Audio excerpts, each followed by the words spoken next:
important. That's right.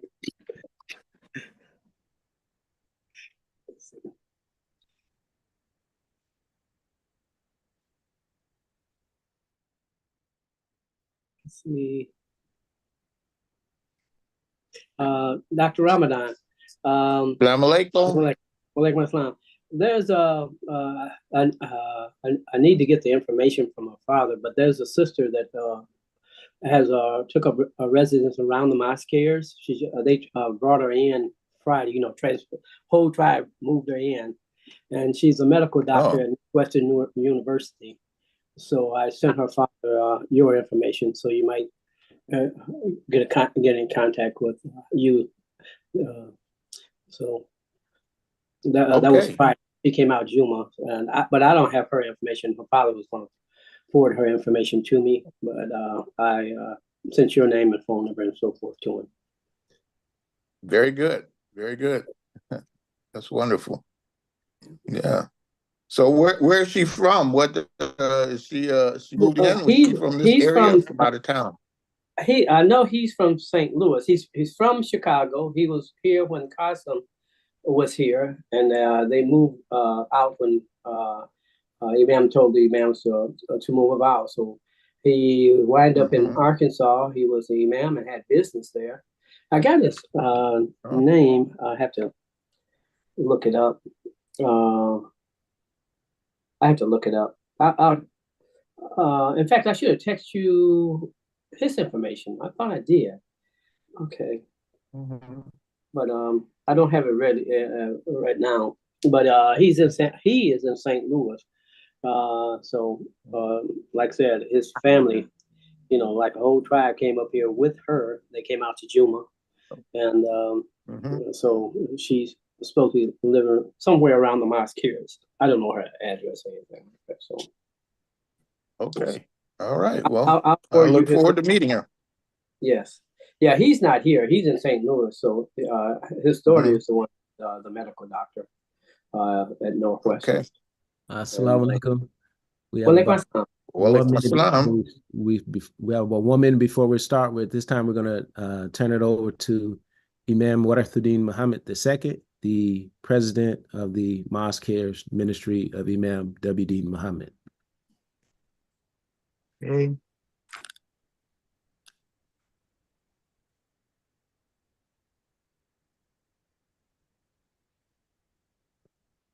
Get myself on the screen where I can see.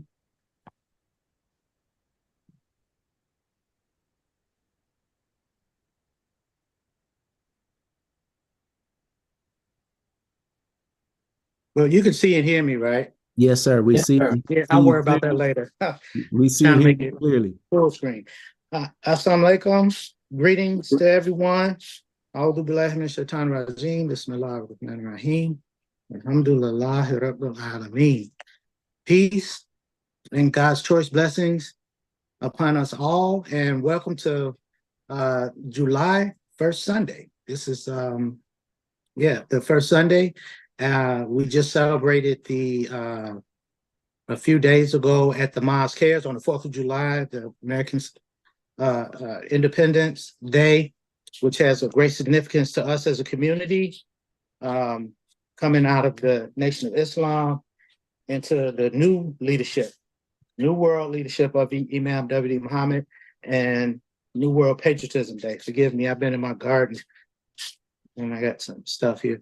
And also today is the first day of the new year on the Islamic calendar. So happy New Year's to the world community of Muslims, and to the audience, and to our listening audience. Okay, so we are in the time of the first Sunday program, and as we all know, we have a full schedule lined up, and we start out with the Muslim Health Consortium. I can see myself. I don't know what happened. The camera came on now. Okay, so I hope everyone is well and enjoying Allah's mercy and blessings, the warm summer months. A dear believer, a dear friend, and believer used to say that Allah gives us a mercy in changing the seasons, and He actually moved from what we call, some of us refer to as paradise, in areas where it's always warm. I think he's from California, and he said that he moved to Chicago. A lot of people move away from Chicago for the weather, but he actually moved here for the weather. And as we all know, we experienced some extremes during all seasons. But now we're enjoying some tropical weather here. That I told my children, I said, you all never been to the tropics, like the islands, Jamaica, Bermuda, Bahamas, and those type of places, and even the Florida Keys, where the weather pretty much stays the same most of the year. And people spend a lot of money and make a lot of effort so that they can just spend a few days or maybe a week in those tropical environments. So I said, those of us that are aware of that, we should be making the most of God's blessing during this time of year and enjoying getting some sun, because we know it's good for us. All right. And on that note, I'm going to turn it over to Dr. Mikhail Ramadan, and inshallah, he's ready and we can begin our first Sunday program. Oh, no, not Mikhail Ramadan. Imam Elam, we like to open up with the opening chapter of the Holy Quran and do what we call dua. If you're new to the Muslim form of prayer, we call when we pray with our hands the open hand, that's called dua. Okay. Imam Elam? Yes, sir, Brother Imam. Thank you. Bismillahir Rahmanir Rahim. Alhamdulillahi Rabbil Alameen. Ar-Rahmanir Rahim. Maliki Yawmiddin. Iyaka na'budu wa iyaka nasta'in. Ihdina siratal mustaqim. Siratal ladina an'amta alayhim. Gayril maghdubi alayhim waladdallin. Ameen. Ameen. Okay.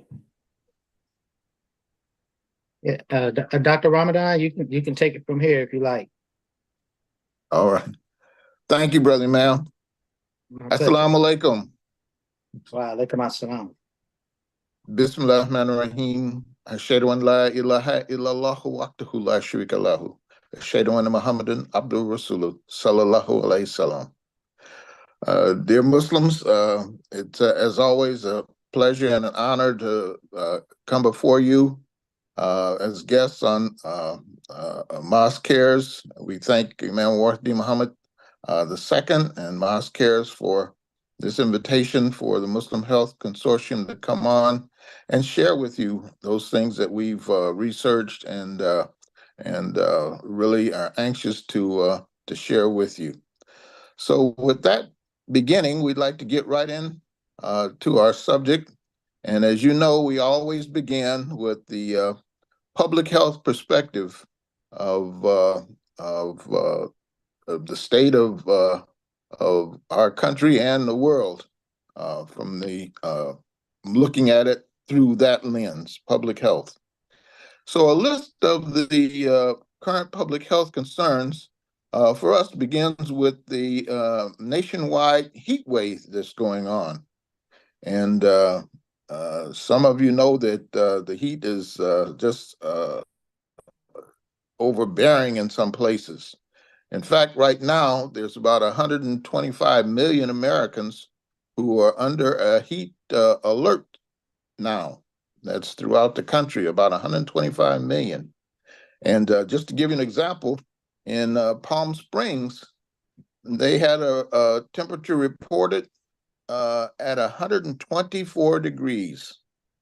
So that's incredible. And some of those temperatures in Death Valley range around that. And these are kind of unbearable temperatures. Also, another problem that almost dovetail with that is the widespread forest fires that are going on. These become public health concerns too. They're burning more now and longer, causing more damage. and are moving faster. And a lot of that resulted from policies that we accepted decades ago of immediate fire suppression. If a fire was in the woods, we sent all of our resources to suppress that fire. And this was different from what the Native Americans had done over centuries of controlled burns. So fire is as natural to the forest as the leaves are. But many life cycles in the woods count on fire. But we've suppressed the fire, and that's caused more kindling, more down trees, more underbrush. And then when fire does start, it burns faster and many times hotter. So we're experiencing this, and also climate change has been one to call a factor in that too. Also, we'd like to bring you up to date as to where we are with bird flu. We mentioned that in past presentations. That's the H5N1 virus. And you recall that bird flu started with the wild birds, then went to poultry flock, and then to herds of cows, and then to several mammals, including man. And it's high risk for the dairy farm workers who are exposed to aerosols when they clean and the cows with the cows and all, and they can inhale it, and and many of those, we're continuing to check if it has been transmitted to them. We now have 5 reported cases since 2022, and 3 recent cases, and 2 in Michigan and 1 in Texas.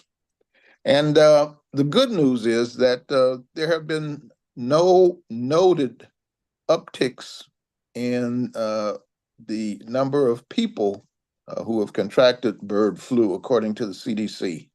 And alhamdulillah, this is the best news, because it could have went a different way. And also, there's been no person-to-person spread, and that's the danger. Dangerous areas is when it can spread from person to person. That's the setup for another pandemic. So we haven't seen any evidence of that. And even though the CDC surveillance is continuing, and so at this point, the CDC is saying we're at a low public health risk. So inshallah, that will continue. But in the meantime, I would advise that we begin to rethink our habits in view of this. Those habits of grocery shopping, food storage, food preparation, and fast foods. As we mentioned before, we should not eat or drink raw milk or products made with raw milk. And it's our responsibility to check that, okay? It has to say pasteurized. Pasteurized will kill the virus and other pathogens that can occur. Also, we need to change some of our cooking habits. Change our cutting boards, utensils, and countertops when we deal with raw meats and ready-to-eat foods. Don't deal with your meats, unprepared meats on one, and then bring in other foods in the same area without cleaning it or changing it completely. Also, just to encourage you to cook your poultry, beef, and eggs thoroughly to kill any potential pathogens, including bird flu. If you're not sure if you're cooking it enough, get your food thermometer and the internal temperature of your meats should be 165 degrees. And then you can pretty rest assured that you kill the pathogens. And the ideas of runny eggs and a meat that is rare or medium rare, those should be things of the past, at least at this time, in view of this threat to us. Okay, and at this, we'd like to now say, what happened to COVID? Is COVID still on the scene? And actually, COVID was declared by the World Health Organization on May 5th to no longer be a pandemic. Yay! That's reason to rejoice. But it doesn't mean COVID is still not with us. It is still with us. It just doesn't reach the level of a pandemic. So this is wonderful. We've dealt with that for years. So what's happening with us with COVID? Well, we just came through the spring and the COVID numbers were down, but now we're into a summer surge. Right. CDC suggests that in 38 states, COVID is now present and increasing during this summer wave. You see, the other viruses are seasonal. They're established. They have patterns. We can track the patterns and have expectations. But COVID is still working out its personality. And we just don't know what to say about it. So we have to watch it and see which way it's going and what's up with it. The current variants of COVID are the new ones. Is called FLIRT, FLIRT. And the one behind that is LB1.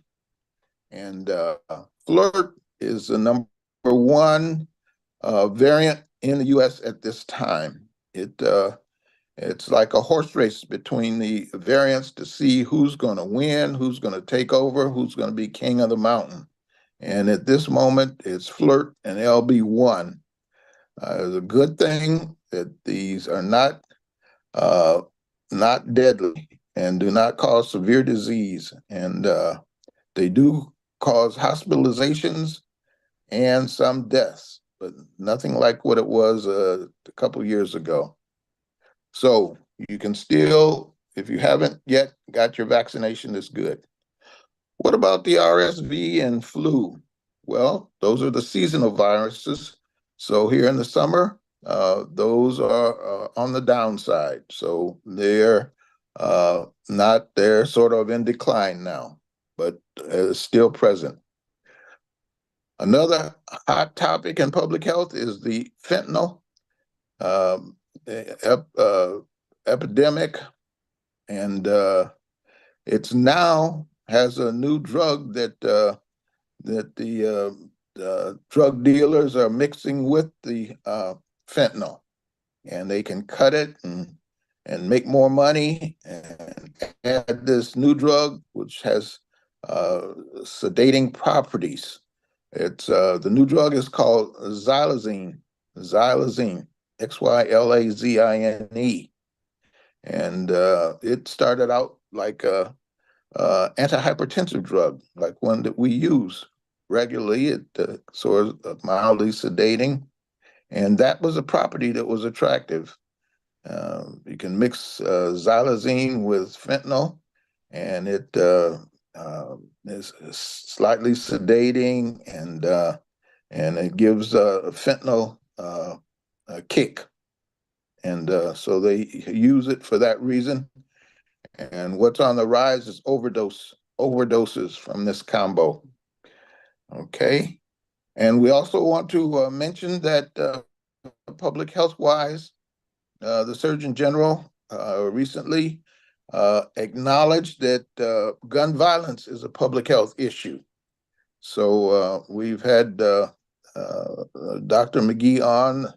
I always proudly mention my son-in-law, who addressed this, and has recently was recently called to Washington, D.C. With a number of other physicians to discuss just before this declaration just that, how gun violence should be a public health issue, and it's since been declared so. So this gives us new tools or new eyes on the problem, and inshallah we can address this more effectively.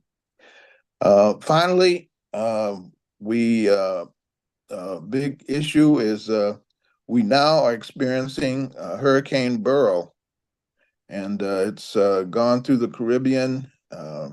It's hit Jamaica hard, a number of other Caribbean islands, and I believe if it has made landfall in Texas, or will be, or has already, and has caused a great deal of damage. And this has also kind of been attributed to climate change with the hotter water temperatures in the Caribbean. And hotter temperatures is more energy, and more energy to these storms. So these things are all related and interrelated. So with that, we'd like to pivot to our topic for today, and I'll give some introduction to it, and it will be picked up by my colleagues in a moment. So here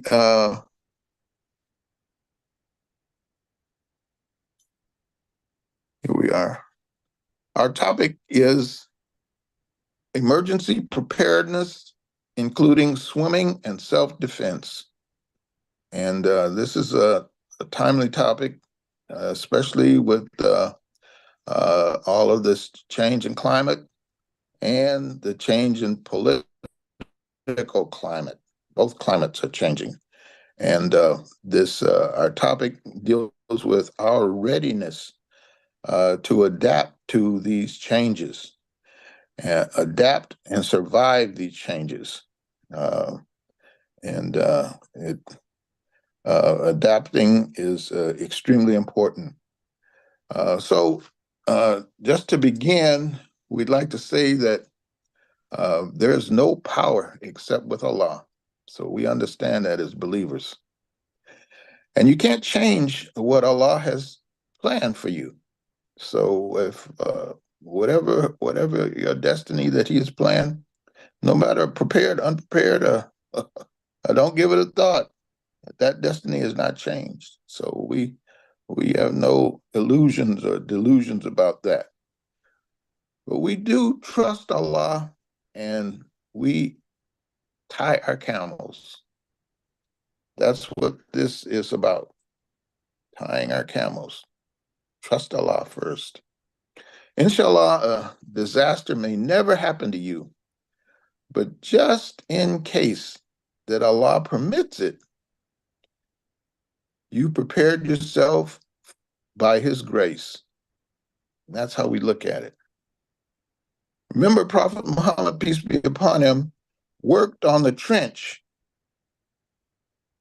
himself with the other workers. He was out there digging before the Battle of the Trench in preparation.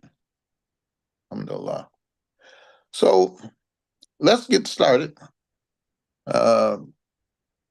One thing that we want to do first, if you haven't done already, is to take pictures of your home, outside and inside, your belongings, your furniture, and all like that.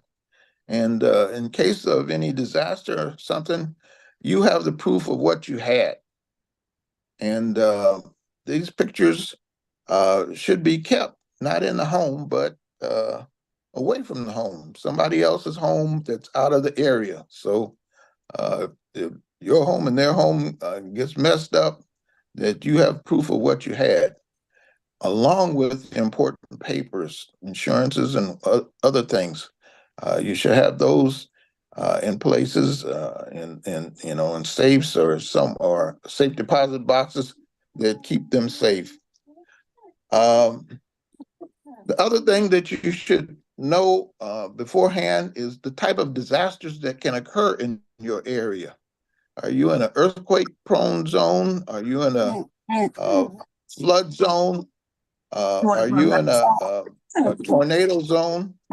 These things should be known to you, and your preparedness should be focused not completely on that, but certainly on that.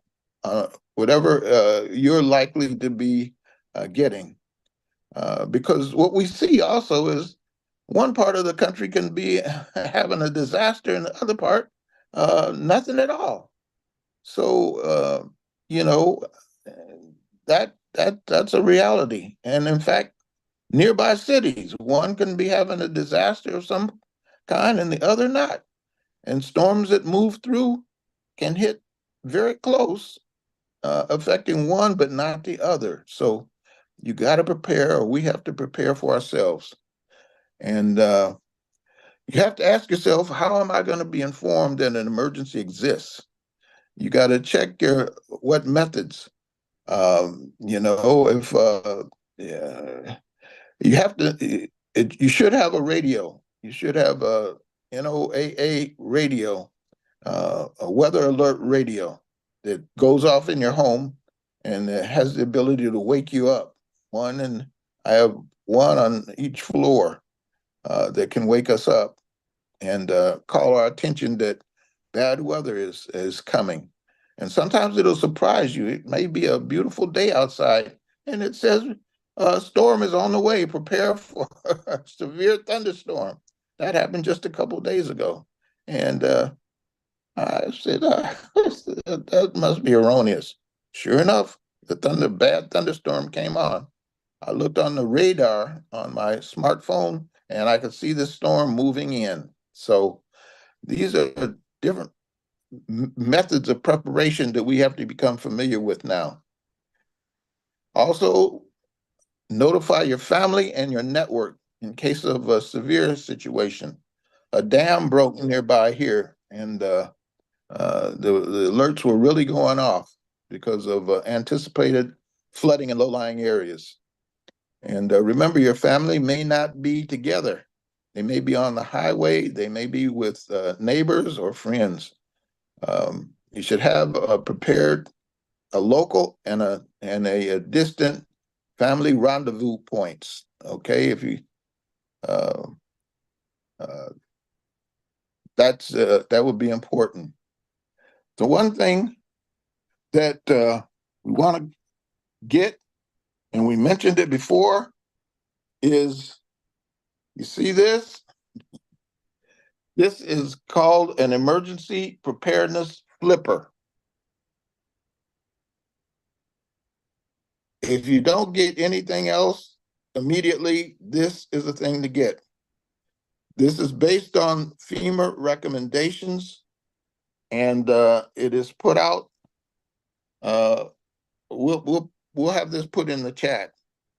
But what is on here is, and my wife and I just went through it the other day. I said, I told her, all right, we just had a hurricane. What do we do? And she flipped down here to hurricane preparedness. Okay, we just had a tornado. She just flipped on here to the tornado. Okay, fires, wildfires. Just flip down here to wildfires.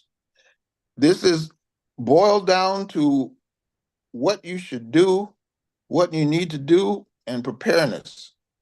It is an excellent tool. I consider this a survival tool.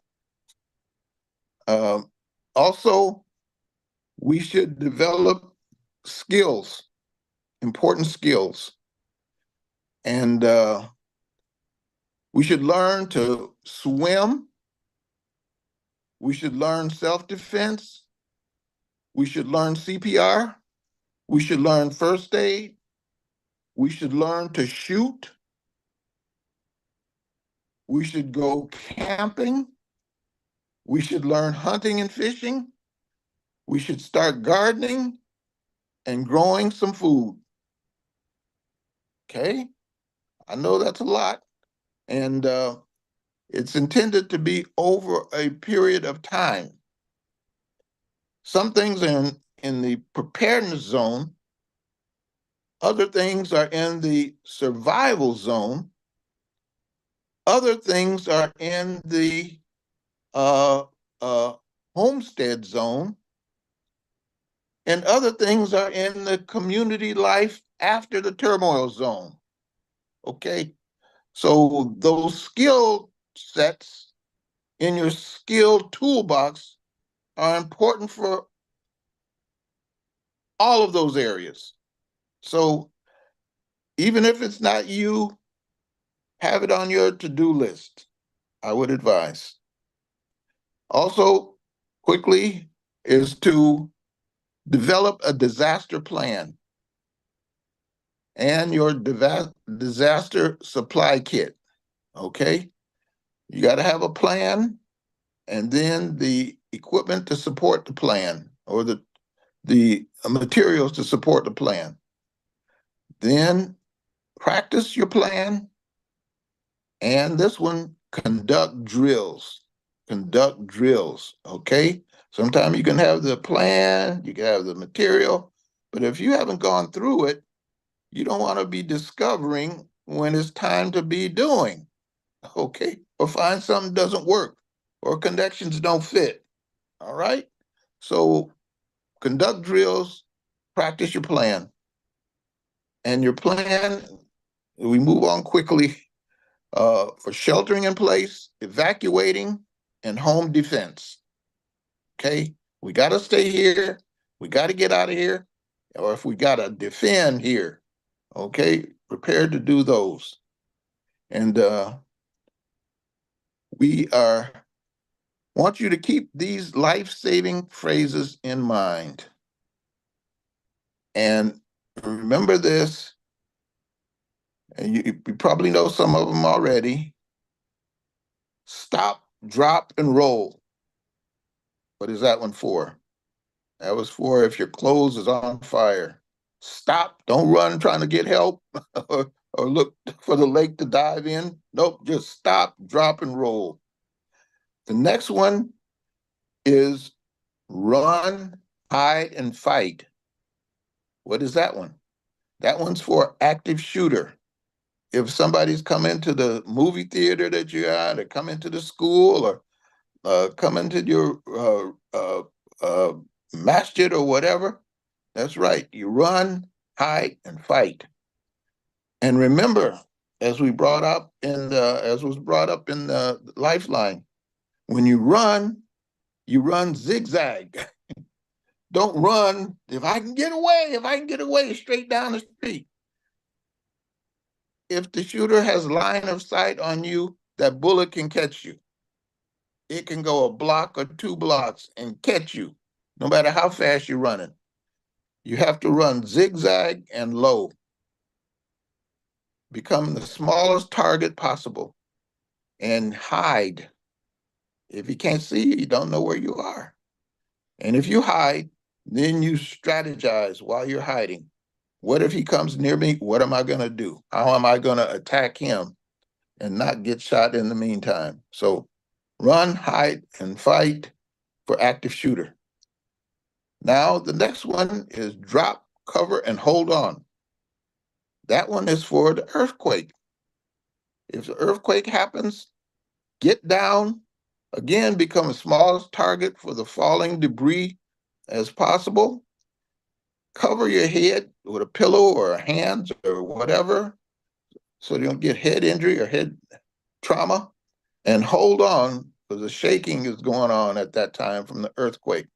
So secure yourself, because it can throw you in a room, throw you around. And don't forget this one, turn around, don't drown. You do not enter rushing water. Even if you knew it was only a little creek before, it's not what you knew before. It's different. It is carrying momentum that can sweep your feet away and sweep you away. including your car. So don't drive your car into rushing water. Turn around, don't drown.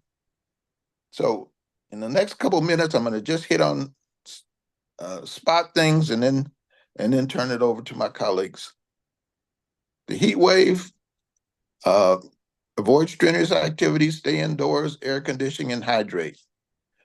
House fires. Smother oil and grease fires with baking soda and salt. Don't use water on electrical fires. Have fire extinguishers in your home. Have multiple exits from your home. And a rendezvous point outside for family members. Everybody gets outside. We're going to meet over there so we can make sure who's out and who's still in. And if you're left in a room and can't get out, throw a white sheet out the window so we know, or the firefighters can know that you're in that room. Quickly, wildfires. Evacuate when they suggest. Don't think you're going to fight the fire with your fire hose. Okay? They say get out, get out. And listen to how far away the fire is, the direction it's heading, and how fast it's going. A fire that was 20 miles away does not mean you're safe if it's traveling 50 miles an hour. Okay, you don't have much time. And if the fire is traveling and gonna cover your evacuation route, you're still in trouble. You don't want to evacuate right into the oncoming flames. So hear the details about the fire. But if they say evacuate, evacuate and try to have a couple evacuation routes in doing so. And don't forget thunderstorms.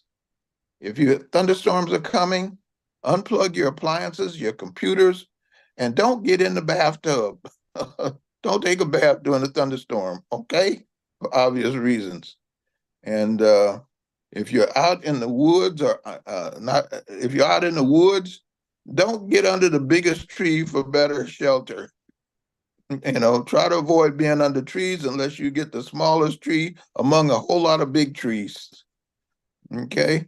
And if you're out on a lake or swimming, get out of the water. And flash flood warnings, be sure to take those seriously. And like I said, know the low-lying areas in your area that always flood and avoid them. Prepare for winter storms, all of the usual automobile accident equipment in your car, as well as camping equipment. If you are stranded and have to camp out in your car, you want those things there. Tornado, remember, go to the center of the home or in the basement, up against a strong wall or hallway, and put a blanket or pillows over you as cushions. So finally, I'm going to turn this over, but this is a new aspect of our lives. We didn't think much of the weather before or years ago, or is it going to be bright or sunny, or is it going to rain today? Was as far as we thought. Those days are over. Right now, our lives can be changed within a moment. And we have a lot of technology that can help us and a lot of experience that can assist us. And by Allah's grace, keep us safe. So at this time, I'm going to turn meeting over into to Sister Sharon, who will give us a PowerPoint that cover many of these things that we've just discussed. Thank you. Assalamu alaikum, Sister Sharon. Assalamu alaikum, Dr. Ramadan. Excellent, excellent, excellent. And I was writing my notes because there were some things that I need to actually review with my family as well. To the Imam W.D. Muhammad, the second president of Mosque Cares, Brother Elam and Brother Adele Muhammad, who are usually our technical team, and to the listening and viewing audiences. So my name is Sister Sharon Abdullah, and on behalf of the Muslim Health Consortium, we just want to share a PowerPoint to actually just review some of the things Dr. Ramadan has brought to your attention, and also, inshallah, a short skit afterwards. So if I can have sharing permission, please, Brother Imam Elam. You should have it, Sister Sharon. Alhamdulillah. Imam Adele. Alhamdulillah. Okay. So I am going to.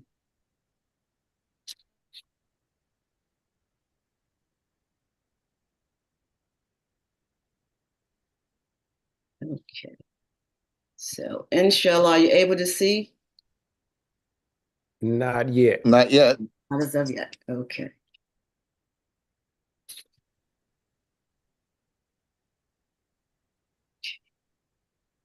And then okay, share screen and slideshow.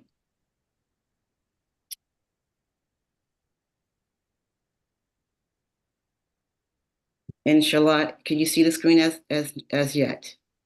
Not yet. Not yet. Okay.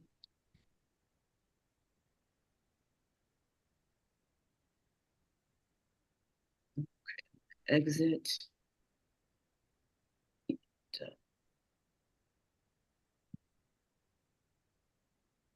That way. We have it. Alhamdulillah. All right. Excellent. Okay.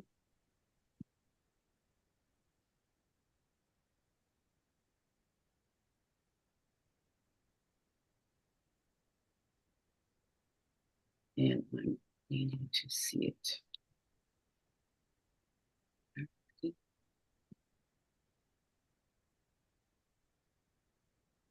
Alhamdulillah.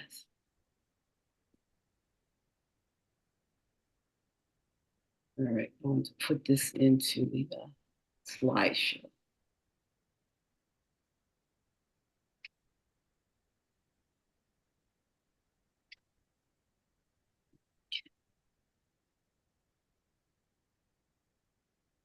I'm going to stop it just for a minute. Okay, inshallah.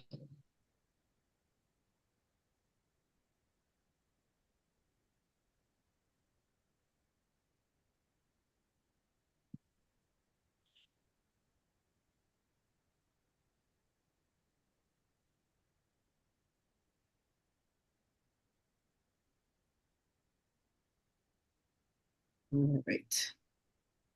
So, alhamdulillah, we can see the screen now? No. No. Okay. Share screen.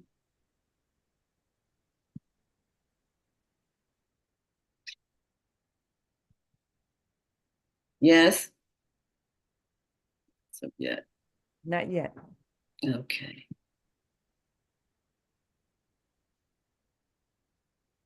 Yes. Alhamdulillah. Alhamdulillah. Okay, move that here. And we're going to do the slideshow, inshallah. So we're going to talk about emergency preparedness, as Dr. Ramadan alluded to. There's so many things going on in our weather at this time. And so, inshallah, we'll talk about how to prepare for the emergency, just to review, and also to touch on swimming safety, as he's talked about self-defense thus far and how we should prepare for that. All right, so what is emergency preparedness? So that's the term that refers to the steps that we take to make sure we're safe before, during, and after an emergency or natural disaster. And these plans are important for our safety in both natural disasters and man-made disasters. So we have a short YouTube video on just what to take when it's time to leave your home. Hot rooms turn icy cold instantly without AC, while slashing electric bills just by doing this. Tired of hot and stuffy rooms during summer? A little preparation goes a long way during a disaster. So we're going to talk about how to give your future self a gift by stocking your pantry in case you need to shelter in place, and packing a go bag with the most critical supplies to have on hand when evacuating when things go south. But first, I have to say this. Research has shown that disasters overwhelmingly bring out the best in people. We've heard this over and over during interviews for this series. From hurricanes to landslides, people become more altruistic and go to great lengths to help those around them. In the face of a common enemy like a disaster, we tend to cooperate, and that's certainly been my experience. I live in Atlanta, Georgia. If a hurricane makes it this far, we usually don't have to evacuate, but we are likely to lose power. And that's exactly what happened when Hurricane Zeta barreled through the city just 2 weeks before filming this episode. At one point, 2 million Georgians were without power. What you need to do to prepare depends on your area and type of hazard, so stay with us.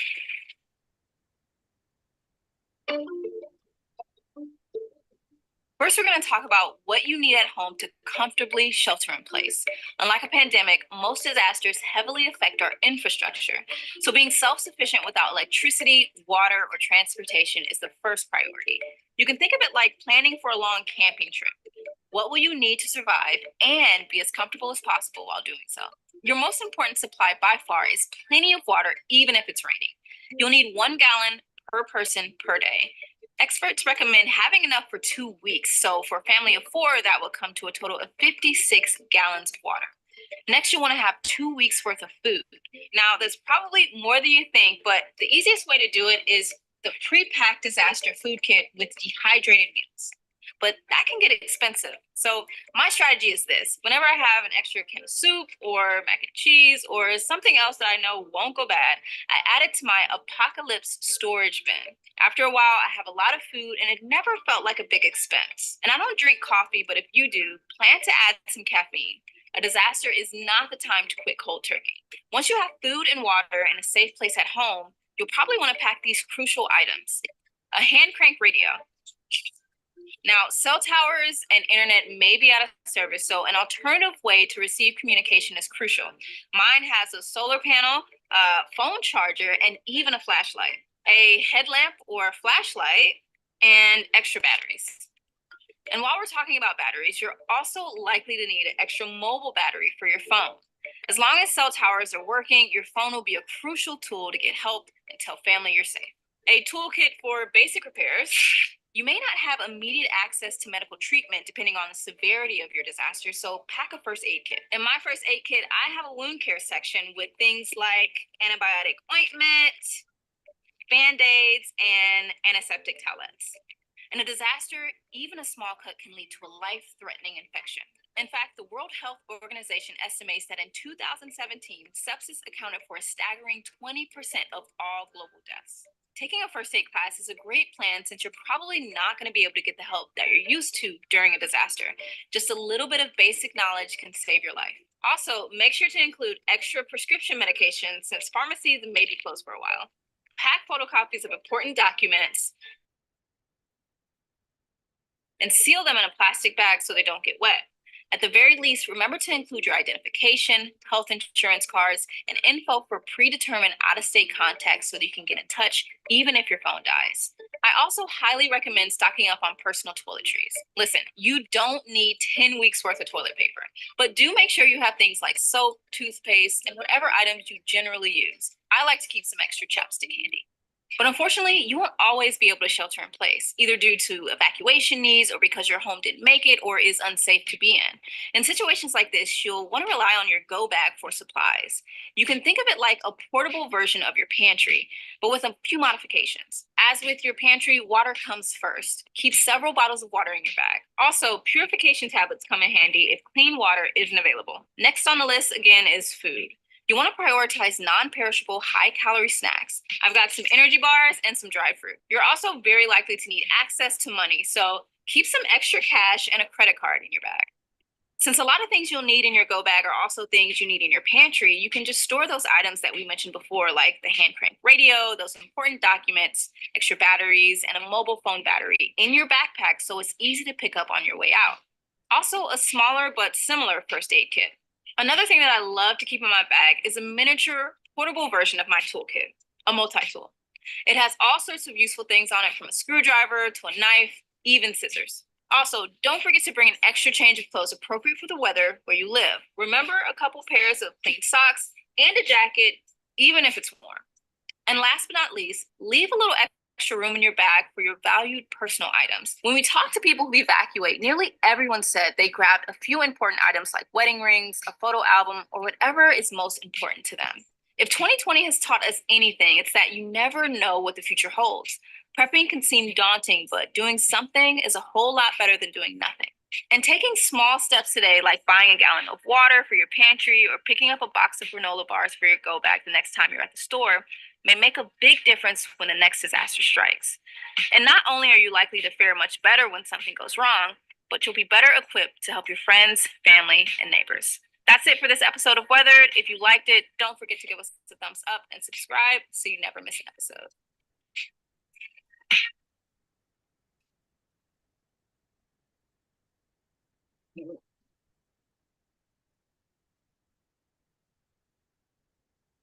Okay, I'm doing.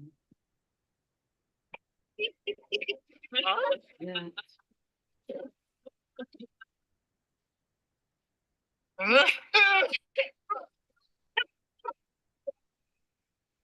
No. All right, alhamdulillah. So back to what we should prepare on the go. Dr. Ramadan alluded to many of them, and the young lady on the video as well. Your extra non-perishables, that can opener, lots of water in that grab and go bag. Let me show you. All right. Again, those different types of batteries. You have battery operated radios and the hand cranked. In fact, before we came on, I did look in several stores like Amazon or online stores, or even your hardware stores do carry the hand cranked types of radios. Also, this is just a type of flashlight here with batteries, different types of phone chargers, depending on the type of phone that you have. If you have pets, they need their food as well. And she did mention that you need your medications and even extra clothing in your to-go bag. All right, so examples of natural disasters, Dr. Ramadan alluded to it, floods, blizzards, tornadoes, and earthquakes. So right now in this season, we may see earthquakes. No, we may see floods, and we may see the tornadoes and the hurricanes. And we never know when the earthquakes will arrive. On the man-made side, explosions and fires and chemical and biological attacks. All right, so Dr. Ramadan already alluded to this, but you need to have a plan. Practice makes perfect. So when it's time to evacuate, how do we receive our emergency alerts and warnings? We know that there's different warnings that come on our televisions and our phones, and from our local entities and from our national entities. So how are we going to receive these warnings? And what's going to be, if you're by yourself or if you have a family, what's going to be our sheltering plan? And what's going to be our evacuation route? Here in the DMV or Maryland and district in the Virginia area, they have evacuation routes on the street signs. So just pay attention to your locality. Where is your evacuation route? And also develop a communication plan. Practice makes much better when it's time to move, inshallah. So we talked about the to-go bag, and we just I wanted to remind you of some of those items, so I'm not going to review this whole slide, but it's the same items that were discussed by Dr. Ramadan and also in the video. All right, now suppose you have to stay in place. There should be at least 2 weeks of essentials in the event that you have to stay home without power or heat. And these 2 weeks of supplies should include the water, the non-perishable items, and food for your pets, enough toilet paper, and personal hygiene supplies.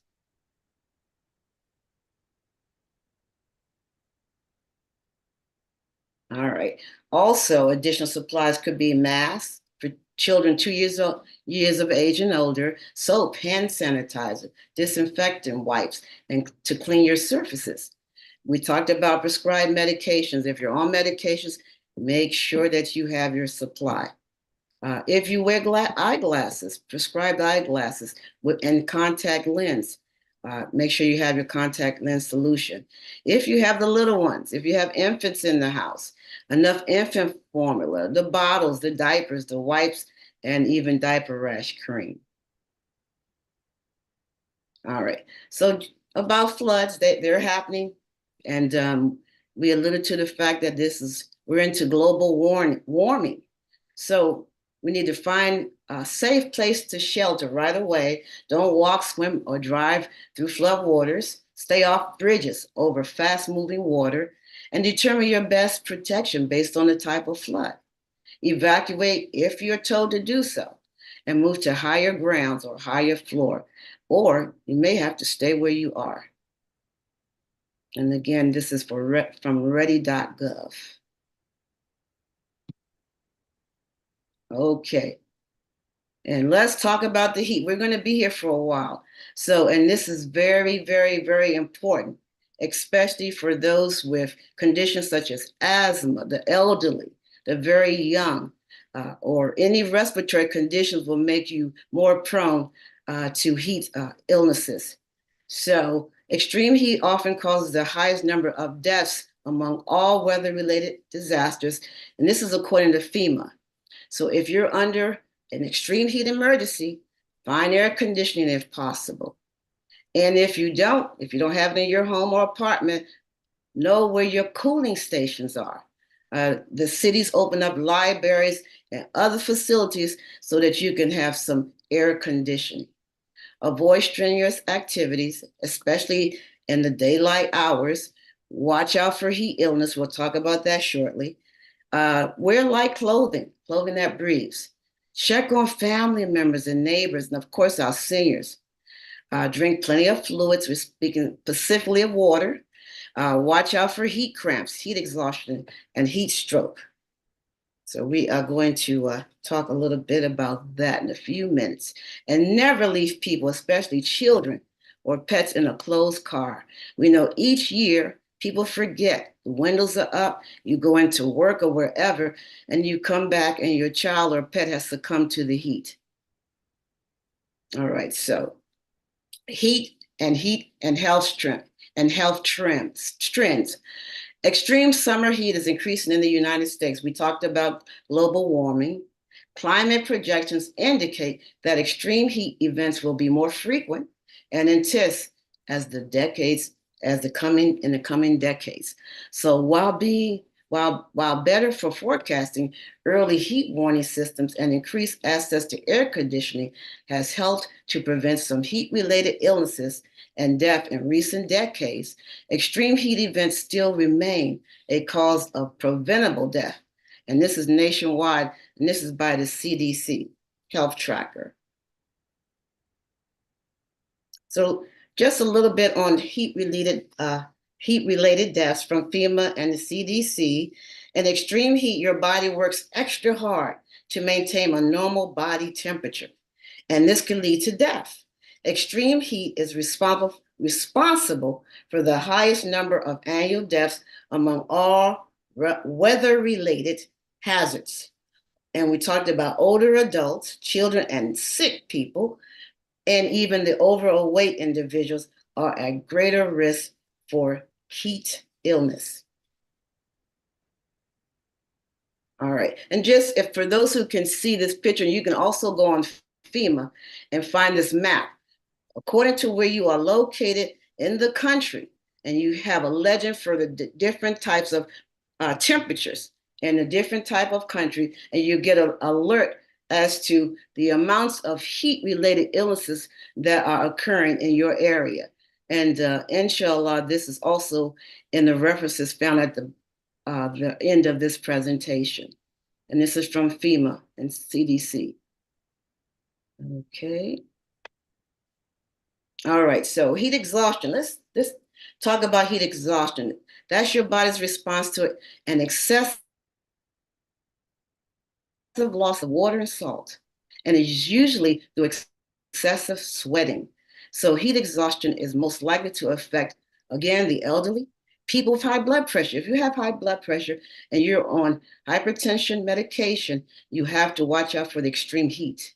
And those working out there in hot environments.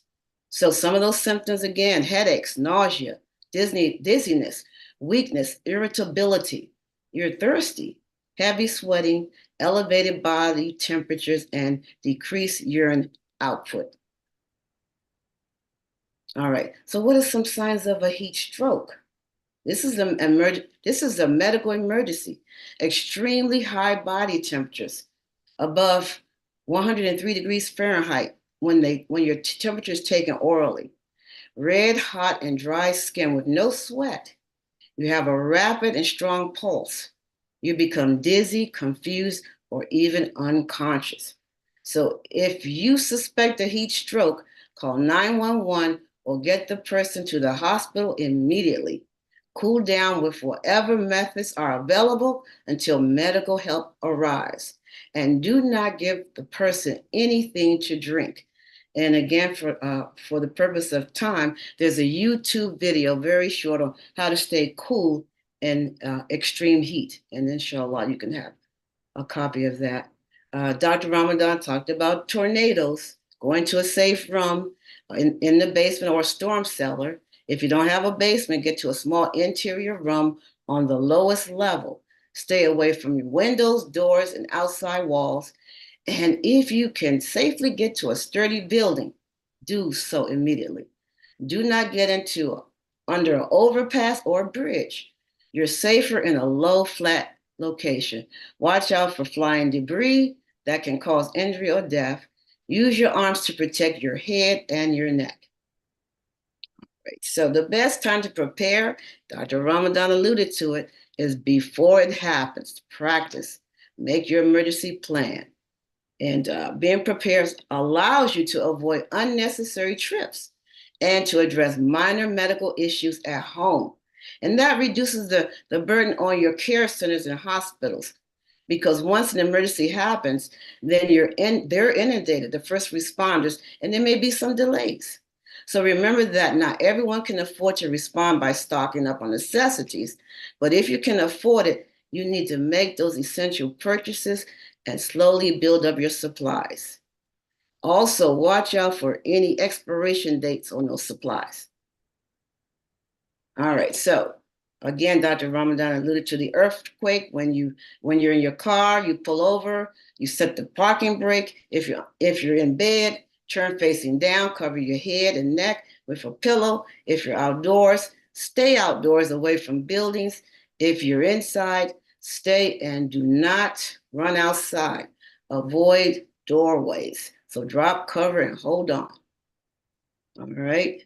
So again, if you're using a wheelchair or assisted device, such as a cane, drop, cover, and hold on.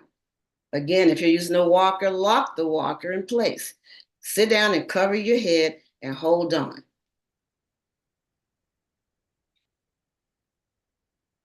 Okay, and for fire safety, fire in the home, again, an exit drill for your family, meeting in a special place, clearing all exits, checking your smoke alarms at least twice a year, place them outside of each bedroom.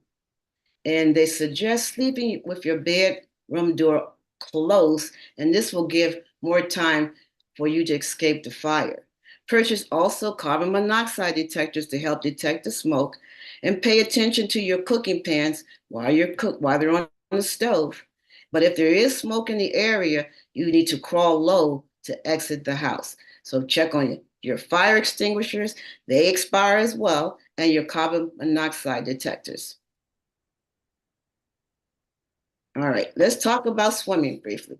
Swimming is such wonderful exercise, but we know each year there are many, many deaths because of swimming injuries or not being able to sufficiently swim. So according to the American Red Cross, it only takes a moment. A child or a weak swimmer can drown in the time it takes you to reply to a text, check a fishing line, or apply sunscreen. So death and injury from drownings happen every day in home pools, not to mention the neighborhood pools, hot tubs, beaches, and oceans, and lakes and rivers and streams, plus your bathtubs, and even for little people, even the buckets. So watch your babies. So along those lines, there also is a situation we're having with riptides. And so, again, with climate change, with the riptides, basically we have to actually swim a certain way along the shoreline to actually get out of those riptides. So just remember that when you go to the beaches, to be mindful in that large body of water. All right, so again, according to Drowning Facts and Prevention, know what to do in case of your water emergency, how to help someone else, and then to call 911 and learn CPR and first aid. 4,000 fatal unintentional drownings occurred. That is an average of 11 drownings per day, and this was from last year. 8,000 non-fatal drownings occurred, and that's an average of 22 non-fatal drownings per day. So it's good to swim, but it's important to stay safe while you're swimming. And so we want to wrap this presentation up with a hadith from Sayyid al-Bukhari, hadith 149, and it was narrated by Ibn Umar. Allah's apostle, peace and blessings be upon him, said, keys of the unseen knowledge are 5, which nobody knows but Allah. Nobody knows what will happen tomorrow. Nobody knows what is in the womb. And nobody knows what he will gain tomorrow. And nobody knows at what place he will die. And nobody knows when it will rain. Alhamdulillah. So, inshallah, are there any questions? And I'm going to stop the share. And just to remind you, we will put this presentation in the chat as well, and the references at the back of the presentation. Assalamu alaikum, and thank you. Great. Wa alaikum assalam. Thank you, Sister Sharon and Imam Dr. Mikhail Ramadan, as well as the rest of the Muslim Health Consortium. Sister Sharon, you said you all wanted to open up for questions? Yes, sir. And we also have Sister Namat on, and any of the other Muslim Health Consortium colleagues can chime in as well. You want to do the skit now? Oh, we could, inshallah. Do we have Brother Aziz on? Yes. Assalamu alaikum. Alhamdulillah. Wa alaikum assalam, sir. So I'm going to, inshallah, Dr. Ramadan has been so kind as to prepare a family emergency preparedness, including swimming and self-defense skit. So this is who we have. Brother Ralph is a 34-year-old male college instructor at a local community college who volunteers to teach emergency preparedness to students, scouts, and community residents. The physical education department at his college offers swimming and self-defense classes for children and adults. He also makes referrals to classes for new gun owners and gun safety classes. 15 men and women attended his emergency preparedness class. They are college students, community residents, and scouts. So, Brother Aziz, you're Ralph. Yes.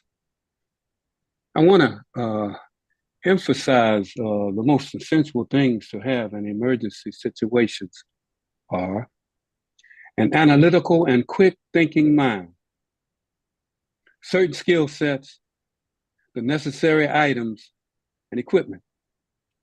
I will now give you some rapid fire emergency situations. We have previously covered these situations, so please write down the key concerns and your response to the emergency. Number 1, you were in an automobile accident and your car went off the highway into a ravine. 2, a GPS error results in your car getting lost and stranded in deep snow on an isolated road. 3, a nighttime tornado struck while you were in your home in bed. There were severe weather warnings throughout the day. 4, for several days, there were severe rainstorms and floodings with rapidly rising flood waters in low-lying areas. 5, there was a severe earthquake in an unusual non-earthquake zone. Various scenarios I will give you. A non-swimmer fell into the water at the beach or in a pool. You fell off a boat or pier. Car accidentally goes into the water and is submerged. You are caught in a rip current. Power outage, short term, less than 3 days, and long term, 3 days, 2 week grid failure occurs. Financial systems disruption, supply chain failure, food shortages leading to violence in the community. Your house has caught fire. Home invasion, home security concerns, political violence, plans for sheltering in place, hunker down, defensive, discussing evacuation routes and predetermined destinations, family communications, walkie-talkies with a known family channel, cell phones, family apps, which locate family members and can call for help from the family rendezvous locations, a nearby A, a nearby B, distant, go bags, short term, bug out bags, longer terms, portable and camping equipment. Overall, class, your responses were good. They show you have paid attention to the materials presented. Remember, we have only touched on these important subjects. They should be looked into deeply and rehearsed with your family. Our follow-up to this class will begin next quarter. We look forward to seeing some of you then. Stay safe. Assalamu alaikum. Walaikum Thank you. assalam. Thank you so much, Brother Aziza, for participating in our skit today. So inshallah, with that, we will open the floor for questions. Dr. Ramadan and Sister Namat. Assalamu alaikum. We presented quite a bit of information. I thought it was, and I've reviewed it before. So we'd like to, the skit was to present us with real life situations that we might find ourselves in, and to give us a chance to think about what we would do based on the information presented. So at this time, we'd like to open for questions in any of the areas that we talked about. And or if you'd like to contribute something, we would appreciate that. Imam Adil, we're open if there's anything in the chat. Yeah, yes, sir. We can They are. address. I just want to start by saying thank you again to the Muslim Health Consortium, and also that those of you who would like to answer questions, please, in the Zoom audience, please raise your hand so we can acknowledge you. The YouTube audience, please enter your questions into the chat and we'll ask those questions for you. So we'll go by the order of hands received. Looks like, I'm not sure if the Imam had a question. Imam Muhammad had a question. Yeah, I don't know if my mic is open. Did you just open Yes, my sir. mic, or was my mic open? You did. No, it? it's open. You did it. It's open. Okay. Yeah, I did it by accident if I did. Oh. Yeah, I just wanted to say that I wanted to commend Dr. Ramadan and the Health Consortium for bringing this to the present and bringing it to this specific audience, because we're a special audience. And it reminds me of school. I don't know if the public school systems, I know our school, I went to Catholic schools, and then I went to the Muslim schools, and I remember the Muslim school was very, very good at going through physical rehearsals and practice and kind of hands-on, which actually made it makes it real easy to learn these subjects. I mean, to learn how to practice these things, because I've been in situations, I've been homeowner most of my life and cooking most of my life, and every time I had a grease fire or some type of situation that felt like emergency, even though I'm one of those people that are over prepared, and I have all of the supplies and everything that I would imagine. I have fire extinguishers on every floor, but every time I have a fire, I've had a fire, never, alhamdulillah, never had any real damage done other than to the pot and a little smoke maybe on the walls, but I never think to get the fire extinguishers. And it's one of those things you don't even think to check to see if they work. Because I've been in this place for 16 years, and the place I was in before, I was, and me being the homeowner, I was there for 15 years. And we never seem to think of this. So I commend Dr. Ramadan, and I probably won't forget to seek how to get one of those emergency prepared. I forget the language he used for it, but that's an excellent thing to have. And I would also echo what Dr. Ramadan said, that we should see how we can get those. And just as a family entertainment, I think that would be fun to me. My kids might not agree, but to me, that'd be fun to sit down with the family and go through some of those cards. And that's all I have to say. The next person can, or if Dr. Ramadan, I'm just really just echoing and commending. Oh, also Claire Muhammad School, we had the Boy Scouts. The Boy Scouts introduced me to nature in a way where, I thought, you don't even think of a way you wouldn't even think of nature. And it kind of generates a love for preparedness and responsibility in nature. I don't know a better way to describe it, but it sparked something in me as a child that stays with me today. That's the Boy Scouts. But you got the dangers of the Boy Scouts now. But so you might want to do it at home with your family. All that Boy Scout stuff, you could do it at home in your backyard. Alhamdulillah. Yeah. I'd just like to reiterate just what you said. I have to my fire extinguishers. I have to check to see which one is expired and which one need to be replaced. I never think of them also. Mm-hmm. And I never think to grab them. That's why I want to emphasize the different kind of fires require different, things. And there's also advertised the smoke blankets, where you can just throw the blanket over the fire there, and it does a real good job. And a lot of my first,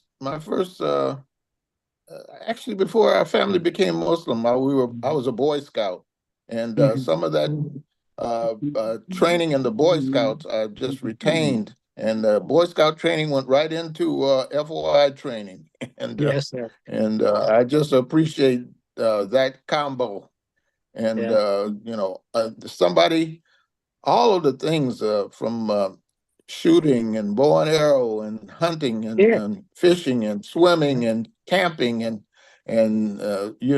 survival, and all of that was in the Boy Scouts. And that's correct. And that's what we're talking now. And it's so important.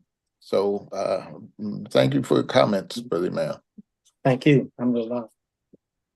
Okay, the next question that we had, we'll go by the order of the hands raised. The first was Sister Najma. Go ahead with your question. Yes, thank you. Assalamu alaikum, everyone.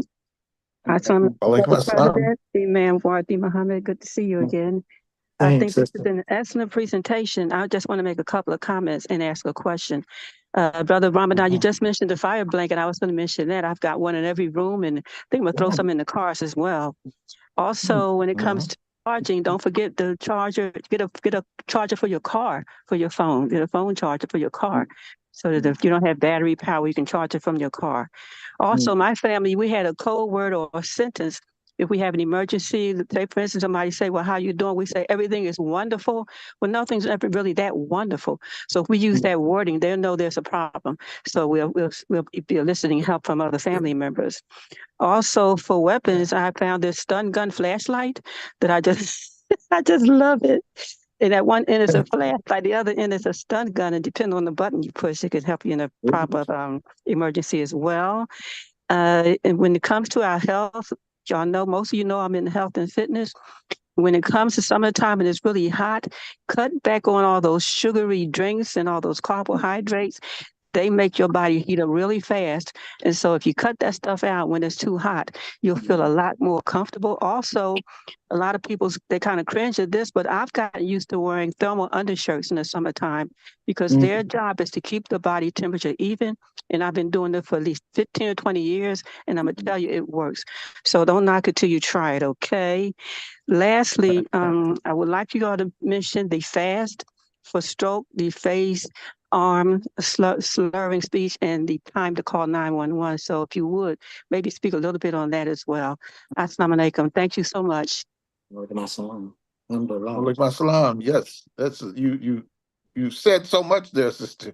And the what was it, the fast? What was it? The fast is for I forget the acronym. The face stop dropping and dropping off your face, start changing, dropping on one side or the other. Arms are hard to lift your arms if you have a problem in slurred speech. And T is time to call 911. The timing is crucial. Absolutely. Those are all of the symptoms, and I recognize all the symptoms, and they're obvious, at least to me, you know, as a clinician. But I just couldn't remember an acronym for that. But thank you for reminding us, and you know, with the drinks and what we rehydrate ourselves make a difference. I know none of us have this problem, but some people think that, you know, they can rehydrate themselves with alcohol and other things like that. No, those just dehydrate you further. And sugary drinks really don't help you. Water is good, or electrolyte solutions are good to rehydrate yourself. And well, we thank you for your comments, sister. Yeah, assalamu alaikum. I just wanted to add the acronym is Be Fast now, BE Fast. Balance, eyes, could be visual changes, blindness, face, facial droop, arms, facial, your arms dropping, as you mentioned, slurred speech, and time is of the essence. Try to recall when the last time the patient or the person was normal. So when you get to the ED, you can the last time they were normal, and then they'll run tests to see if they qualify for thrombolytic therapy, clot busting therapy. Right. Can I ask Sister Ninette to repeat the now, the NOW? Excuse me? Could you repeat what now is as far as Be Fast now? I'm not familiar with the Be Fast now, just the Be Fast. Oh, okay. Okay. Thank you. Yeah. Now, though, from what I recall, that was there's American Heart acronyms. It was someone else that did the NO acronym, but I can't remember the organization.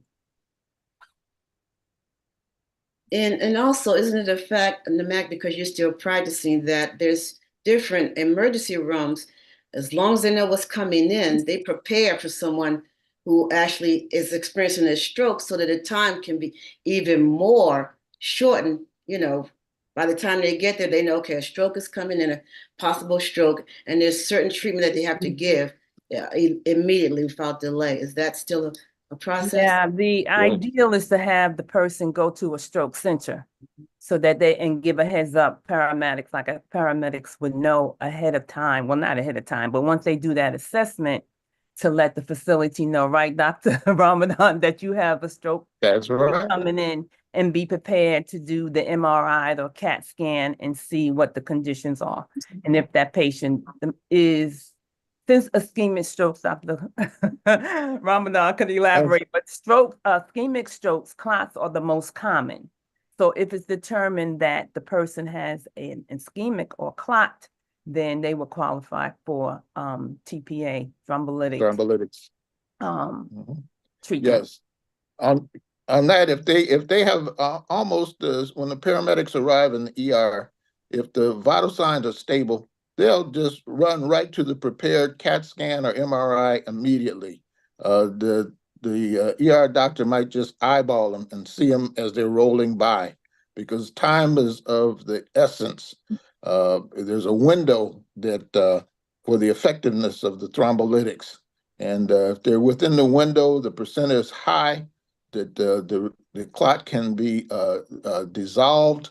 And the longer it goes, the less effective it is, and the more side effects can occur. So it's important to know when is the last time you saw that person normal. Okay, it doesn't help too much if they were normal when they went to bed, but when they woke up, they didn't have it. Well, we don't know when it started, and and very likely we can't give thrombolytics under those circumstances. But we saw when the news was on, he started getting this, and the news was at 5 o'clock and to that time. So it's important that we can calculate, is he within that window, and sort of the effectiveness of our treatments. So yeah, strokes are important because there are a lot of disability results from stroke. And if we can stop that early on, that's life-changing. Alhamdulillah. Okay, the next question, we have a few questions in the chat.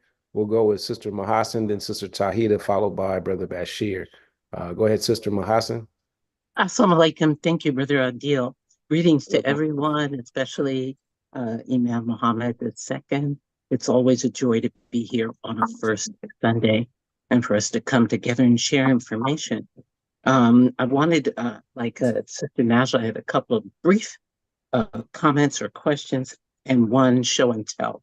Recently, just because we are Muslims and we think like we do, we're always and should be always anticipating things that may come. Look at our environment and situations and see what the risks may be, where the increased dangers may exist for us, whether that's in our home environment or in our transporting environment. So I wanted to just show and tell a couple of things that I have purchased. One is the 2-in-1 pepper gel personal alarm. And this is hand holding. You can walk down the street, move about, nobody can see it. But what it does is it uses one hand, dual activation. It's an alert and a defense with just one press. And the decibel loudness of the alarm reaches 2 or 3 blocks away. Okay, it's a maximum of strength, and it fast flip tops for safety. So you can see it will flip up. Also in my home, I was interested, and that's why I really wanted to be here to hear Brother Daniel Abil's presentation, because he is so excellent in his concern for instruments that protect and keep us safe. I bought a kit called Prepared Hero. You know, heroes aren't born, they're prepared, right? I was a director over a scout district in California, supervising 500 scouts and their families. And of course, we focused on camping and being prepared. So this is real familiar. My father was a scout master in the South, and he trained adult leaders. So this is something as Muslims, we're always conscious of. And I thank you, Dr. Ramadan, and your staff. Yesterday in the Lifeline was an amazing presentation. This is double amazing what you brought to us today. And we see ourselves as caliphs and helpers. Remember, we can share this information. I'm going to share this YouTube replay with the organizations that I work with so they can be as well informed as you have seen that we are. So I want to thank you. Stop right there. I'm going to show you, like Najma was saying, I have the cover blankets for fire prevention and the extinguishers, and that are troubleshooters in areas where you have spot fires and everything. But let's be prepared and let's be helpful of each other, especially the seniors, inshallah. Love you all. Assalamu alaikum. Thank you. Wa alaikum Walaikum assalam. Up next, we have Sister Tahida with your question. Can you hear me? Yes, ma'am. Assalamu alaikum. I just have, if you have someone, I really like your program, number one. alhamdulillah. And I have some suggestions. If you have somebody who has an injury, disabled, or a senior, and you live in a way that they can't get out of a place, a building or something, you should, have something set up already, whether it's people children or young people who can come down rope stairs attached to the window, or a slide sort of like the water park that somebody can slide on out and get out of a problem building. Right. Also, if you can have some, what is it, lifeguard suits. What is that? You know what I'm talking about? When you swim, you have these zip up jackets that your lifeguard jacket. Right. Also, maybe some of the round tubes that they can come through, like the donut thing, but you have that at your house. I have some of those. I use with my daughter for swim. Also, I want to mention the fail safe. If you get caught in water, you can't swim, you get all excited. I said you do the upside down L, like the bottom of the L is turned upside down, and you just lay across the water. You only bring your head up to get air. That's only hard for some muscle bound men, because they don't float that good. But if you got a little weight on you, you'll stay up. Just your legs are down, but the top of your body is bent over, and you just bring your head up just to take some air and put your head back down so somebody can help you. You can get saved. Also, I just wanted to bring up the point, and this might not even apply. I was in a survival camp, and people had boats and canoes. If you have a canoe, the canoe turns over. You go up underneath, and you keep your head toward the top part, when it's over your head. It's like you're looking up at a ceiling, because the water doesn't get in that part. We did that, and you could still breathe. You could still breathe till somebody came to help you if that boat is turned upside down in the water. I just wanted to bring out those points. That's it. Assalamu alaikum. Thank you. Walaikum assalam. Thank you for that, sister. There's a lot of points that you brought out, and one area that you pointed out that we didn't address is for those disabled person and homebound people who are facing emergency for evacuation also. And they have to be thought about what is going to be required to get them out of the house. What is going to be required to sustain them? Yeah, yes, depending on how high you are up, like they can come out if you have some strong, not a sheet, but some strong vinyl something, like it's just a window that's not high up, but something they can slide out.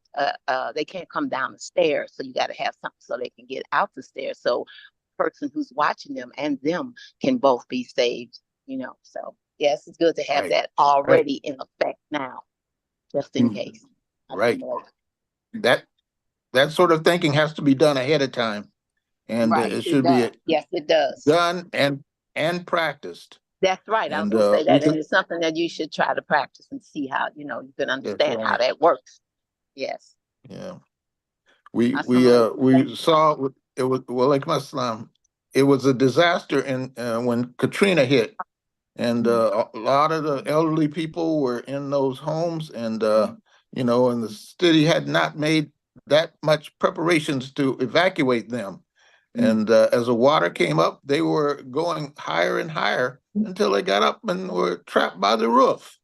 And some were able to break a hole in the roof and some couldn't. So, that was poor planning. So when we are faced with, seniors and people with disabilities and all, they require special planning and special practice. So we have to be aware and conscious of that too. Thank you for bringing that up, sister. Okay, next we have Brother Bashir Rahman. Yes, sir. Assalamu alaikum. First, want to say assalamu alaikum to Imam Muhammad II, and to the mosque cares, and also to Brother Imam Mikhail Ramadan and the Health Consortium. Excellent, excellent, excellent presentation. I also enjoyed what you did on the Lifetime yesterday also.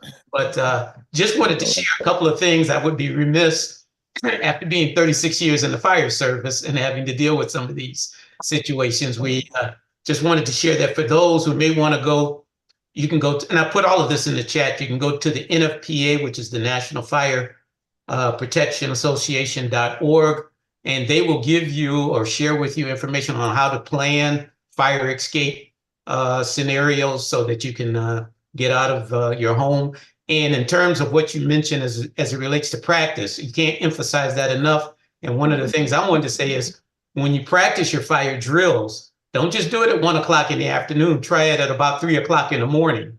Set off your smoke alarm and see what your children do then. See, and see what happens. So that's I did that a couple of times. My children didn't like me, but I said, well, this is what you're going to have to deal with if we have a reality having a fire in your home.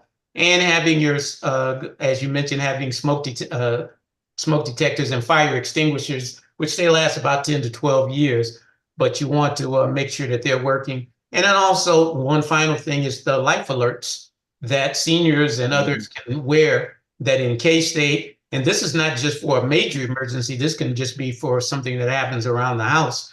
They slip, fall, and there's no one around to help them. They can use that because we've had that situation and many times they may not be able to get to a phone to call for help. But again, excellent, excellent presentation. And we thank you. Assalamu alaikum. Walaikum assalam. Thank you. So the next we had, brother, I believe it's Imam Salim Manan. Yes, assalamu alaikum, everyone. Walaikum assalam. And blessed, I guess, first Sunday to everyone, and also New World Patriotism. I know I'm belated in doing it, but in any event, we're always looking forward to New World Patriotism. And thank you so much for this program. I'm compelled to share something with you on this subject. I had a meeting with my family during the 4th of July. I had a group of people here, my children, and I had 2 of my great-grandchildren here. Wow. And they all on the phone. I mean, they're on YouTube. They're down in my house. I got a family room. Everybody, so I stopped them. And I said, we don't get together much. Everybody doing this, but I want to talk to you about something. And my motivation for doing this talk with them was because one of my granddaughters looked really depressed, like she was way out of it. And she don't know it. They don't know it now. I'm telling you, they don't know it, but that was what motivated me to come up and say something. And I told them about my cousin who committed suicide. And that's one of the issues we need to address. My cousin, who was a singer, you can Google her name. Her name is Jeannie Reynolds. She not only killed herself, but she killed her 2 beautiful daughters. I think one was 13 and one was 12. And when she did this, it was rare, now almost non-existent, for African Americans to do that. And she was trying to alert us to something, And the sad thing about it is she left me the paperwork, left me the art, left me a song she wanted to complete for her. And I didn't know that letter was stating that, but she started by talking in the letter that everything that she experienced in life, she never got over it. You know how we get over spilled milk? And she was so open and so kind that everywhere she tried to get in show business, they took advantage of her. Everybody took advantage of her. And she just kept storing it until she got to the point. And when she went to her family, she couldn't go to them. And I found out why. And I'm saying this to say this to you. Allah said, I created the human being as a servant. And he said, I also created you for my mercy. And we're living in the day now where we need to practice that. Allah says, if you want mercy, then be merciful. That's right. You need that right now. So merciful to your family. And my reason for saying this is you have to be able to detect when someone's having problems so you can be preventative and not ignore them, but to come to them and ask them how they are doing and continue to push the issue so that you can encourage them that this route of suicide is not the route you should take. You can do something. You can help. You can be preventative. and you can raise, raise their commitment to living more so than they're giving up. So there's something to watch in this incident too, is that we watch over our people and be merciful to them, and try to detect the problem among our family if we have family members who are showing. Now, when you go to the doctor nowadays, they ask you to fill out a paper and they ask you, are you depressed? They ask you that. Because if you are, then they know something has to be addressed, because now that's prevalent. That's people are doing that. And so we can stop it, but it starts with love, it starts with concern, and it starts with more than just saying how you doing and let them say and they're fine, but going a little bit deeper and say, well, how you really feel. We used to do that in the South. You used to say, I'm feeling you. We don't feel like that now. But in any event, I think that's important to add to what we're talking about in terms of our safety, in terms of everything that we do, is to look at our people and to try to do what we can to detect, if we visualize or see a problem, that we try to help and be more merciful and compassionate. And thank you for bringing this up, and may Allah continue to bless us. Assalamu alaikum. Wa alaikum Alaikum assalam. assalam. All right, looks like Brother, thank you for bringing that, brother. That's a sensitivity that we need to cultivate in ourselves, and not only what they say, but we got to feel them.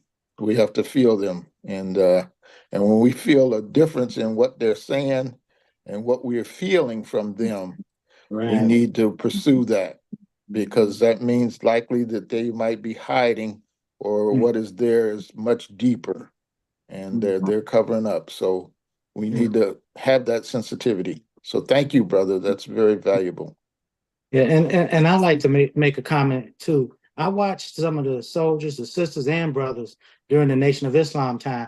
I don't know how true it is, but they used to people used to say that they opened up, when my father was on Stony Island, they opened up the mental institutes and just send people to us, And I noticed some of the soldiers, they would talk to brothers, they would look at them and talk to them, and you could see they be in a deep funk, and just them talking to them, they could study them and watch them and snap them out of it.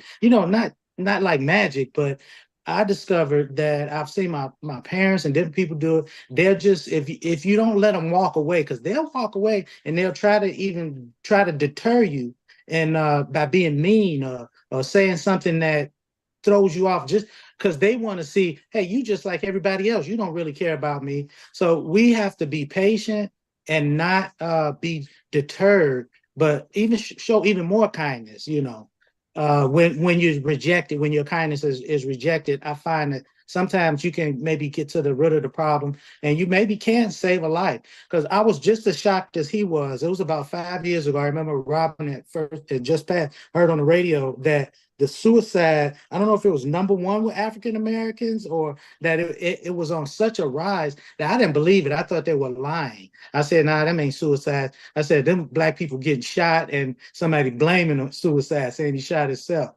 I just couldn't believe it. But we should be aware of that African American, our lives and our culture has changed dramatically in the past 50, 60 years. It's different. And we have different situations that we're dealing with, that we don't have that social connection. A lot of people are on the devices and things, and they don't even get to develop a healthy social personality even. Yes. All right. I'm sorry about taking that time, but I feel that is a situation that we could solve with community by just making an effort, and don't care if a person push you away, if they don't like you. Still be that thorn in their side, just to find out how they're doing and to let them know that you do love or care about them. Yeah, thank you. Alhamdulillah. Inshallah, regarding the depression, Imam W.D. Muhammad II, thank you so much. I'm a co-caregiver, and I'm charged with handling the medications. So I go into the form to find out what the side effects are. And the reason why he won't come out of his room is because this medication he's on causes depression. So if you don't know that, you would think, okay, he just doesn't want to come out the room. So just keep that in mind, and just check if your loved ones are on medication, if they're aging. Okay, could this be one of the side effects, depression? Okay. Thank you. Thank you. All right, looks like we have our last question, looks like from Sister Camila. And then after this question, Imam Dr. Ramadan will turn it over to you for closing remarks, inshallah. Sister Camila. Assalamu alaikum to everyone, to the believers, to the president of the Mosqueras, Dean Muhammad II, and all of you. I love you all. This has been so valuable. All the topics discussed, some things that I thought I should have known and didn't know, but now I do. I'm more aware. And that flipper chart that Dr. Ramadan mentioned that comes from FEMA, I think he said, that we can get, probably go online to see where we can get one of those.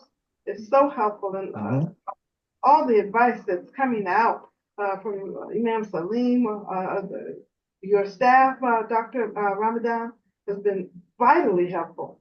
But I did have a question about heat stroke or heat exhaustion. And I think one of the videos that the sister was showing, I think it was Sister Sharon, showed that you cool the body down as quickly as possible was one thing. And then it said, don't give anything to drink.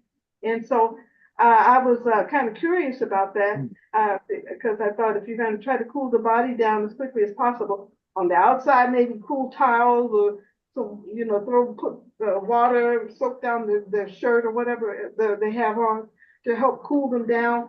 And then I thought, well, internally, seemed like it to me would give them something to drink, water, or if not water, because maybe it's a choking hazard, I don't know, ice chips or just nothing internally. I just wanted a little more clarification on that. You raised a good point, and go ahead, Sister Sharon. Just looking back over this source from FEMA, and what you're mentioning water, cool water, but what they want you to do is to soak some type of clothing that the person has and put it around them. That's how they would get their water, but they do not want you, they do not list that you would actually have them ingest water when they're having a heat stroke. Dr. Ramadan? Right. It's you want them to drink during heat exhaustion and become overheated. You want them to drink as much as they can, okay, water and rehydration. But when they start showing symptoms of heat stroke, that's the time you hold on that and you do the external cooling, pouring water on them, put ice chips on them and whatnot. They can choke, and when they get to heat stroke, they can also seize. They can seize. So it's when it's the symptoms, when it shifts from heat exhaustion to heat stroke, you hold on, giving them anything in their mouth and all. Okay, but still, your cooling efforts are just as much. Okay. What does heat stroke look like? What does heat stroke look like? How do you know? Heat stroke is when that person all of a sudden stops sweating. Okay, they're not sweating much. The temperature starts going up. They start getting confused, delirious. No, the clammy is sweating too, and they get dry. They can be dry. Okay, they can be dry, and their core temperature just starts going up, and the confusion and delirium, and like I said, seizing, and they're kind of out of it. When you see all of these changes happen, they have shifted into another zone, and that's when you don't try to force water on them or open their mouth and put something in them. But you still got to get them cool and get them to the emergency room immediately, okay? And we run IVs in them. We can put rectal tubes in. We can put tubes down their throat and cool water. We can do a lot of other things to get the temperature down. And the reverse of that is when we're trying to get the temperature up when we're almost dying from coldness. But They don't want you trying to push your mouth open and put ice or anything in them at that time. So when they look bad like that, don't do that. Thank you. All right, thank you. Assalamu alaikum. Well, like my son. Okay, at this time, with Dr. Ramadan, we're going to turn it over to you to make your in the Muslim Health Consortium to have your closing remarks for this presentation, inshallah. Okay, thank you. We thank Allah for this opportunity, and we thank Allah for Mosque Cares and for this community. And these things, we taught them in the past, but the importance of it now is increased.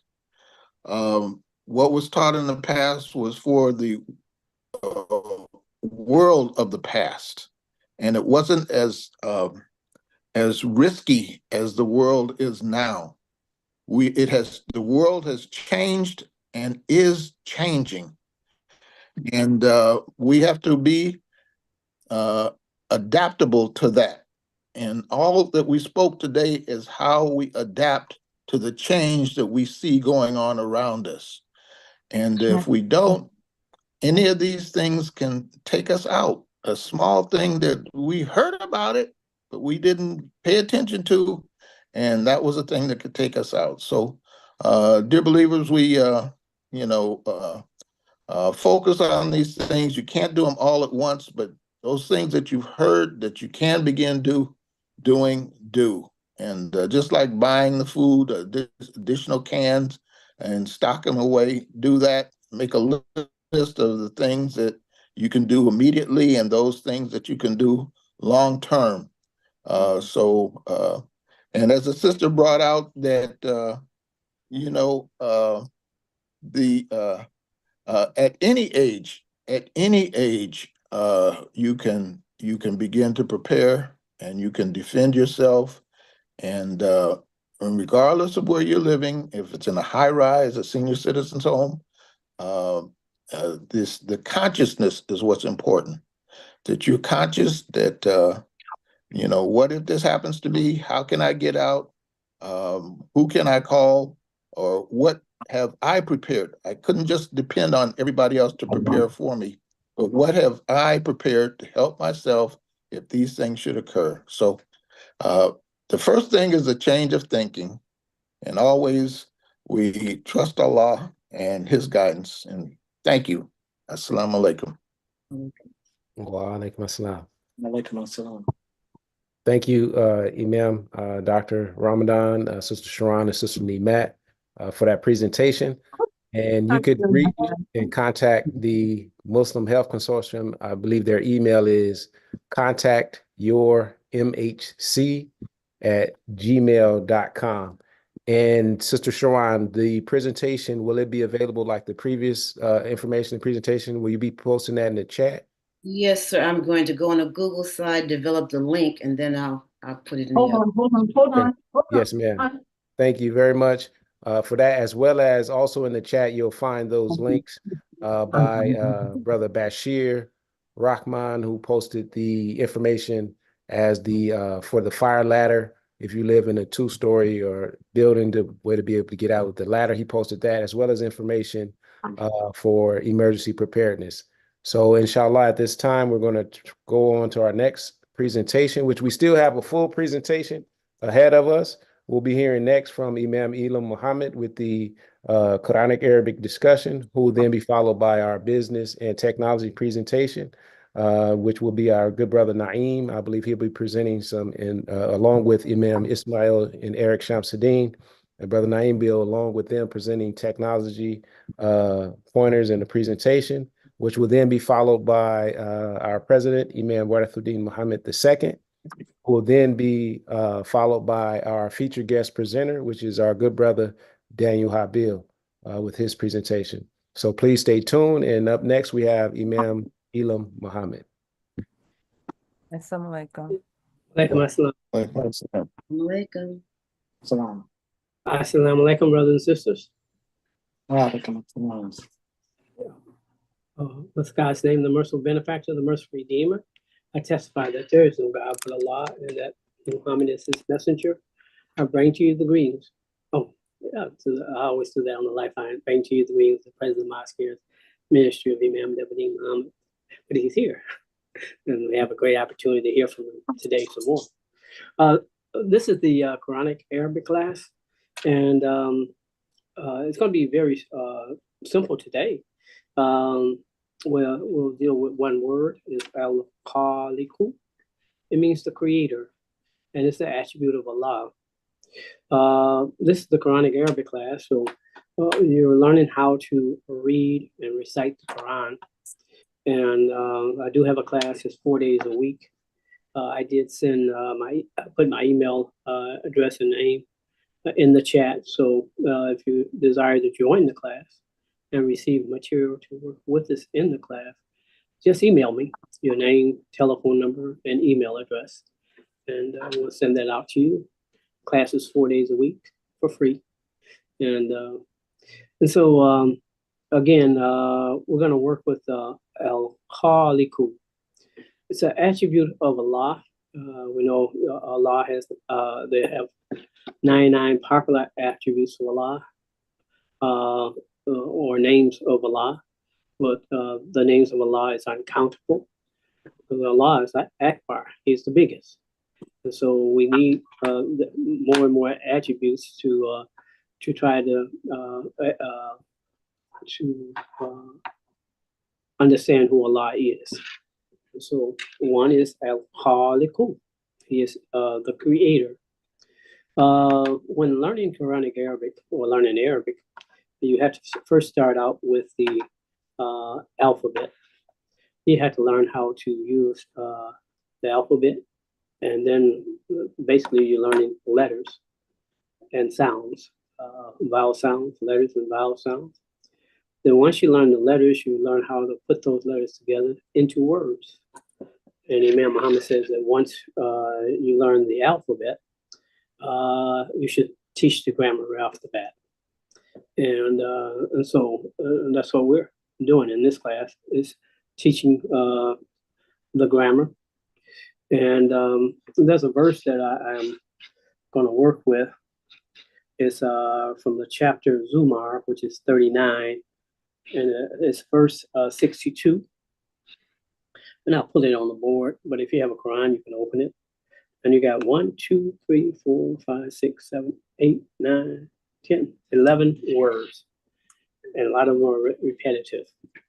That means you'll see it in that particular verse again. And so we love the Quran because it's the word of God. And being the word of God, it has all the solutions to our problems. And so we cannot outgrow the Quran.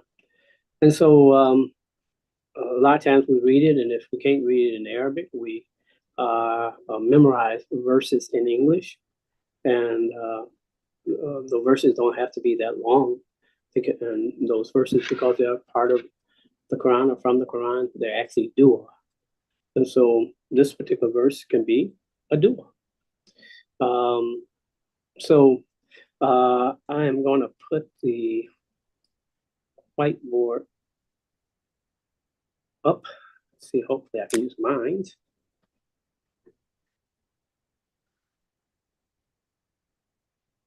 Okay. All right, this is the whiteboard from, it's not my whiteboard, so let's see. Let's see if I can do another way.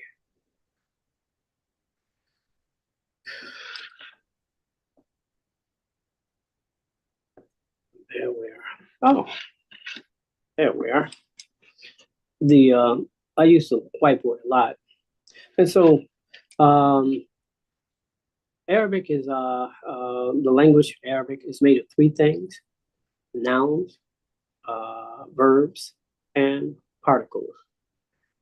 Nouns are person, place, or thing, like in English, but also in Arabic, person, place, or things, adjectives, adverbs, pronoun, and some interjections. Now, the Arabic is based upon a verb, 3-letter root, just 3 letters, 3-letter root. And from out of that root, you get noun, adjectives, pronoun, verbal nouns, and so forth. So it's the root of the language.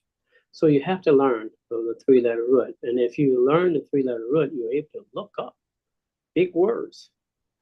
All you have to do is find the 3-letter root. You go into the dictionary, especially the dictionary of the Holy Quran, which we do, which we use.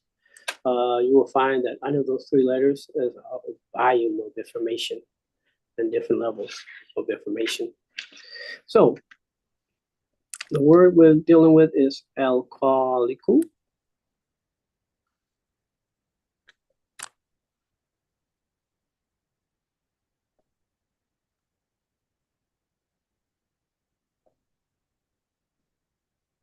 Are you hearing me okay? I'm on the whiteboard, so I can't remember if I unmuted. Yes, we can hear you. Okay.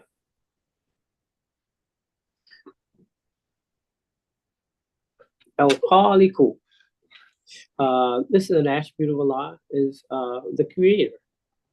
And the first thing that you learn after you learn the alphabet is how to make words. And the best supply of words, besides what's in the Quran, and it's in the Quran, is the attributes of Allah. You got 99 attributes. And so if you want to learn an Arabic word, you can memorize 1 or 2 at a time, or maybe 10. And those are the names of Allah. You can use them as a dual. Ar-Rahman, Ar-Rahim, Malik, Qudus, Salam, Mu'minu, Aziz, Jabbar, or Ar-Rahman, Ar-Rahim, Al-Malik, Al-Qudus, As-Salam, and so forth. This one is Al-Khaliqu. Now, after you learn the alphabet, you learn about nouns. Nouns are definite and indefinite. In this case, this noun is definite. Why? Because it has al. Al means the. Aleph lam. So that's the word that you have to learn. And then, okay, al, and then the last letter has the U sound or Dhamma. So I'll break this word out. So if people are still working with the alphabet, that's the ha. The aleph makes it a longer sound, al-fa. The next is lam, al-qali. Then the qaf. There's no Q in Arabic. They use that because they can't think of anything else to put under it. But it's like a cough drop, cough, cough. Name is cough. And it has a Dhamma over it. Let me do that.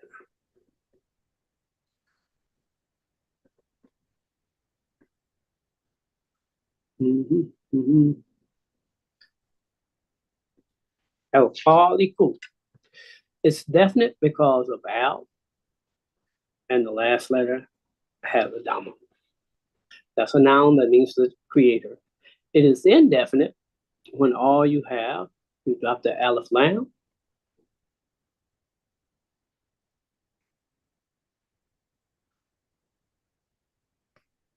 and you have a double Dhamma at the end. It's the un sound. It's called tanween bid Dhamma. Khaliqun. Khaliqun. It means a creator. And since we're dealing with noun, and really people don't know the impact and how important the verb is, because it is the root of the language. And technically, you can teach the verb first and how to conjugate it, but you also have to know nouns, pronouns. So next, if I wanted to look it up in the dictionary, if we took off the aleph lam, because if you look at the attributes, almost all of them have al. You take that off, and then you look at the letters you have left. 1, 2, 3, 4. But you want the 3-letter root, so you take off the aleph. That's a long vowel to make it a longer sound. So So you would have the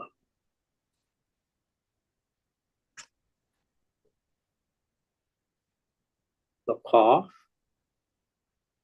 then you have the lamb. So you would look it up, ha and the lamb, ha, the lamb and the cough. And you look it up, you start with to look it up in the dictionary, you start with this letter first. This letter first. Then you go to this letter. Then you go to this letter. So once you got that 3-letter root, you can look it up in the dictionary.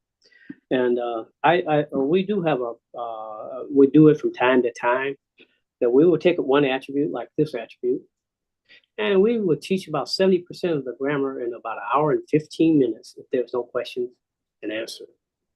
And that's about 70%, and it's equivalent of about half a year of Arabic that you would take in college. And then we can do that in 1 hour and 15 minutes. I'm not going to do that today. I just want to do what I just did right now. The nouns is indefinite, indefinite, has a 3-letter root, which is a verb, column. So there's a verse that I mentioned. And really the theme today is a simple sentence in Arabic. There's 2 types of sentences in Arabic. One that you have to use a verb, but you don't see the verb. It's called noun sentence, nominal sentence, equational sentence. That's what it was called in college Arabic when I took it in 1978. But really, is a sentence. It's a sentence, complete thought, subject, verb, and what concludes the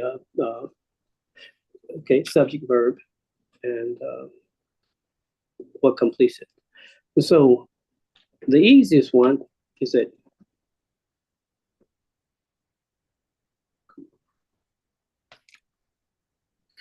you have to learn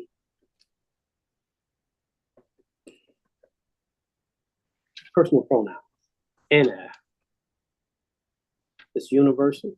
It's used for male and female. And the Arabic language is masculine and feminine. So there's no it in Arabic. So ana is used by male and female. And so you have ana means I.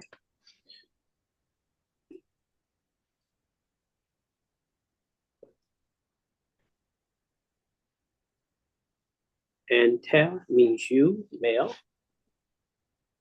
And ti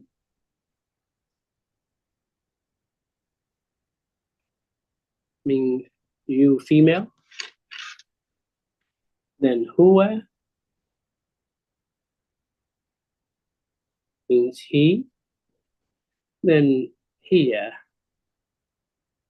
I'm just giving you just these here. We're only going to use about 3. Hiya means she. So to do a simple sentence, my name is Elam, but it's spelled in English, but in Arabic it will be like this. So if I say Ana Elam, it says I Elam. So in order to translate it in English, you have to add am. So the verb that you don't see is a verb to be in English. I am, you are, he or she is. So Ana, you see Ana Elam? That's Ana, I am Elam. I can say Anta Elam.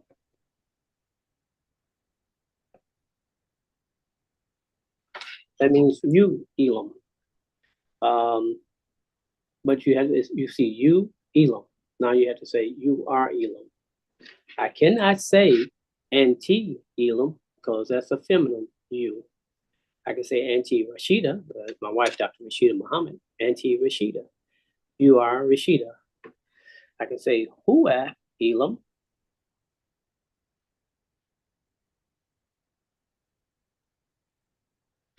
He, Elam. it means he is Elam. And then here, I can write Rashida. Sure hope I don't mess up my wife's name.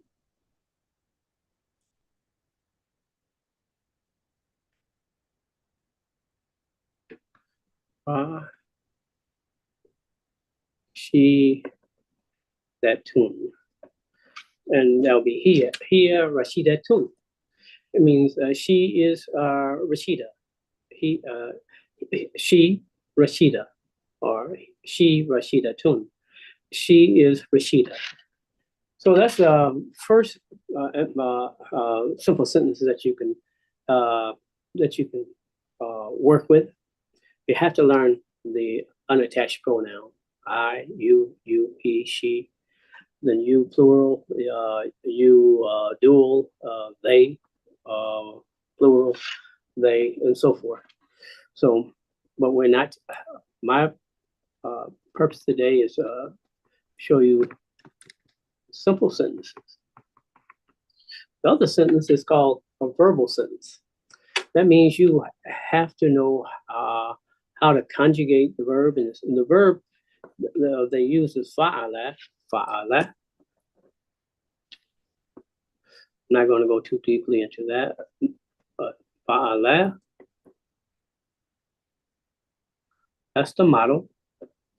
They tend to say to do, like in English, to be, to do, to run, to jump.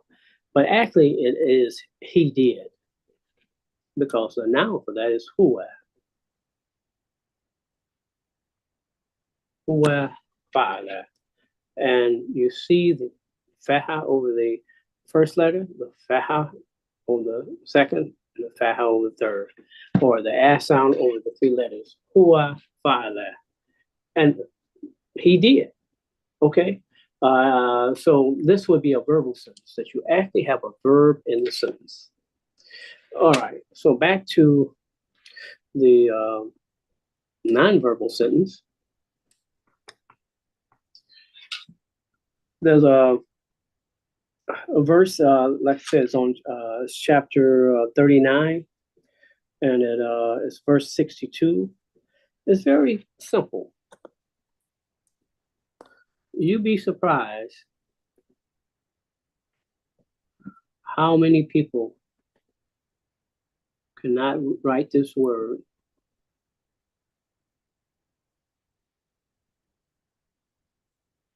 and tell you what it means. This is how you write Allah. Allahu. Allahu, but you rest on it. Allah. Allah. Allahu.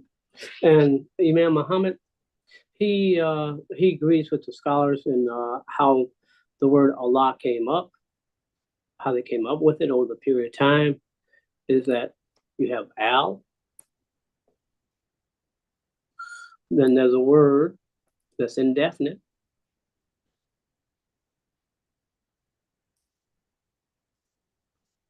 ilahun. Al means the, ilahun means a God. And so what happens, the al is put together. So that's why you see the shedda, with two lambs. The little hitch on the side, that's could be just by design or whatever like that. But this is the two lambs. That's not good. Let me make it better. Okay, erase.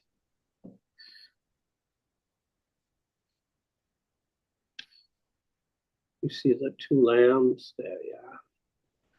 And shedda means you should see two letters, and the one that has the vowel comes second.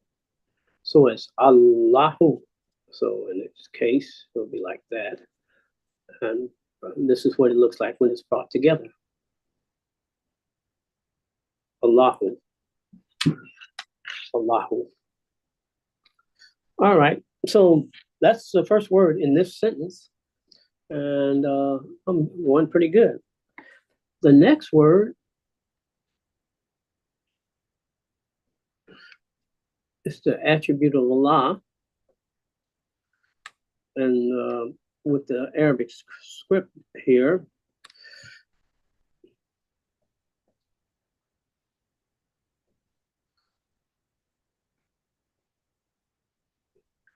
What happened, instead of being khaliqu, it is the same word.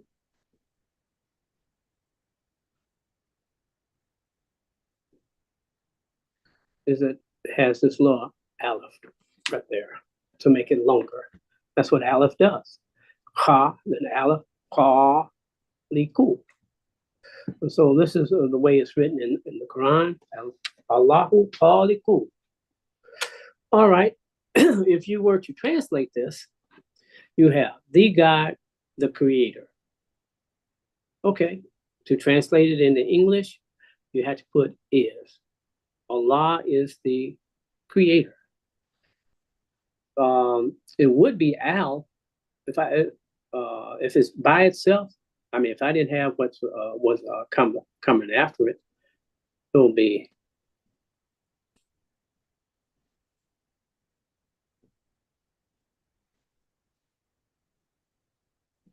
Allah al-Khaliqu. Erase that. Allah al-Khaliqu. But you see it this way. And there's a reason. All right. There's a grammar grammar point. It's called idafa. Idafa. It sounds complicated, but what you do, you have to have two words, and you make it into an idafa structure. That's just one more grammar point, one more thing you have to. So you take two words, in this case it will be khaliqu. Well, I'll do it like it's in the Quran.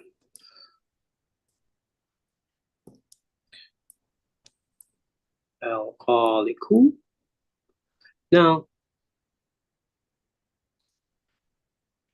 if we get done today and all you remember is what I said about Allah, then all praises to Allah. If you get done today and you able to write the word Al-Khaliqu, and it means the creator, all praises to Allah. If you're able to look up the word Kha, Lam, and Qaf in the dictionary, okay, so another step in progress. So you take two nouns, these is definite. So the next word is Shay'in. But you will see that it is not definite. So that's telling you something about, you start out with the model and then you have derivatives.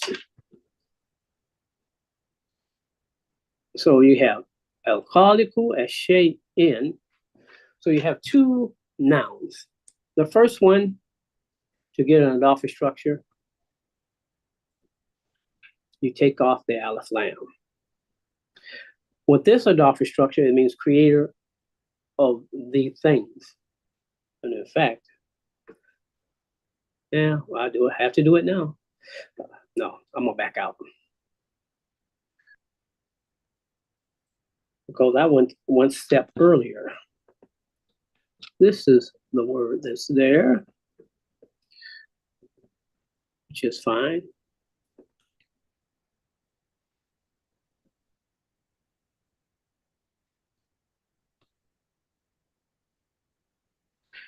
So that's what you see.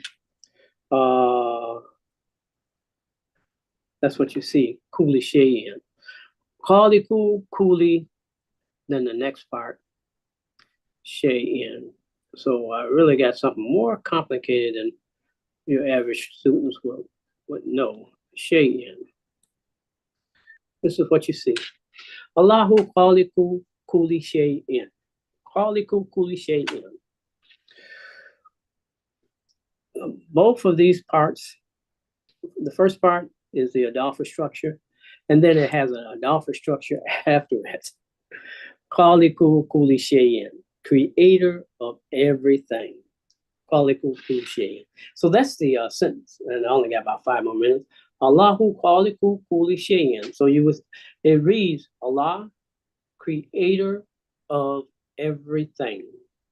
And so you have to add in these words. Allahu is the creator of, is understood, everything.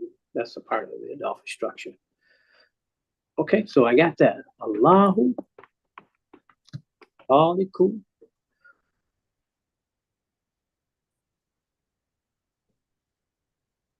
I like this word, this set of words. Kulli shay'in. Kulli shay'in means everything. Kulli means every. Shay'in means everything. Khaliqu, as we said, is the creator. Just with the structure kulli shay'in, you will see in the Quran, Allah is alimu kulli shay'in, the knower of everything. Here we got Allah is the creator of everything.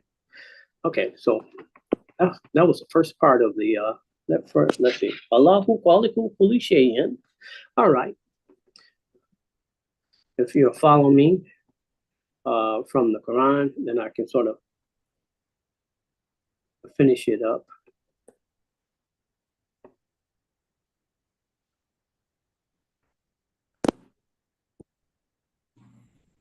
Okay, the recording start. Is that okay? We're still on?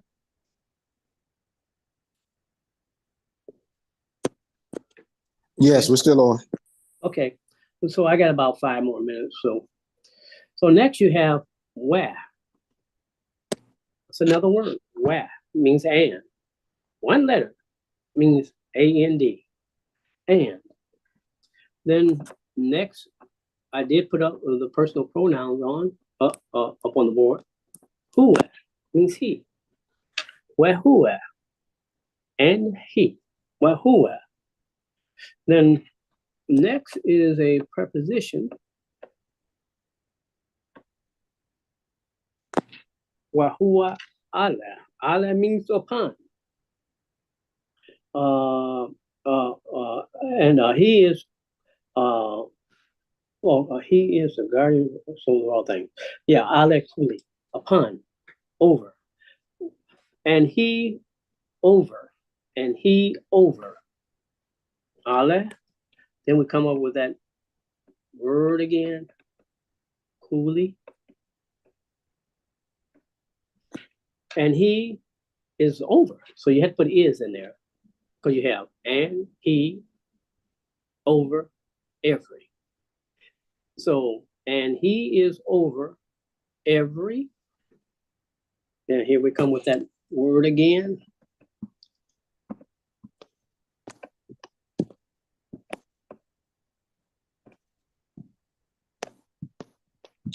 Everything. Wahuwa ala kulli shay'in. Okay, and he is over everything. But then you have the word that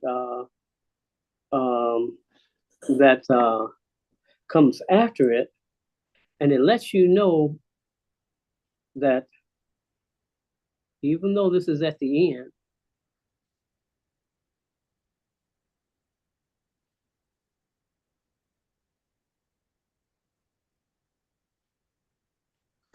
it is a noun. How do we know it's a noun?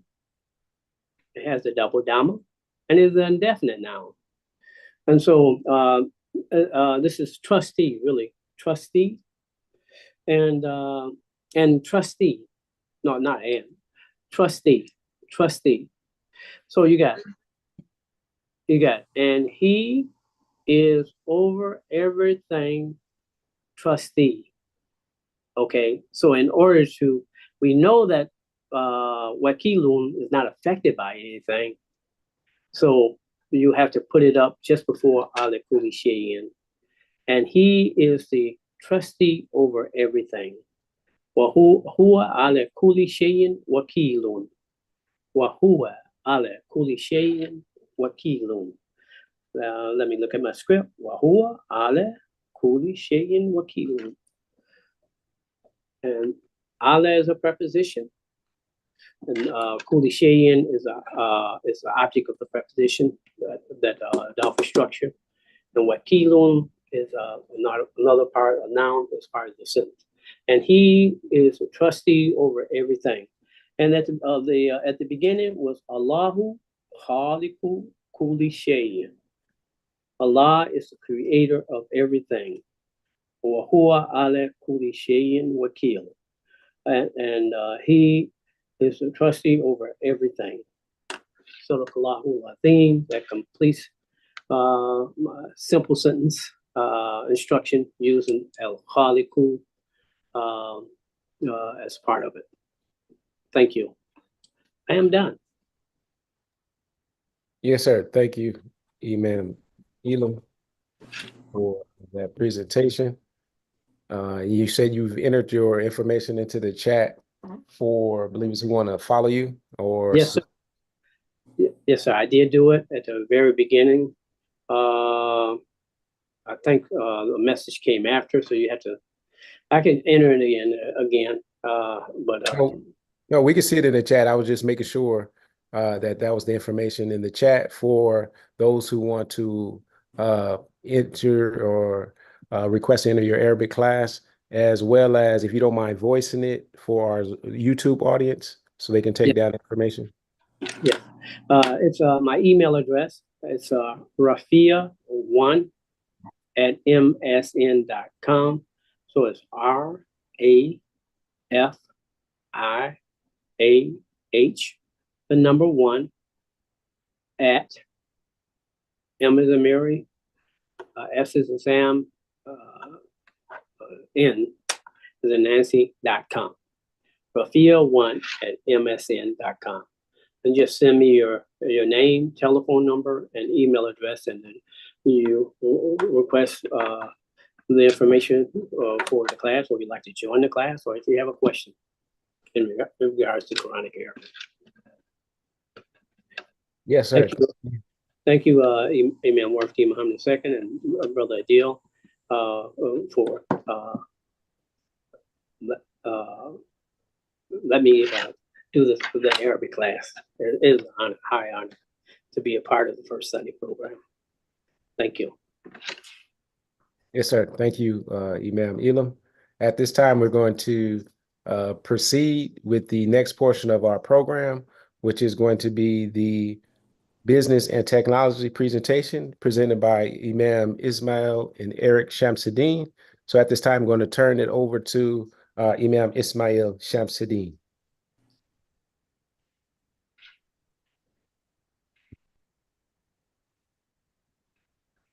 Imam Ismail and Brother Eric.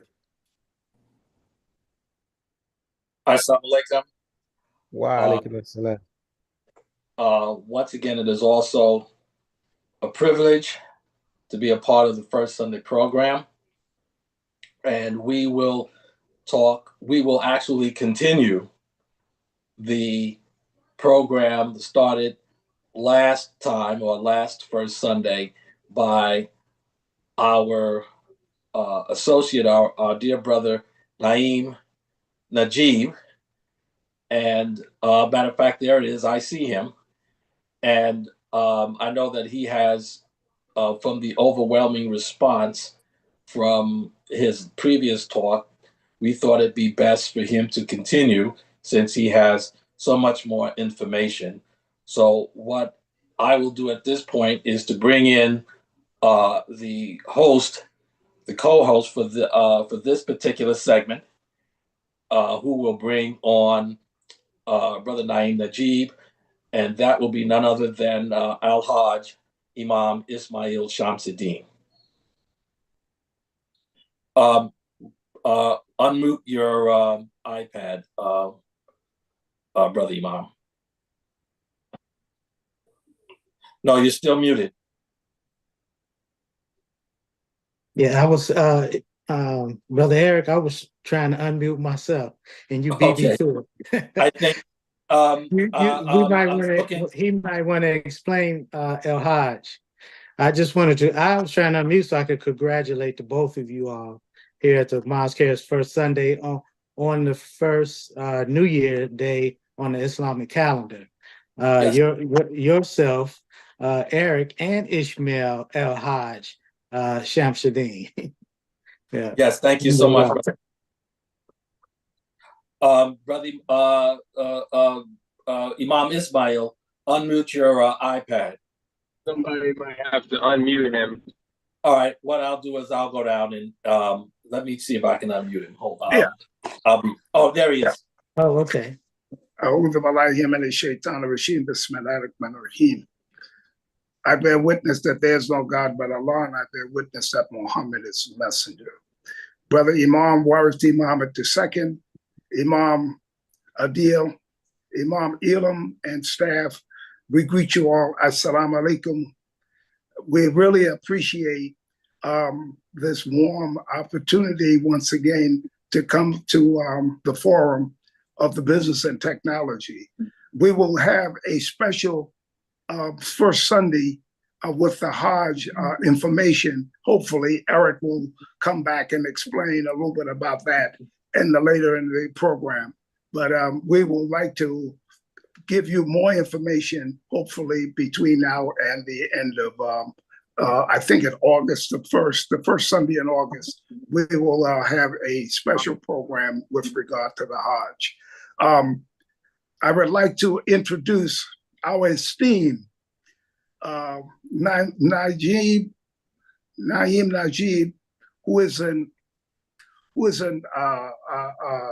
he's so many things. He is an author. He's a martial art. He is a health and wellness. You know, how can I describe a man that knows so many things? He is a great person to be around. And as you know, he's just coming out of Chicago. So I'm going to turn it over to him and let him give you more information about technology and how things are supposed to work in our global society. Brother, I can call him Imam too, Naim Najib. Assalamu alaikum, can you hear me? Okay. Yes, sir. Yeah. Okay, so just let everybody know I'm in transit. I'm moving. Actually, y'all can see I'm on the road. So I might lose reception and I might come back. But if Brother Adil could please allow me to screen share, and I might turn my camera off to make the connection better. But I want to share my screen to continue the presentation that we did first Sunday, and I want to say that it's an honor to be here again. And I want to focus this time on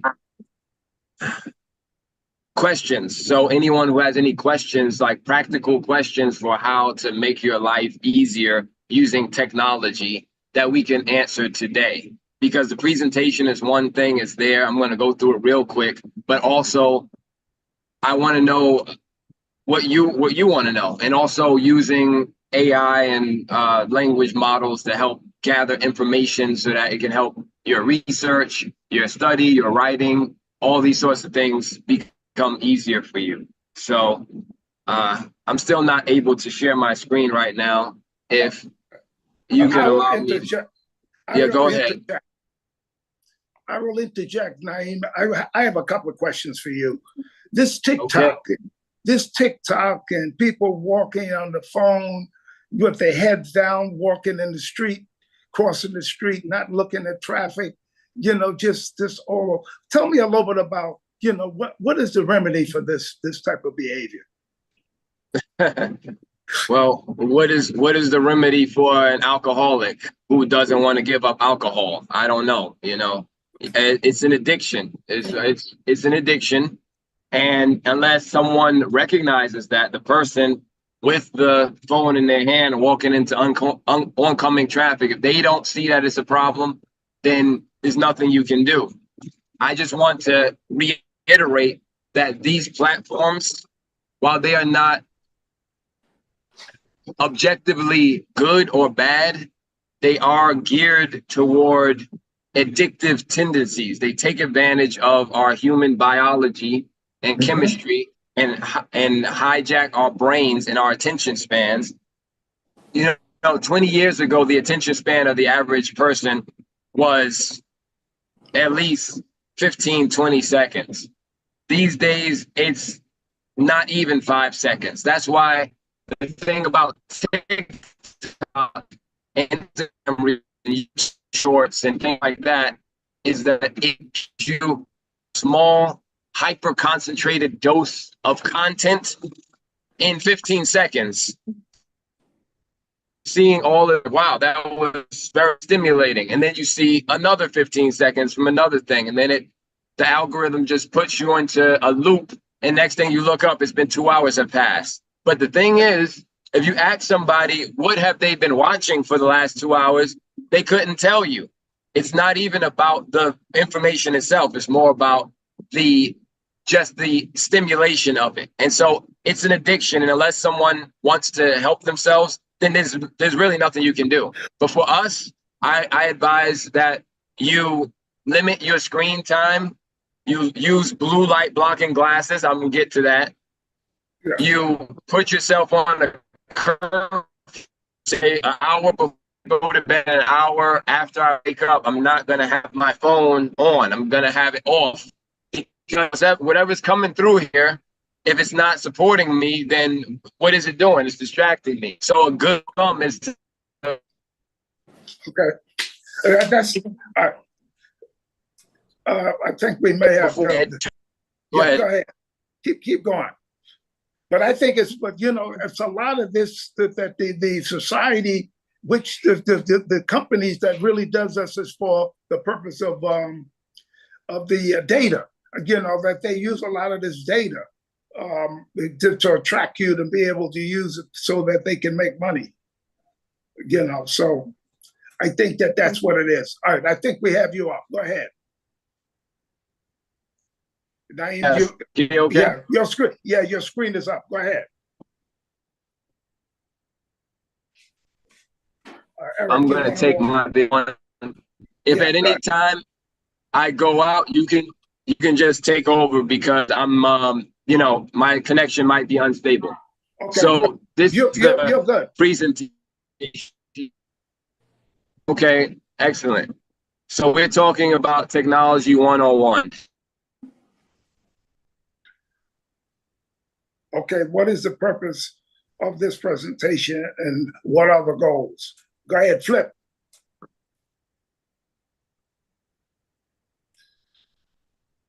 As he said that he is, Eric, you want to go ahead and talk a little bit about the presentation, some of the goals of technology is to use technology for our advantage, to make things like anything like the internet, like our computers, like all other things, is to make life easier and simpler. Allah subhanahu wa ta'ala has created man with one of the important things in his whole body, and that is his brain. His brain is, although we do not use our brain to the fullest capacity, but Allah has allowed man to create and to do what is necessary to not only enhance his life, but to enhance his environment, to make not only himself better, but to make his environment better and his community better. All right, so my question is to you, Eric, as I mentioned to Naeem, with regard to the uses of the technology that people are so addicted to, till they don't have the a point where they can really put these phones down and really use it for the purpose of gaining certain knowledge, experience, or whatever the case may be. It's all about fun and games, more so than anything else that I see. I don't know. Maybe I'm a little bit a little over the top, But give me a little bit of example about that while Naeem is trying to get that video together. Can you hear me? Yeah, okay, Naeem, okay, we'll let you go in. All right. Just to go quickly and say, what is technology? And technology is any tool that's used to make any task in life easier. One more time, that's any tool that's used to make any task in life easier. And what are some examples? Like a pen for writing, a bike for riding, a phone for talking, lights, phones, all this sort of thing. We have technology everywhere. So the principle is technology beats biology, meaning what you can do with a piece of technology, you can do more than you could do on your own with just your physical body. So for example, if you're like the person that's walking versus the person that's riding a bike, the person who's out here in the snow with no shirt, as opposed to the person who has a coat on, the stairs or the elevator, all of these things are used to make life easier. And so from shelters to vehicles to rocket ships to TVs, all of that stuff is made to make our life easier. Stoves, refrigerators, all of this is examples of technology. Now we want to go and say, how is technology used to harm? How is it weaponized? Well, yes. When you make something into the purpose of harming someone, it's now a weapon. It's not in and of itself a weapon, right? Is a pen a weapon? But when the pen is used to stab somebody, then it's now a weapon. But the pen was a writing utensil before that. So it's about the intent that makes it a weapon. And that's what you were talking about earlier about the social media. And it could be a very amazing tool to outreach, to share the message, and tools that we have, the resources that we have, the money out there, the business opportunities, job applications, resumes, all sorts of goods and services. You can use social media to advertise that, or you could just use it to promote your own selfish ego and whatnot. So we say is a knife, a tool, a weapon. So there's a funny demonstration on the side where the knife is being used to make food, and the one where somebody's chasing them down, right? So now let's talk about digital technology, the smartphones, the watches, etc. So we're starting with the screens, which we're all using a screen right now. And what are the harmful effects of screens? We went over this. Is most importantly is the blue light. Blue light comes from the sun, but it's natural. And you know the sun is not out 24 hours a day. It's there to keep you awake. It's there to give you melatonin, serotonin, excuse me. It's there to stimulate you, give you vitamin D. But when it comes from the screens, then what it does is it causes eye strain. It interrupts your sleep pattern. It messes up your circadian rhythm. And so some of the addictive aspects we talked about is the dopamine about it. I'm going to just go past this because unless anyone has questions specifically about dopamine, we can come back to that. Now, here are the solutions. Let's get right to that. How can we these are some of your wellness tools, digital wellness tools. And we start with blue light blocking glasses. These glasses are very cheap. You can get them for $1 and you can order them. They can come straight to your house. Just look up blue blocking glasses. So what they do is they reduce the effects of that blue light that keeps you awake, and you can actually get sleepy when you're supposed to be sleepy. Because what happens if you're on the phone or on the screen at 10 p.m. and your bedtime is 10 p.m., you're not going to feel tired. You're going to feel awake. So you put on the glasses and they help your body remember to go to sleep.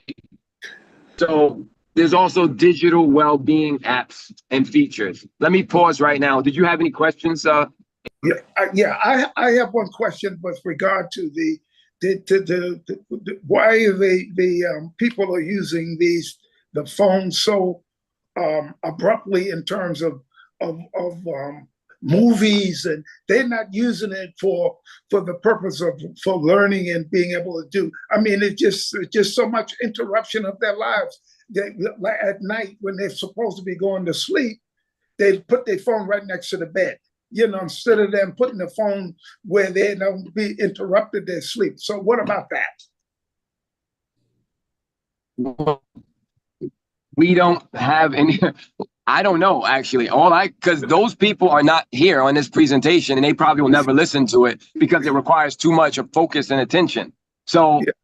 I'm not anybody's savior. I'm just giving a message because, like I said, I would not snatch a bottle of alcohol from alcoholic. I want to fight, because it's just an addiction. What I'm trying to say is that we are all prone to this addiction because it hijacks our biology. Like, you can't say that, oh yeah, I'm a Muslim, so if you give me heroin, I won't get addicted to it because I do 5 prayers a day. It's like, no, your body is made to your heroin is made to addict your body to it. And the increase of dopamine and the reward centers that light up in your brain, you don't have control over that. Just like if someone, when they put you under to do surgery and they give you that, they put you to sleep, the anesthesiologist. The anesthesia, yeah. Yeah, you can't go in there and say, this anesthesia has no effect on me because I read books about anesthesia. I know how it works. It's like, yeah, well, you're still going to sleep if you put the mask on. So if we put the phone by our bed, if we hold it in our hand all day, if we look at every chirp and ring and ding that comes off of it, we are going to be addicted. That's the truth. And so one of the things we can do is use the blue light blocking glasses to help our bodies adjust back to our natural sleep patterns, and also give ourselves a timeout, like a digital well-being, like I'm on this screen, a time for do not disturb. We all have do not disturb on our phone, which generally after 10, it just shuts down all calls and notifications except those who are on your favorite list, or people who call you 2 or 3 times back to back. Then it will ring. Otherwise, it won't ring. It won't even tell you that someone's calling. And I think it's a good tool to use if you're about to study, or if you're about to go to bed, or you're about to do salat, or whatever you're about to do that needs attention and focus. At least put on the do not disturb if you're not going to turn the phone off. And when you were talking about why these people don't use the phones for the capabilities it has, it's like someone who has a supercomputer at their hands that can do calculations from the Earth to Mars, but they're using it to play solitaire all day. Like, you have in your hand a piece of technology that is the cutting edge piece of human ingenuity and technology that's ever been seen on the planet. And we're using it to watch people do dances, right? And you could be using it, and I'm going to show you in a few minutes how to use it to get the most out of your own life, because after we die, the technology is still going to be here. So while we're here, how can we use the technology to better support our life, our health, our wealth, our well-being? So moving forward, so these are some of the digital well-being parental controls we went over for your children. If you have children, you don't want them accessing certain sites or apps, or at certain times, you can install these on there to control that. There's a downtime, there's a sleep schedule, there's all of this stuff, but you have to take the time to go and actually do it to protect your children. Like we talk about, Shaitan or Iblis or the devil, if you want to call him, his only power is the power of suggestion, right? Well, why would you open up avenues for it to suggest to you if you could close those doors? It's like leaving a window open when you know that there's toxic fumes outside. Just close those windows. All of these features are here to help you close different avenues of suggestion, because the constant bombardment of stimulation and information that is leads to information constipation. I'm just trying to rhyme right now. So let's move on. All right. So how can we use it to improve our lives? So we can use it to research, save time, do problem solving, consolidate information, critical thinking. So his tool for privacy is called Brave Browser. You can download that on your phone or your computer. Just type in Brave Browser. I recommend you download that. And for the people who really want to be sold on it, I tell you, one thing is it's free. Everything I'm telling you here today is free, except the blue light glasses. You have to buy those, but they're worth it. But Brave Browser is free. And if you like watching YouTube videos, it will, you know how they have those ads that come up? It eliminates all the ads without you having to have a YouTube subscription. So that's usually what gets people to install it. So also we have research where it comes Google and Google Scholar. Most people don't know Google Scholar exists. Google Scholar is for people who actually want to do research in a scholarly fashion, not just what the popular people believe about a certain topic. And then we're talking about open source AI language models. So ChatGPT is one and Gemini is one. So let's talk about how we can use that. And I'm going to, let me see if here we go. I have prompt here. So I'm going to do an actual live demonstration. And for those of you listening, I would like you to give some ideas or some things in your life right now that you need help organizing, even if it's your finance, all prompts. Health, can you create a balanced weekly meal plan and recipes for breakfast and dinner? I'm looking to include more vegetables and lean proteins into my diet. Additionally, can you suggest some simple daily exercises to improve my overall fitness? We put in here, we do what it does, and we'll see if it comes up with an answer. In the meantime, since my internet is shaky, I'm gonna ask that you take over if I fall out. So, let me see. Here's my presentation. Okay. Okay, I think we can open up for questions at this point, Naeem, because this way we can consolidate everything, and then we can come back to some things later. So why don't we just open the floor for some questions while we still have you? I have a question, if I can interject maybe for a future topic. Brother Naeem, will you put together a session on artificial intelligence? All right, he may not be able to hear us, but that's going to be something I can't hear you. Go ahead. I can hear you. Would you put together a topic on artificial intelligence? Yeah. And yes. Brother Eric, Are you asking me? Yes. There are some things I don't want to overstep your area of expertise, but artificial intelligence has interject into a lot of things, like into finance, into entertainment. Artificial intelligence is now into the music industry. It's into the finance industry to the point where analysts are no longer needed. It's into the music industry where people who you think are singing were actually not singing at all, or not, or rapping or put together lyrics. They're not even doing those things. So I would like for you, if you can, on a future topic, to put together a future presentation, a topic on artificial intelligence, the benefits and the harm.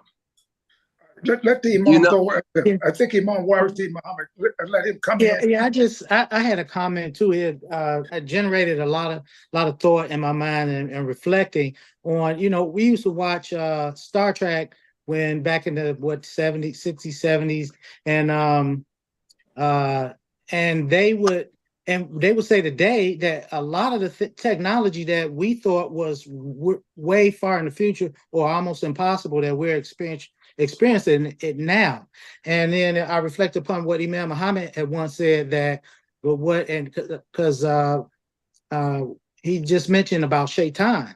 And I think Imam Muhammad was saying more more or less than the scheme. You know, it's all evil and corruption is the scheme of the Satan. But he was saying that what society seeks to do today is being that America is an experimental society and an experiment with good intention, but with freedoms and freedoms that also allows the devil to take his bad intentions and have the same freedom we have. So it's a flip side. You get all of the good, but there's the evil there too. And I thought about Star Trek and the Borg. You know, I was like, it was like there was this story of a people, all of their minds were plugged in, and they called it the collective mind. And I'm thinking that it could be an experiment with, for want of a better word, with, you know, businessmen and ambitious business people, powerful people, to get all of us involved in the same thing, just to see how much we could manage and how much the human being, because now we're not testing muscles, we're testing the greatest muscle that God gifted us with. We testing the intellect and the brain power. So this new technology is trying to see how can I get the most profit or capital out of the masses, and still keep the masses happy and still keep the masses progressive. And you can see where Imam Muhammad said that they want to eliminate the competition. He said that's what pop culture does. It wants to eliminate competition so that your kids aren't competing with their kids, the people in power, whoever considers themselves the power or the people that should be first in line for everything. So the pop culture can eliminate you from the competition if you're looking at the wrong stuff. So that's why I tell people, I said, do you follow the Mosque Cares on Instagram, Facebook, these different places? Because if you follow us, then you get the positive energy that Muslims and believers give you. Absolutely. Whereas you could follow a friend in school or your college buddy or somebody you just hang out with on the weekends, and they watching garbage. They listening to madness and corruption, and then your mind gets addicted. A lot of my witnesses, I remember the first time I was a believer or something, you plug into one of those Facebooks or those feeds, and there's so much information. Some of it is positive, but even the positive stuff, you get sensory overload. And I had to put it down. I looked up, I had been looking at my phone for over an hour. And, you know, it'll keep you up at night and everything. And so I don't know what the effect on the brain is. It's almost like you ate too much candy, you know, because is the stuff true? A lot of stuff I was seeing, it seemed to be believable. So I was telling myself, I need to try this. I need to get that tea, or I'm gonna try this fertilizer in my plants or whatever. Whatever you're interested in. And this is another thing I don't like. You can be tricked into becoming a slave captive into that stuff, because they can follow and study your likes and dislikes and feed your likes and make you obese with information. You know, I'm buying stuff I would have never done. I lost my witness, man. It benefits you, because I said, well, if I hadn't discovered these things, I wouldn't have got the benefit that I got. But then at the same time, did I need it? Did I need all this? So, you got a big job, brother. I'm going out and get me some of them glasses. I don't even look at them, but I'm getting them away. I'm trying to figure out how to give them away free when people buy publications from WDM Publications. Oh, that sounds good. I want to That share would be them. great. So I said it now, so hold me to it. I'm gonna share them with the youngsters, because the youngsters, Absolutely. I go in my Please. children's room and I turn out the light, because this is something I've done for our good spirit and energy. I put daylight white lights, and a lot of them are over. They have wattage, because I felt that daylight light is good for the body, especially because we had these winters in Chicago where you don't get a lot of sun. And I felt spiritually, a lot of people get depressed. Some people get depressed and it really interrupts their life. And so I've always had these lights since I first discovered them, and they keep me happy, keep my energy going, and keep me productive. But my children, I get up in the middle of the night and they lights are still on, and they staring at the computer. So I've been telling them to turn the lights out. I said, the sun I said, your room look like it's 12 o'clock noon, but the sun has been down for hours. Your body needs to know that it's nighttime. I say, even if you're not going to go to bed, you should let your body know it's nighttime. Now I got to get the glasses. We had one pair years ago. I don't even know where they are, but that sounds like an excellent investment. So I just want to echo what's been said about the blue light glasses, and I'm going to start now and see what it'll take for me to invest in a few pair, or Yes. even to see if I can use them for charity work, or maybe just for the cost to get my cost back of whatever I spent. But that is something that I really believe in. And even the older generations before the technology, our parents used to always say, hey, y'all need to turn some of them lights out. You need to wind down and get some rest. Because I think even though you have children out here experimenting with drugs and alcohol and things, I think they would be much better off if they had just basic encouragement for the things that we grew up on, which they don't have access to. They're really wearing themselves out. Yeah, that's just my personal perspective. But y'all, you can chime in if you agree or don't agree, or got something to add on. Now, I like you want to finish up so we can go to the question and answer? Yes, and Brother Imam, I can send you a link where you can get some of those glasses in bulk for a lot cheaper. Yes, and they're a great resource because they work. I don't know if y'all can see my video, but I have a pair on right now. Oh, wow. Those are silence. Yeah. Okay. I'm gonna go back to sharing my screen and to respond to what you said, Eric, about if some of the benefits and detriments. I can say that a good presentation would also be about AI and also scams, because there are a new breed of scams out here these days. It's not just the email, oh, I'm a Nigerian prince who I need your information so I can send you, if you send me $1,000, I'll send you $1 million. Y'all remember that whole scam? Yeah. But there's some more sophisticated scams out here that, for example, they can clone your voice. They get 2-3 seconds of sample of your voice, and then it can mimic your voice. So imagine someone takes your child's voice or your spouse's voice, and then they call you and they say, with their voice, say, oh, I forgot my social security number. Could you go look at it real quick and tell me? And you're thinking it's them. So there's some things we should do. I think in terms of security, because I also specialize in security and martial arts and tactical awareness, but cybersecurity, for example, if you have children, you should have like small children or any family member, but you should have challenge phrases, just like you have passwords to get in your email. You should say, okay, someone is coming to you saying, oh, Imam Warthi Muhammad II sent me to give this message from you. It's like, okay, well, what's the challenge phrase? Because he would have gave you the password. Let's say the password is Salat, right? So you say, I say Salat, and then you're supposed to say what the response is, which let's say that response is Toyota, right?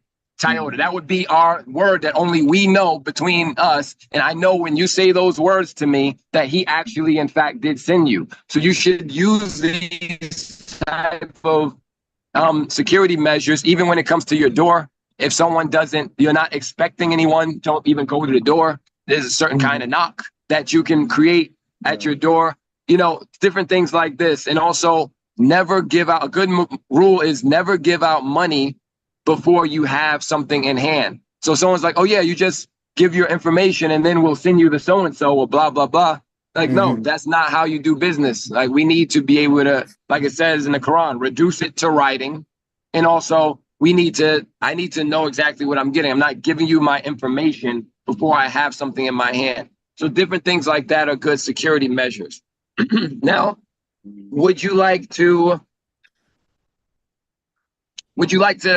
do a prompt for will preparation or power of attorney preparation? Which one would you like to try? Well, whatever you decide. Go okay, ahead. so let's look at, in case you were looking at doing a power of attorney, then here, I'm just going to copy this and put it in here. This was actually the meal plan it created for me.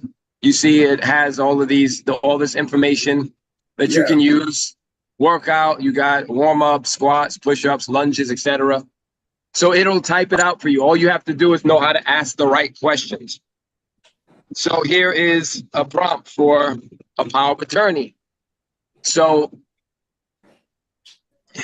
it's going to explain the difference between a general power of attorney or a limited or special power of attorney, a durable power of attorney, springing power of attorney, medical power of attorney, financial power of attorney, how to create it, select an agent, define scope of authority, etc. I'm not doing this so y'all can do power of attorneys right now. I'm just doing it to show that you can have help in sorting out some of these things. We all need to be able to do these things. And Sister Kalila, you have your hand up. Can you come off of mute and ask your question? Yes, assalamu alaikum, Brother Naeem. Thank you for your excellent presentation. And assalamu alaikum to all the believers for the Mosque Cares and Imam W.D. Muhammad II. I had a question on two things. What you were saying about the artificial intelligence, we know that Allah says there's nothing that he creates that Shaitan doesn't try to mimic.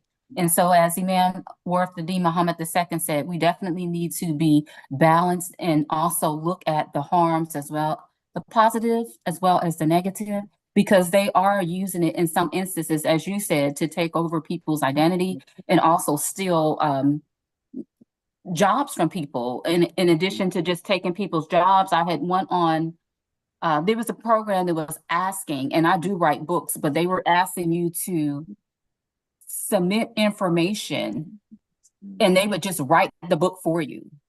And I forgot what it was called, but we just have to be very careful because it is an artificial intelligence, but it uses human intelligence, of course. And it's using a vast variety of resources, even the Zooms that we're on, everything. So it's going to be very powerful, but at the same time, we have to make sure that we're balanced in using it. And the second thing I wanted to say is that I had attended this workshop for cancer survivors, and there was a couple Muslim sisters who were saying some of the things that they were advised not to do. And they said one of them was to limit cell phone use and do not sleep in the room where you're charging your cell phones. Do not have TVs in your room. Do not have computers charging in the rooms that you sleep, because our cells are sensitive. And when we sleep, it's very important that we don't have those around us, because they give off low emitting radiation, but it's still some radiation coming off of that. So I just wanted to share those few things. Thank you. Like my mom, thank you for that advice, Sister Kalila. I see nothing wrong with not having a potential source of radiation in the room with you when you sleep for 8 hours like that. That sounds like a good move, and let's ask the question, what is so important? What is so important that could come through that phone at any given time in the late watches of the night that's worth disturbing my sleep? So good sleep is linked to longevity, health, and also it decreases the likelihood for Alzheimer's and dementia. When you don't give your brain the amount of rest it needs, you will run into all sorts of problems that are not good. I don't know how else to say it. It's just, I'm not even going to go down the list. Then say that sleep, balanced diet, exercise, and of course, limiting the screen use is good for us, because pretty much everyone here can remember a time where the TVs were, the fat back. There was no flat screen TV. It was the one with the fat back. And some of us remember black and white TVs. Some of us remember radios. So we went from radios in a few generations to a device in your hand that can do navigation, banking, TV and movies, social media, and sometimes give you a good phone call. Not all the time, but sometimes you could get a phone call out of it.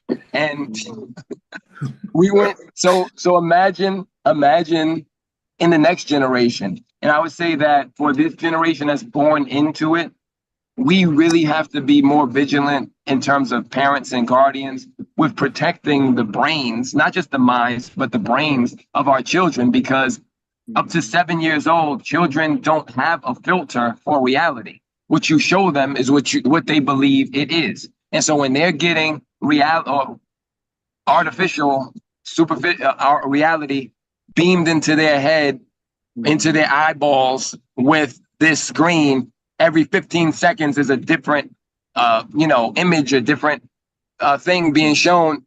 They're gonna look up from that screen and look at actual reality and get bored and not be able to engage. Anybody here ever been to a restaurant and you've seen a couple or a family sitting at the table and all of them on their phones, not talking to each other, stuff like that?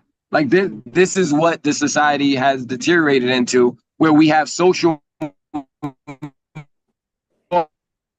Like, what kind of sense does that make? You have to know that this is a viable threat to your relationships, to your sanity and your brain, and you have to take measures against it. But go ahead. Name, what do you think that sci-fi and Hollywood is like alluding to that when you have stuff like The Matrix? It's a few other ones I've seen where all of the people thought they were where the society had decided they don't need the physical person there anymore. They just need to plug into their intellect and their mind. And these people in their mind are like in a dream state. And there's so many movies where they have talk about people traveling from outer space and then their minds are just plugged in. Like they don't need the physical human being anymore because, and that's what we have to, as a society, we have to have moral leaders, leaders like yourself that can give the pros and cons and also give the warning, that's why this is just so valuable. And I'm gonna tell you about, I used to travel a lot and I did a little experiment because I would come home with jet lag and I couldn't sleep because I'm behind the wheel of a car, so your body is hyperstimulated because you're trying to stay awake. And I tried to make my room completely dark. So I bought those dark blackout shades that I could pull down. And I went around with electrical tape, black electrical tape, and I tried to put it over all the electronics. You won't believe until you try to do that how many electronics you have flashing lights or red lights or power lights or that you it's almost impossible to block out all the light. But at one time I did, even my smoke detector, I put tape over the light on it. And I was able to make my room dark where if I open my eyes in the middle of the night, it's pitch black. And that was hard to do. It hadn't been like that for years, but at one time I did it. I was just obsessed with trying to make it dark. But I'm a witness that you do get better rest when it's silent and when it's dark. I think that's the way Allah intended. So I don't know if we could ever get back to that or if it's even possible. Yeah. Well, like you said, you can make it dark, or you can wear the eye mask, earplugs, I used to or try if you like. Yeah, I used to try the mask, but that's it's kind of like my earbud. Yes. Sometimes I get irritated by it, and I'm like, I'm walking around with the earbud, and I'm not even on the phone or listening, and then I'm like, this is why I'm irritated. I can get this thing out of my ear, So it's kind of like that, yeah.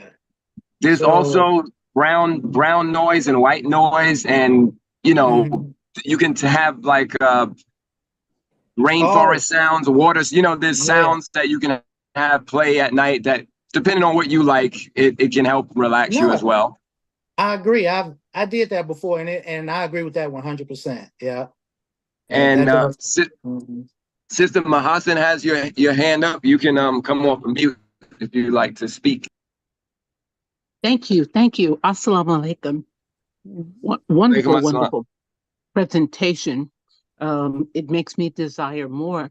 But one of the things that, as you're talking about protection for the children and the consciousness of parents in eliminating unnecessary distractions for their children, and the fact that children are unfiltered, so their subconscious is not filtering anything out.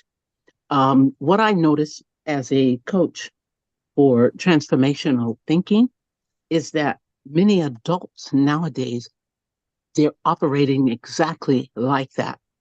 And let me put it like this, the 7-year-old mentality in 50-year-old, 60-year-old, and 70-year-old people. It just depends on the cautions that they have been sensitized to and the way that they guard this. So one of the things that puzzles me as I move around in society is how much control preschoolers have over their parents. And that the parents are using the computer and the smartphone as a pacifier. It's just not in the mouth. It's in the brain. Absolutely. And when they go to retrieve it, if a call comes in, the child stretches out and has a fit and screams until they give that phone back. And I've seen this so many times. You know, the other thing is we have age-wise generational comparisons. We have babies having babies. We have younger generational adolescents, adult with less sense, as Imam Shuaib coined the phrase. And they are trying to raise children, but they don't have the information, the knowledge, the understanding, or the experience of being raised themselves. So there is no literally adult guidance and sensitivity for our children. And our parents, those of us who did have parents and ancestors who are on top of that, all of those cautions, the limits that they used to put on it, had a protective impact and preservational impact so that we would retain our nature-based, fitra-based capacities over the longest period possible. So I'll stop right there. And I wonder if you, in terms of making this information available, have a series of workshops or something consistent that we could plug in to reprogram ourselves. Let's stop real on. Assalamu alaikum. Yeah. Alaikum assalam. Thank you so much for that. And Nine, can you conclude so we can yes, let me conclude. I want to say to everyone, thank you again for having me. I want to have some new information and more information. My goal is to make it functional for you. And I know my connection is not well, but you see my blue light glasses makes me look more intelligent. So that's why I'm trying to show you I have some smarts now. But no, I appreciate being here. And I just want to I want to offer what it is that we that you away with today. So if y'all could say in the comments something that you have learned or will use today, even if it's just the blue light blocking glasses, that's a good start. You know, it's hard to get out of a routine and a habit, especially when something's new and new information. I'm giving a lot of information at once. And I keep emphasizing this AI, chat GPT stuff because people are going to be using it. People, I'm not just against you, but even people in your fields, right? So people are going to be using it. Let's say you're a paralegal and you need to read some documents. There's going to be you reading through documents. You got documents to read through, and there's going to be someone who takes the AI and puts that document into the AI and says, summarize this for me in one page and give me the bullet points. And they're going to get through that information 10 times faster than you, and you're going to lose your job. So it's not that the AI is taking your jobs, but it's the people that use the AI smartly who are going to be taking the jobs, because information, the power to process information quickly, you can do the job of 10 people by yourself. But if we can't avoid it, we might as well learn how to do it well and position ourselves in a place where we're not ruled by fear or by ignorance, but knowledge. Knowledge itself is not necessarily power, but an application of knowledge is power. And by using this knowledge, you can empower yourself to save time. Because we keep talking about all the time we spend on this stuff. Well, the time is life, right? We only really have right now. We can't say we have tomorrow, but you got 24 hours in the day, really 16, because you're supposed to be asleep for 8 of them. And that's 1,440 minutes, giving you roughly 1,000 minutes to use in the day. And then every 10 minutes you use is 1% of your day going down the drain or being used to invest in your future. And if we're just going to be allowing our minds to be hijacked by somebody else's influence, I'm not saying we have to go and be social media influencers. I'm just saying we have to know that we are not immune to the addictive effects of this, and that we have to use the tools at our disposal or they will be used against us. If someone had a, very dystopian question, like they were like, oh, well, what about AI trying to take over and whatnot? How will we defend against the AI?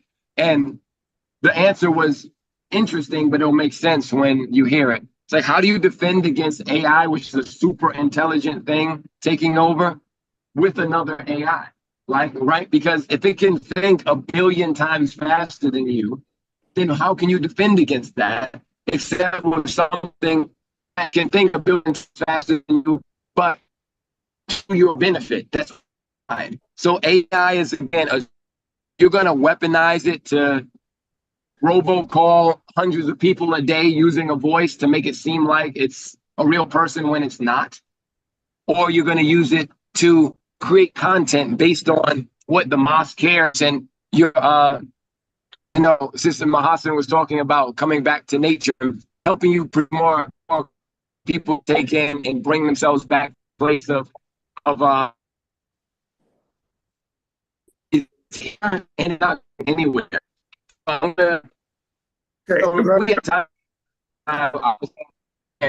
Naeem, we're losing you. Can I just conclude by anyone that have any questions and concerning of whatever they need, if they can put it in the chat, and then you can answer it. And I'd like Eric to go on and close out the announcement that we are talking about coming up, the upcoming events for Mosque Cares, and with regard to the Savior's Day, the convention, as well as the upcoming events that will take place in August for the first Sunday. And then we'll conclude. Yes. Listen, I've got my blue light glasses, just realized that I had what Brother Naeem was talking about, and I will put that to use immediately.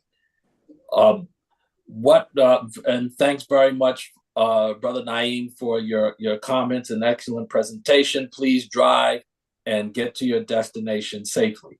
Well, he's not driving, I hope. Well, yeah. Well, I got the AI driving for me. It's okay. No, I'm not. My father's driving. Okay, great. Please get to your destination safely.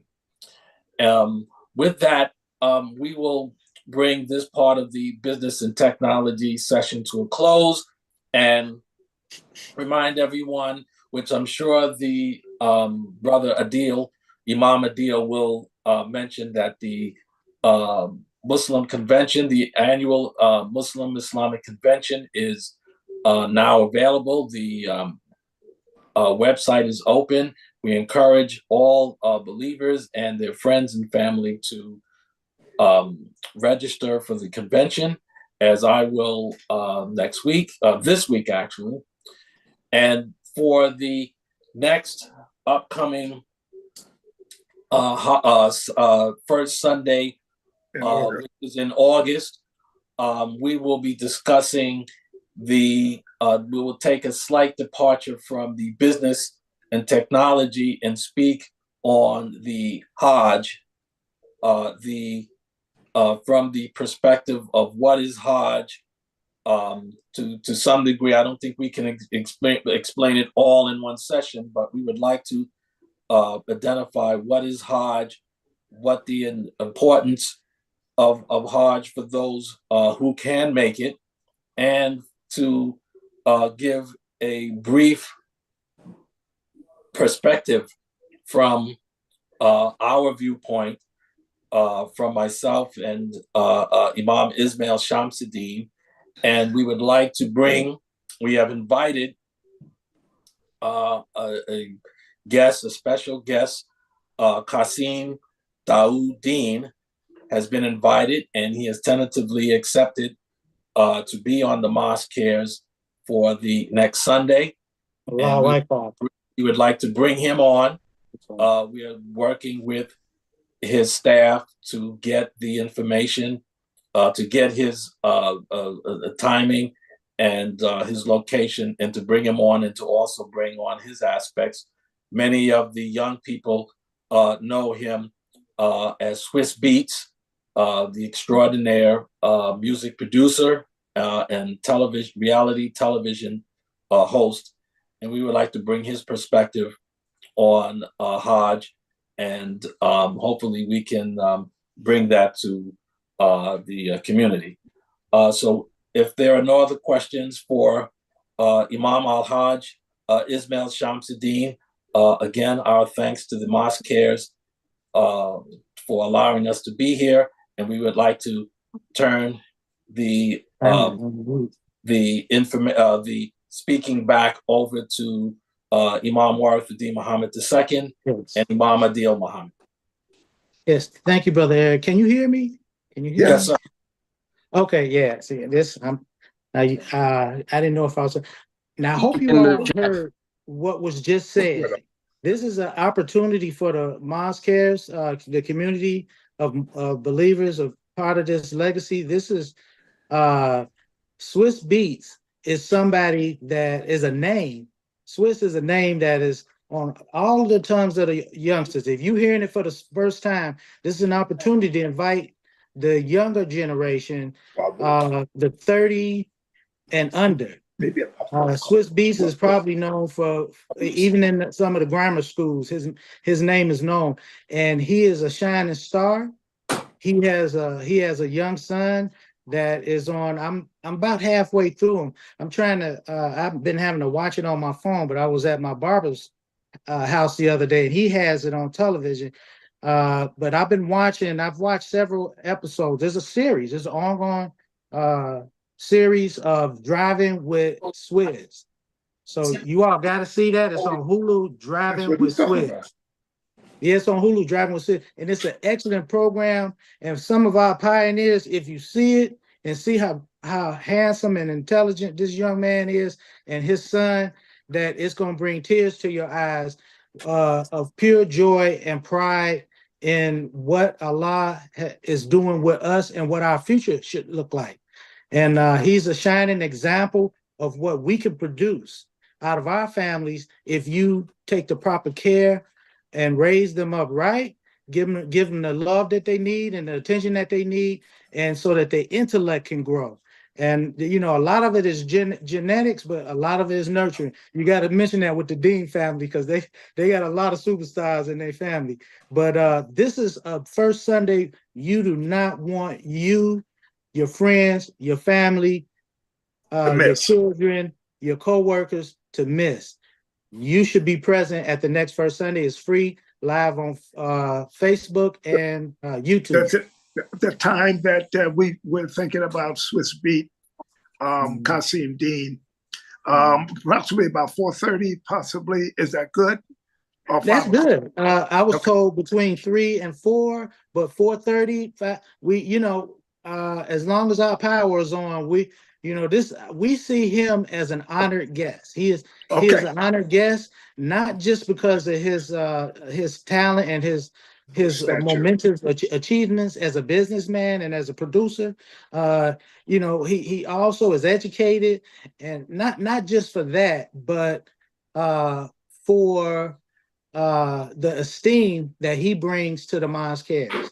And so, the time is we're on his time next month.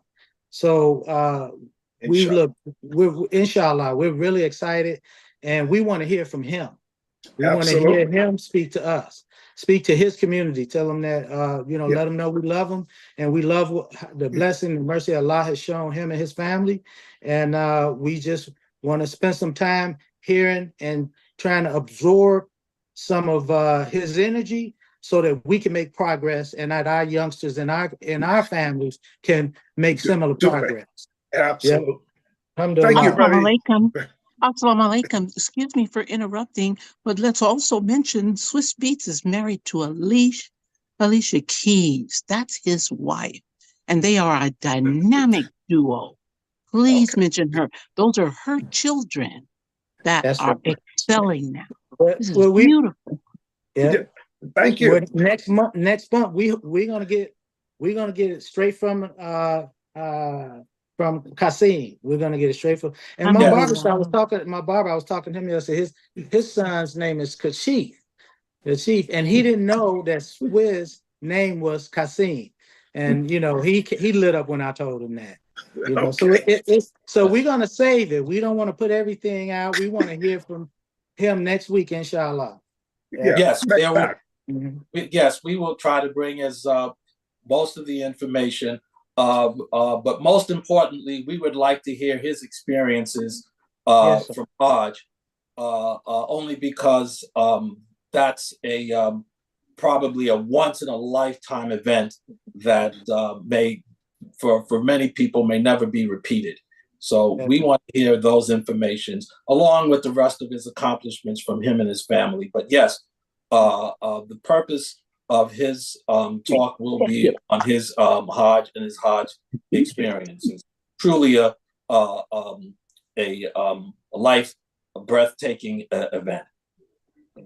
And I promise you're going to be impressed.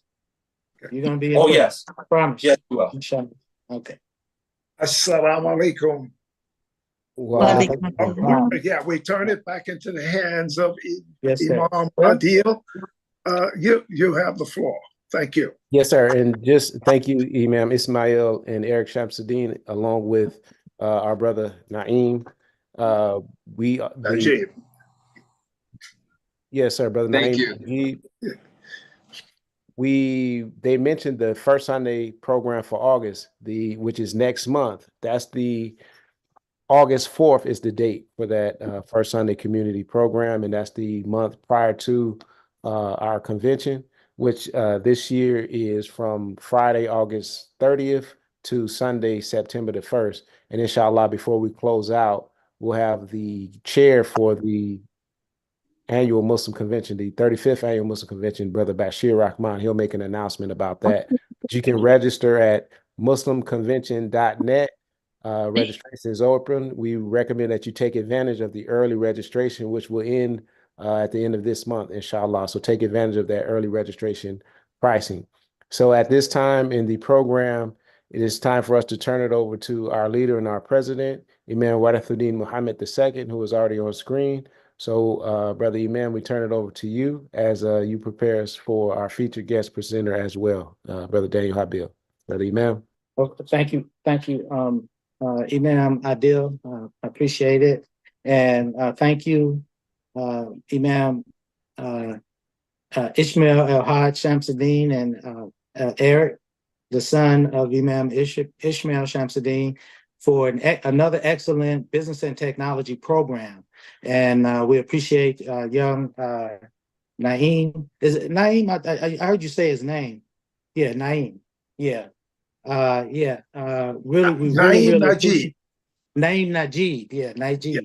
We appreciate the perspective that he brings with his youthfulness. You know, a lot of people say, well, if you don't see the youth and you don't hear from the youth, then they begin to worry about what about our future.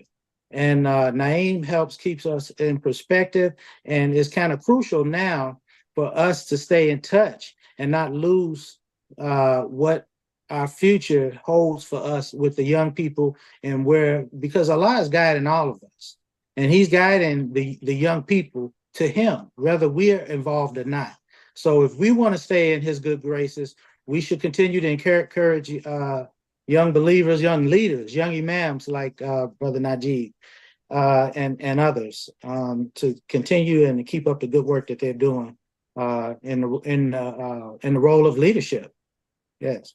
Okay. Alhamdulillah. So Also, we just had the New World Patriotism Day celebration. We have such a rich history. I'm not going to spend too much time talking about things. I'm just doing a little update and a little review in my own mind. That Imam Muhammad was one of the first people. I was talking to a friend I think it was on the 4th of July, and I said, "What's going on? Where is it a conscious thing? Or is it a campaign, a boycott?" I said, "Our community. One thing African American people have gotten good at is that's boycotting and boycotting other functions that we felt were institutions amongst our communities that brought our families together, where we showed love, where it wasn't, and the spirituality just was just in the air everywhere, because as a people, we're God-fearing people, And so I remember when they were a few years back, and the attacks, and Imam expressed it, the attacks on religion and the attacks on faith and all of these things. And now they attacking on all the traditions. All the traditions are being threatened, the things that we found. So I was asking why, and I saw myself just saying it just doesn't make sense why people say, well, they disagree with what some political representatives are. But I'm like, if you that narrow-minded and shallow-minded that you going to turn against the traditions of a whole country and not celebrate the 4th of July because you disappointed with politics in the media. I said, no, that's not the role of the citizens. The role of the United States Constitution is more powerful than the individuals that could corrupt or even lift up the idea of America.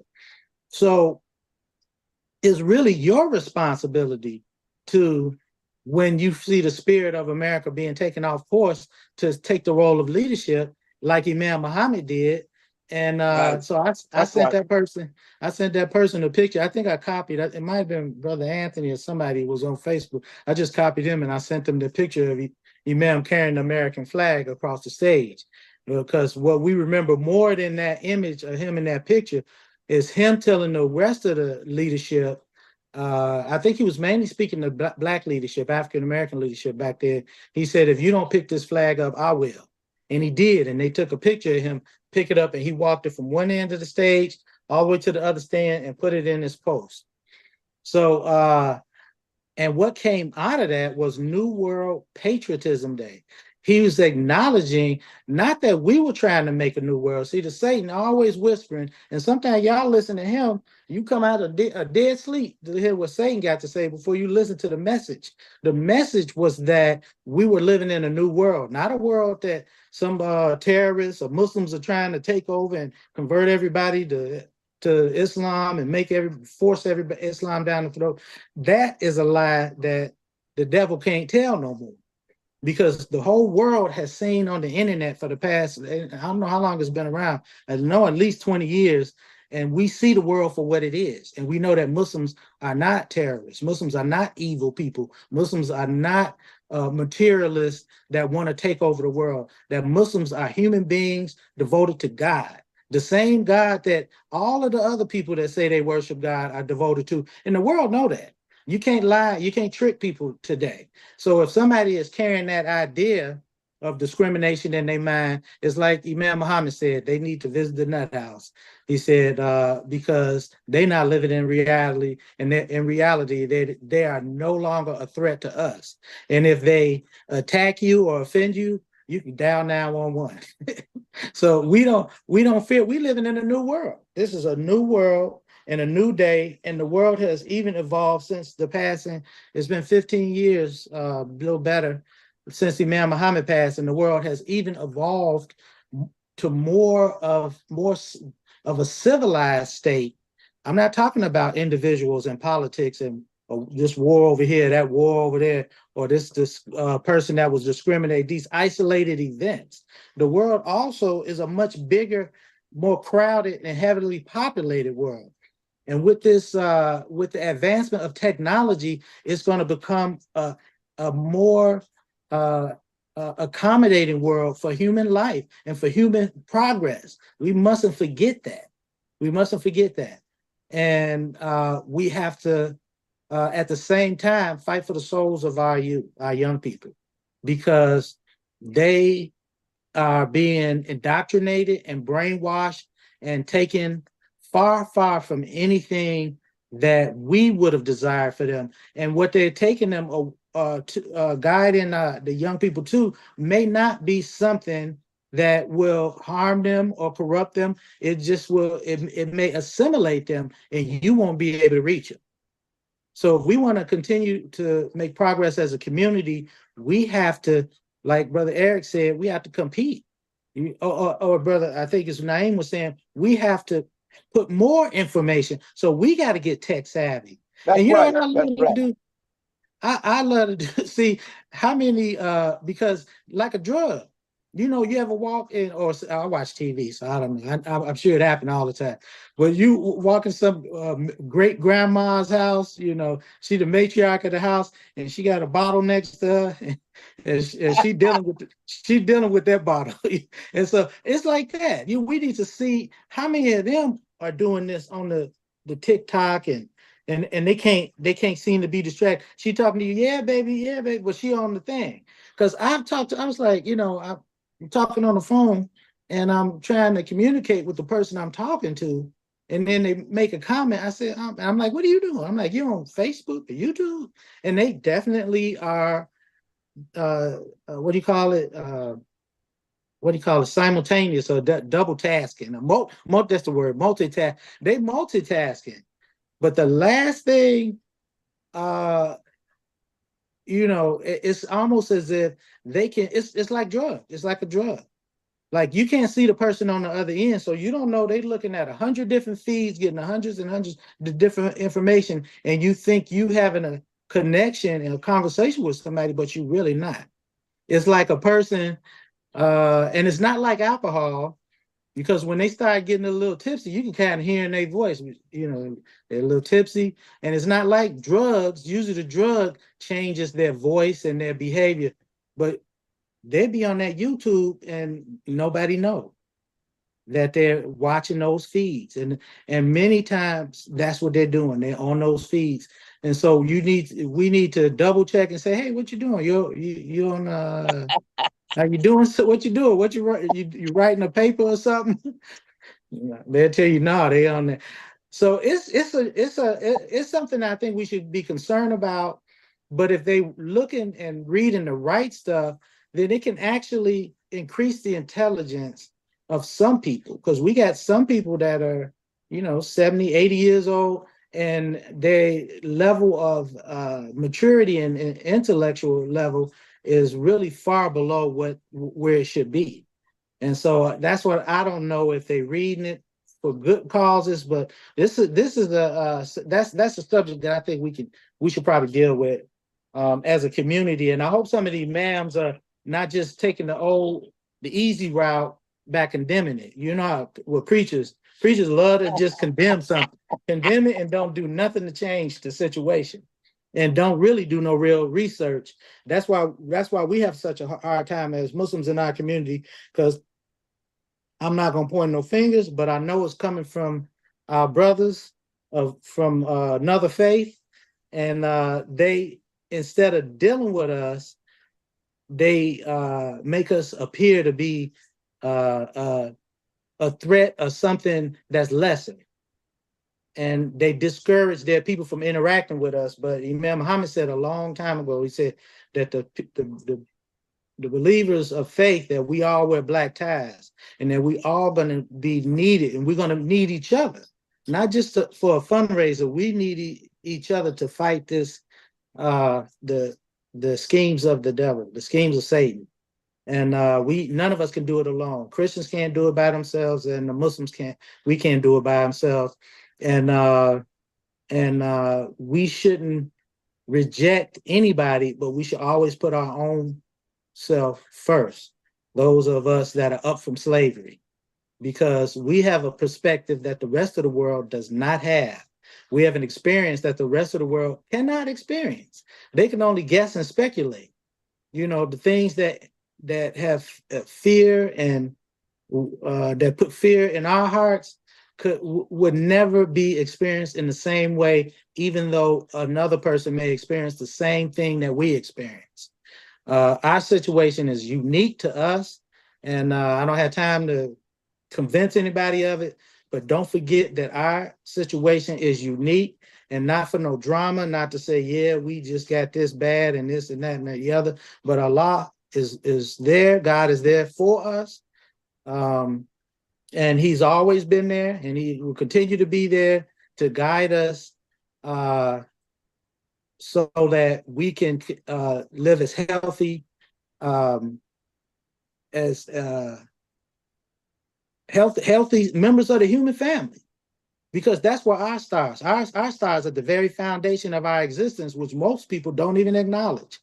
You know, they just say that I'm Christian, I'm German, I'm Italian or French or you know, I'm Nigerian or Chinese or Latino, you know, one of the Latino groups, and they don't see their foundation uprooted the way we see ours, and ours still has not been established, and for some reason, well, we know the reason why, but we need to teach our brother and sister why the world doesn't even consider us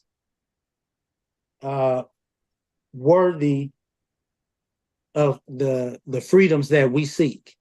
They think we just belly aching, we crying and whining about something that, like fighting ghosts that don't even exist. But who they call the ghosts? So we were the ones they called us spooks. And right. by its very name, a spook is a spirit without a body. And I ain't never seen a baby born without a physical body. That baby come out here with some of this material earth housing his spirit. So don't forget that. So until we have some of this physical earth to house our spirit, don't let nobody tell you that you just belly aching about something that you need and don't even know what to do with it if you get it. No, our soul desires it, and our soul has to have it, and a God of justice is there by our side to be sure, to make sure that we get it. If we don't witness it, the people in this audience or myself, we will witness the African American man and woman showing love and behaving like a family and favoring our own family over the families of others. And you know, we got to stop lying to ourselves. They say, well, I don't favor other families over my others than others. I can argue with you, and I can show you a clear picture of how you neglecting your immediate family by neglecting your responsibility to your greater family, which is the African American people. And you can't just send a donation in once a week. You have to be active, and it has to be part of who you are. It has to become who you are. Because believe it or not, the people that fight for their people, their own people, they're not against us. That's in their nature. It has been stripped from our nature. It's in their nature for them to look out for their own and to assume that we are right because we're a people just like their people, and we have the equal opportunity that they have. And the reason why we're not doing it because we must be stupid or something. Maybe we undereducated. So, okay, let's say maybe we're undereducated. Let's fight to improve our schools. Let's fight to build schools and institutions of learning and education that we're satisfied with until we get out of this situation of you know, what do you call it when a person is lost? A person is not fitting into their mold that God made for them, you know. And we out here like the carbon copy, you know, whatever rolls over us, that's the impression that's gonna be on us. You know, you get hit by a truck, you have truck tires on you. You get hit by a bicycle, you have bicycle tires up your back. And that's how we are. Whatever runs over us, that's what we fall subject to and can't find a way to defend ourselves and to support our own. But I think it's coming. I think that that because of the climate and the way circumstances are and the way the world is looking upon us now, the world is looking and hearing the reality of Imam W.D. Muhammad, what he expects in the light of the Quran, and has made the life, the revealed knowledge in the Holy Quran and the life practice of Muhammad the Prophet he has made it and presented it where the whole world can see the beauty of what Allah did when he brought the final revelation, and it's going to, and the knowledge that Imam Muhammad imparted is bringing dignity to all those that came before. That's right. That's right. It's not in competition. So we got to stop listening to imams that think they defending something against other religions by condemning other religions. That's no, right. That's right. Allah had the wisdom to give dignity to those other religions and other faiths. And some he mentioned that that aren't even mentioned in the Quran. If Allah was wise enough to do it, what does that make you if you don't believe it yourself? That these people, we need to believe in and respect the wise leaders amongst us, mainly the ones that follow Imam Muhammad, because I've heard him say things, I don't have the time to repeat it, that brought great dignity to the scriptures that came before and clarification. So what the prophet said is no longer a mystery, that the Quran is a correction and a clarification. And all you have to do is just listen to the teachings of Imam Muhammad. And those of us that have studied Imam and listened and followed Imam, we should be able to present it. I'm telling you, you can put me in a room, give me 10 minutes with anybody, and I can change their life forever. That's right. I know I can, because Imam Muhammad made the message of Muhammad the Prophet very, very clear. I can do it. And hey, next time you see me, ask me, I want you to tell me, pretend I'm somebody that maybe is really on the what they call it, on the fence with faith. I can help you back to faith, and I can help you to Muhammad the Prophet, and I can help you to the teachings of Imam Muhammad, because nothing I can give you, I can do it in justice and not give Imam Muhammad credit for giving it to me first.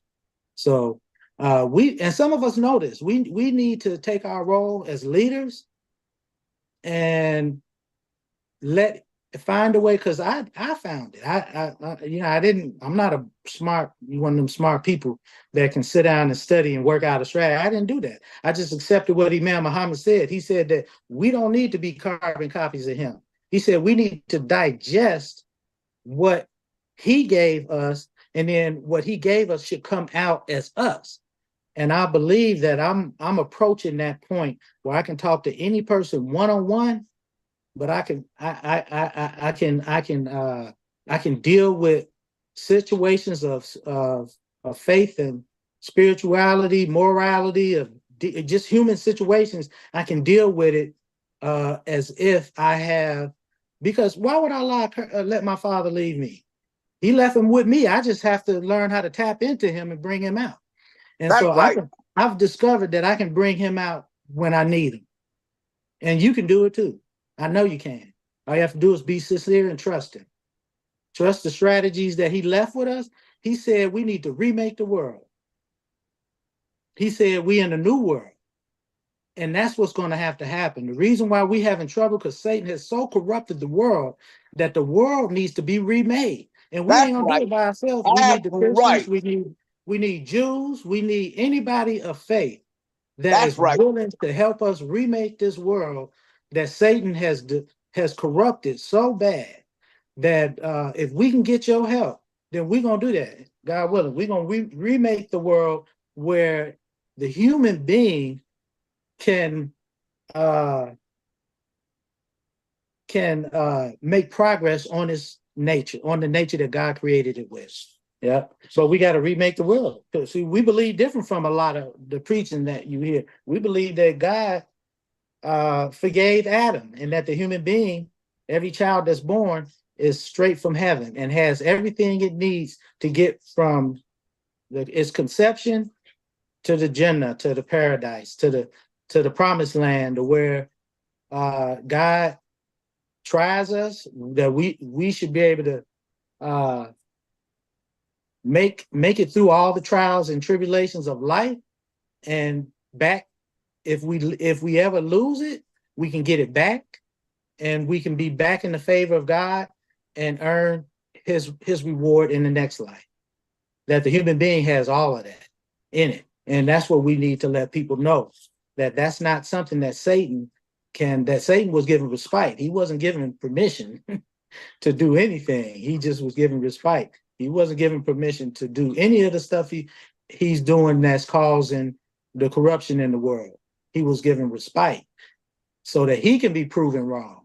And that's what we need to do. We need to prove that he's wrong by showing the excellence that God created each and every one of us with. And we had to share that with our brother and sister.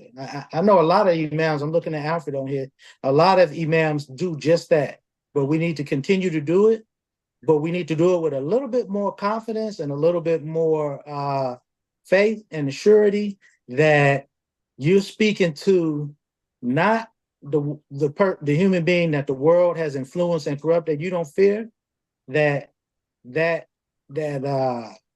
challenge is too big for you, that you speaking to that universal human being that God created, that is also a part of you, and you just helping it along the way. You see, we have to stop disconnecting ourselves from people, no matter what they look like, what condition we find them in. If that person is breathing and walking the earth, that person is you and a part of you. So we got to do justice by them, and we need to take that role of leadership and remake the world, God willing. Okay, I'm gonna move on because I can keep running my mouth. I think I hit most of the points that I believe this convention, as we witnesses, those of us that are here and listening, we witness that the convention is just a pure pleasure. It's better and better, and we got more, and it gets more and more interesting.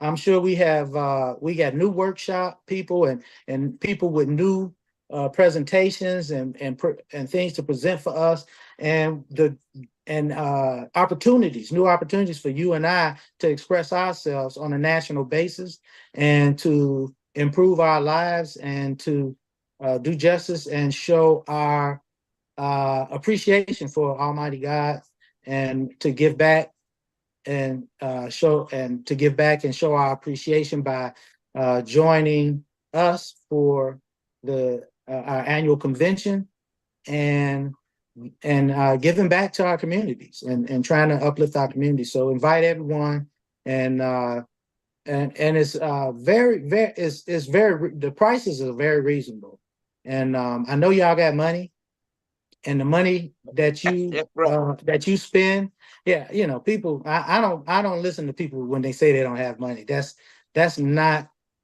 them being sincere and honest. But know that whatever you give in the cause of Allah, you're gonna receive back in His mercy and His blessings tenfold. So look at it as the most profitable investment that you can make, and that's to purchase your registration to this year's convention. And you get a discount right now, like Brother Adil mentioned, if you register before the end of the month, inshallah. And goodness is on the rise, like Imam Muhammad said, that we don't need to fear, although he also gave some hint alluding to the prophecy of we in the end of days, or I think it was the end of days or end of time, and that the earth will behave as if her Lord has revealed to her.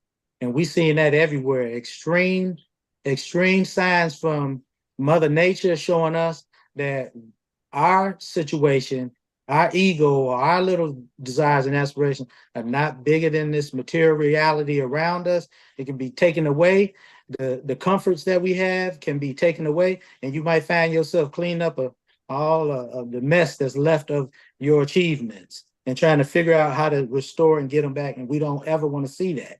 But we have to be responsible and show appreciation. Remember to make our salats.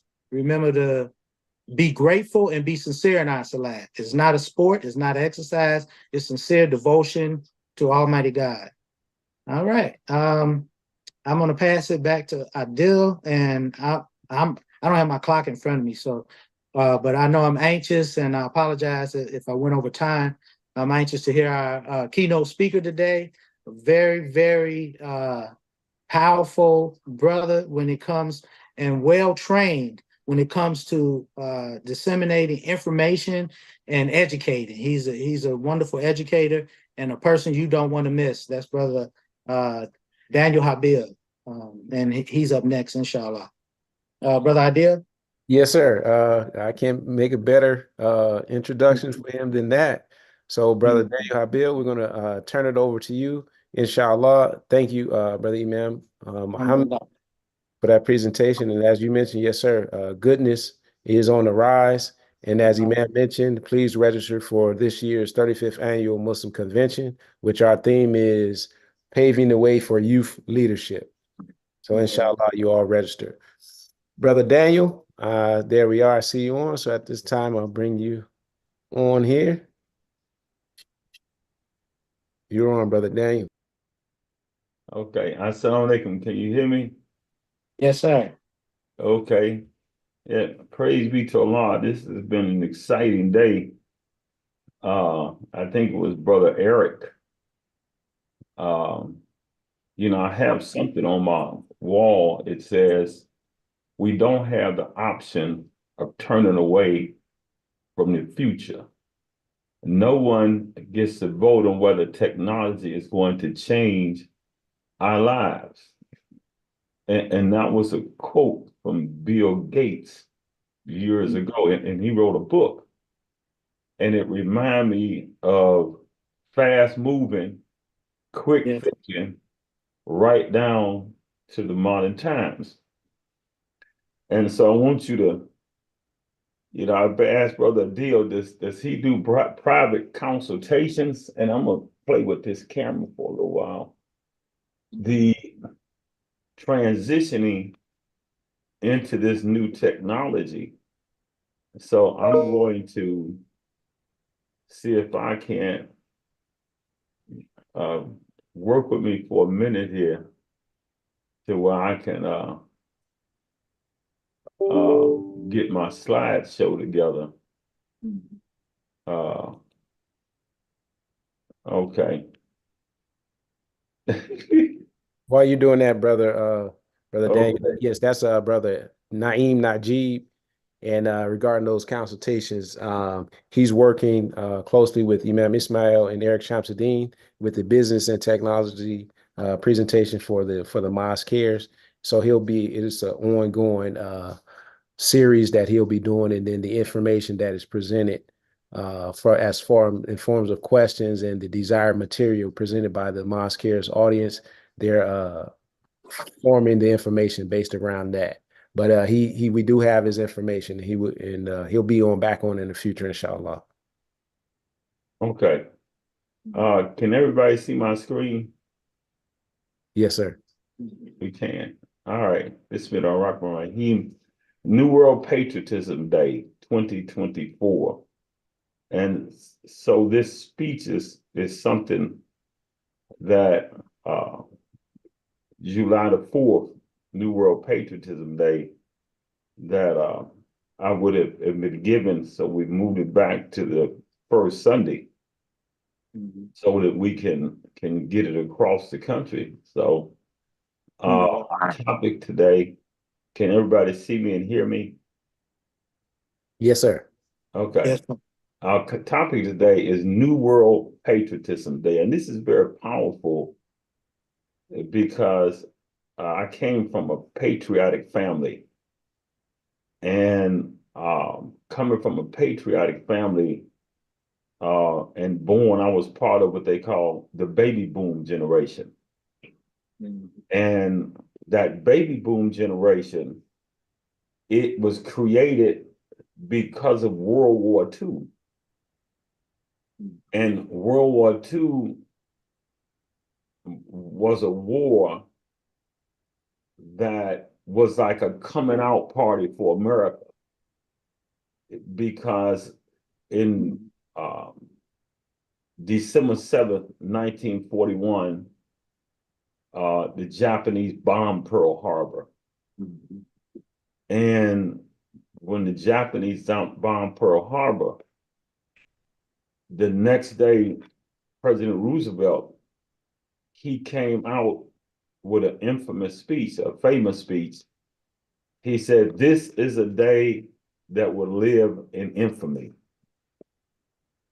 And 3 days later, he declared war on Japan. 3 days later, Germany declared war on America. So now America, within 4 days, is fighting a war across the Atlantic and fighting a war across Pacific at the same time. And so they instituted the War Powers Act, and they held a meeting in Washington. And who was at that meeting was the leaders of business, the leaders of education, the leaders of the culture community, and to meet with the leaders of government. So I'm going to come back to that point. So today's topic, the evolution of a community. And American celebrates Independence Day, and it's like a evolution of a nation. And then we want to, in that, we really want to look at our situation, but it's a reflection really of what is taking place in America as a whole, as America has evolved. And we're going to cover these things: building the nation, remaking the world, and creating new Africa. And we're talking about our evolution. So let me see if I could move things around here and get this.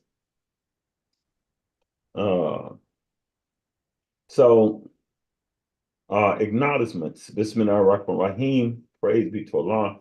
We would like to thank Imam W. Muhammad II and the staff and the supporters, because without the supporters, this broadcast would not happen. And those that work to make these First Sunday events possible. For the last 16 years, the people in Mosque Cares have been stout-hearted men and women holding firm to their mission. WD Muhammad Ministry and the Mosque Cares is an institution. A community, a nation, a country is built on institutions and traditions. A tradition that was founded by Imam W. Muhammad, the first Sundays, has been going on for many years. Also, maintaining the tradition of New World Patriotism Day. And that's a very important day, as we will go on to show, as part of the Independence Day celebration of the founding of America, where we as citizens recognize and honor the sacrifices of those who started and founded this country. It takes a lot to maintain institutions and traditions. It's not easy to maintain the institutions and traditions that we have. So let's give Imam Warki Muhammad II his props and dues for his leadership. The themes for the day. And there was a song that I came up called, and some of us might remember it, Back Down Memory Lane. And so we're going to take a brief walk down memory lane. These are some of the things we're going to cover today. The history of the North American continent. And we're seeing the evolution. Things do not all the time start off as pretty. Sometimes it starts off in the ball, as they say, the temptations, a ball of confusion and sort of not a pretty pass. And then we're going to talk about the United States of America, an Independence Day. America today is 284 years old. And that's really a young country, because Great Britain is over 1,000 years old. And actually, Ireland is older than really this England's 1,000 years old. But Ireland is older than England. And we're going to talk about our history primarily today. We're going to really focus on that, the Nation of Islam, our evolution as a community. The Nation of Islam, 1930. We're a 94-year-old community.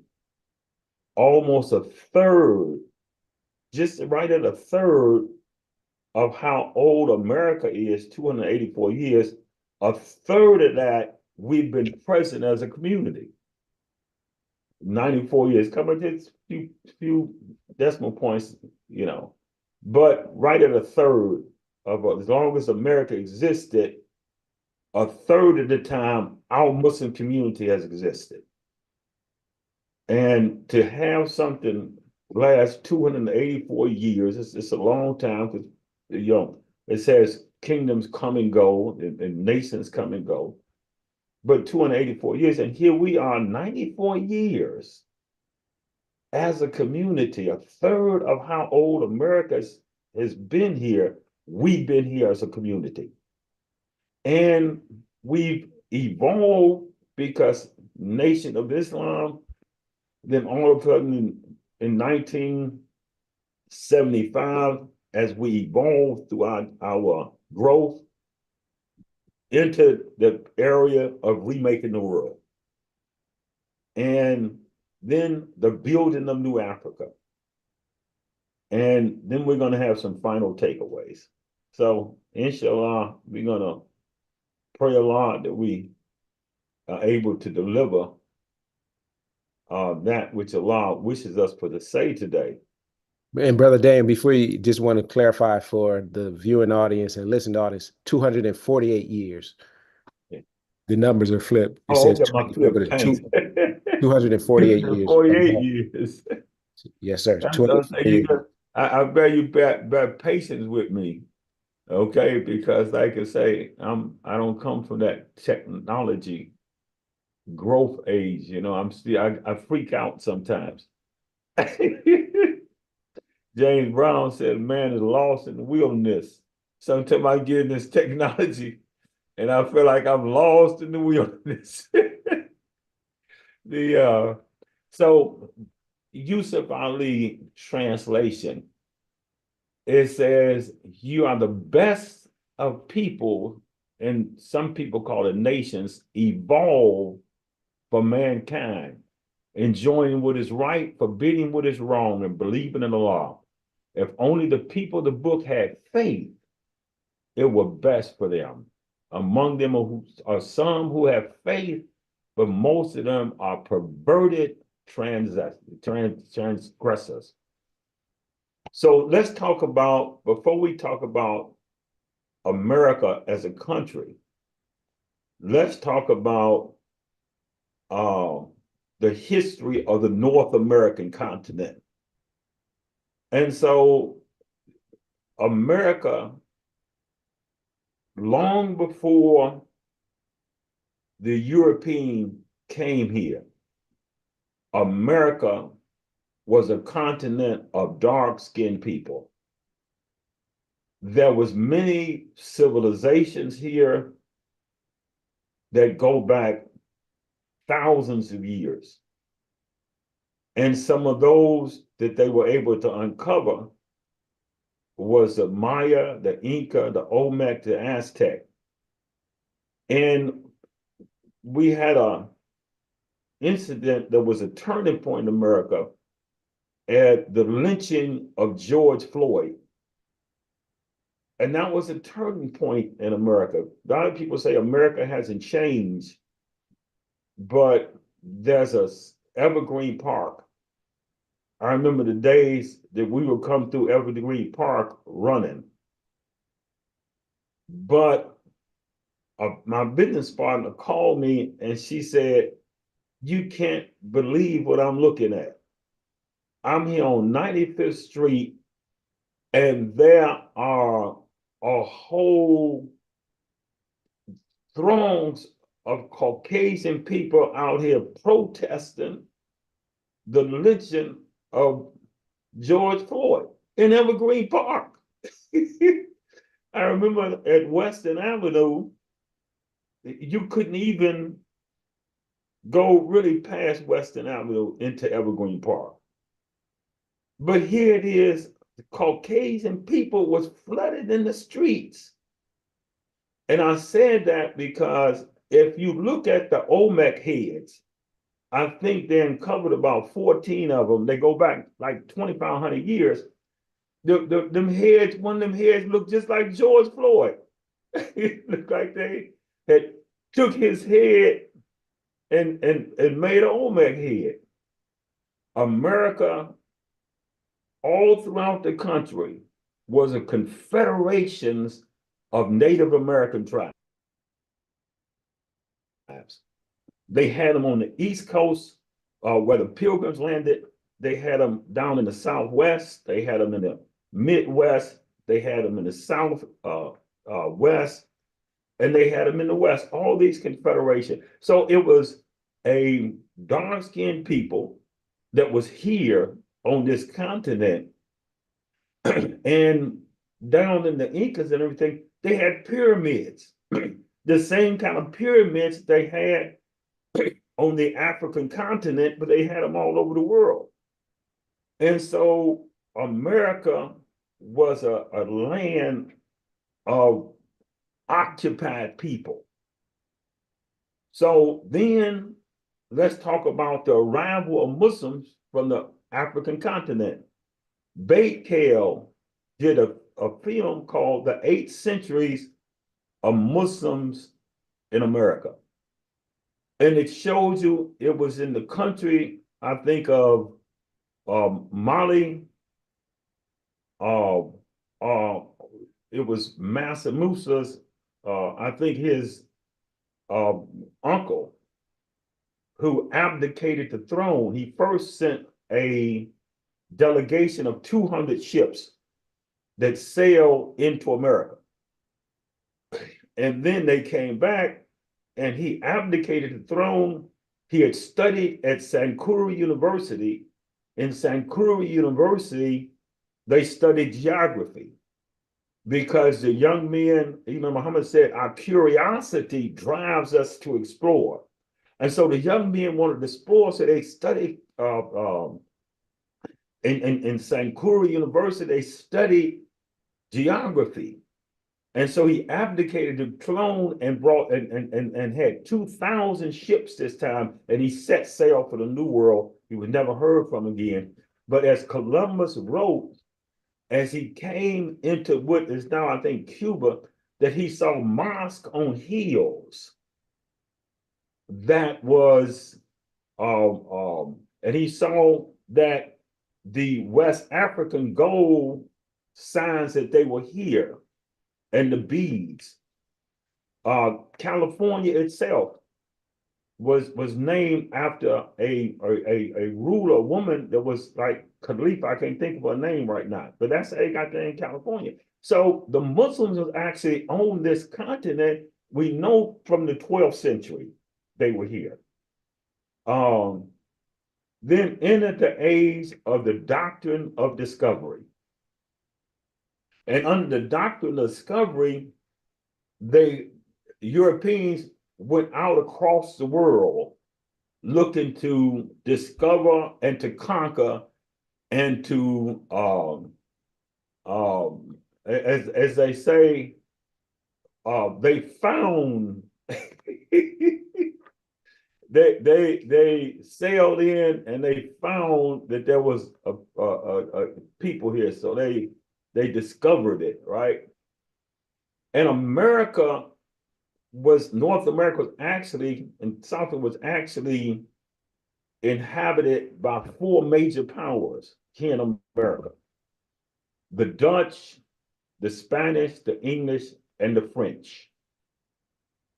And in 711, the Iberian Peninsula, we could say invaded, but it was not just invaded, they were invited in because of the battle that the people in the Iberian Peninsula was doing. They invited in General Tariq el-Jabir, I think I'm pronouncing the name right. He brought in an army of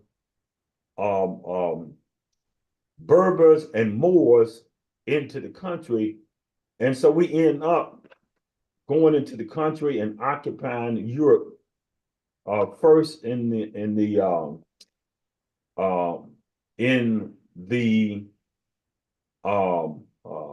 Iberian Peninsula, but all the way up through France, all the way up into Ireland. And this from 1711 and 1492 is when they defeated the last of the Moorish empires. But and into this here, and this is very important that we understand this and aware of this here.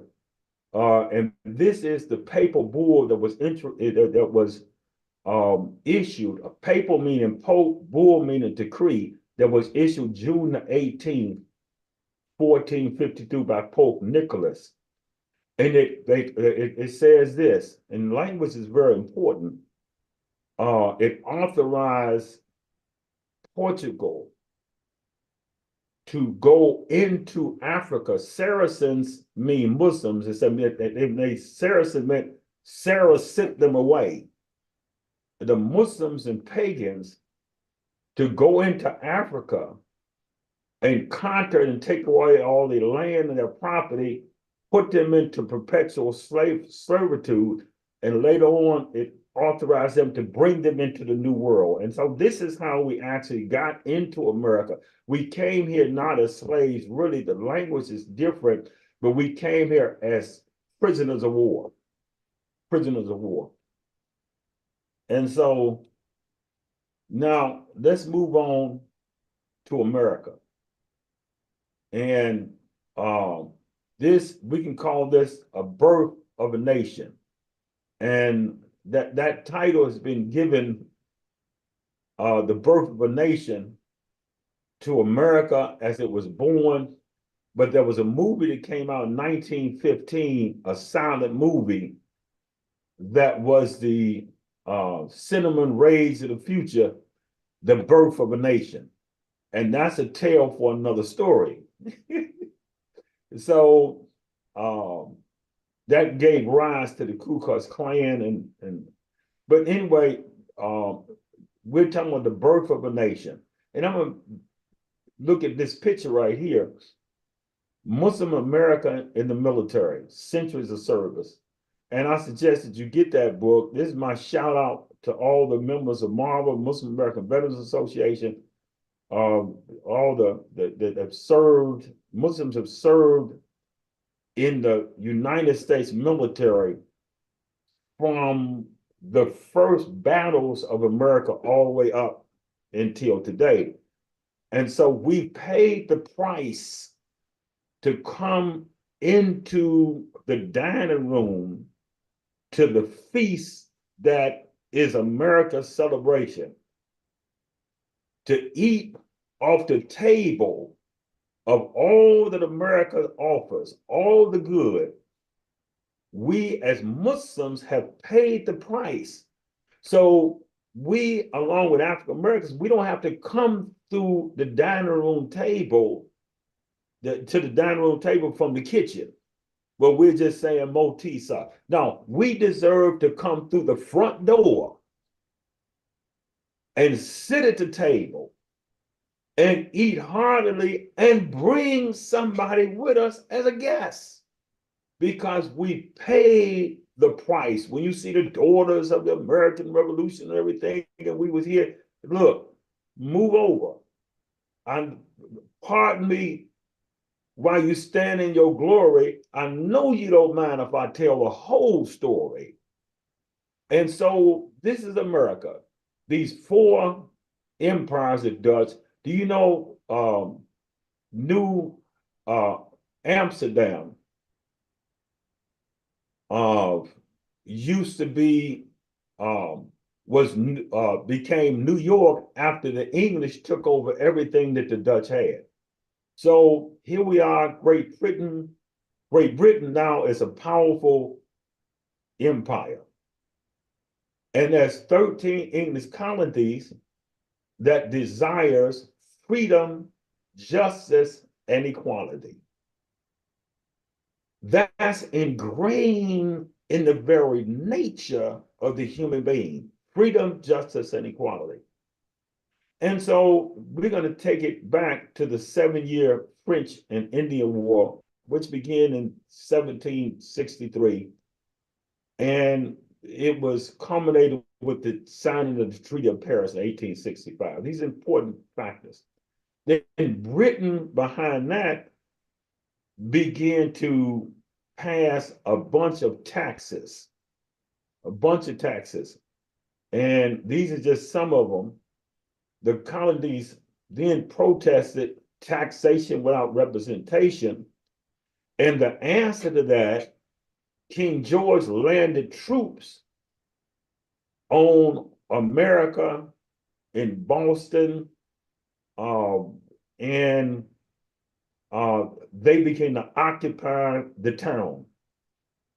And so we know about these points in history. In 1970 was the Boston Tea Party. Then they began to write to King George. They set up a committee of correspondence in 72 to write about their grievances. So to answer the grievances, Britain responds with the Intolerable Act, more taxes, and they sent in more troops in to intimidate the colonies. So now the colonies said, look, we got to come together and we got to find out what's happening, you know? And so we got to decide how our response was going to be. So the first Continental Congress in 1774, the King George had sent all these troops and everything. His answer to that was to flood America with some of his best battalions, because he said, okay, I'm gonna answer this like I know how. I'm gonna answer this with further oppression. And oftentimes freedom, justice, and equality is challenged. And so to get freedom and justice and equality, you have to now decide to go to war. Fighting is prescribed to you. And I know it is that you don't like a thing that's good for you, but it's subscribed for you. So the people, they didn't want to fight. England was the most powerful empire in the world. And they didn't want to go up against that. These are 13 little raggedy colonies that's constantly fighting among themselves. They didn't want to go up against Great Britain. Look, countries didn't want to go up against Great Britain. They're the most powerful navy. The sun never set on the British Empire. And you got 13 colonies going to go up against the most powerful empire. But freedom is not free. You have to go up and fight for it. And do you know that George Washington started recruiting at 15 years old?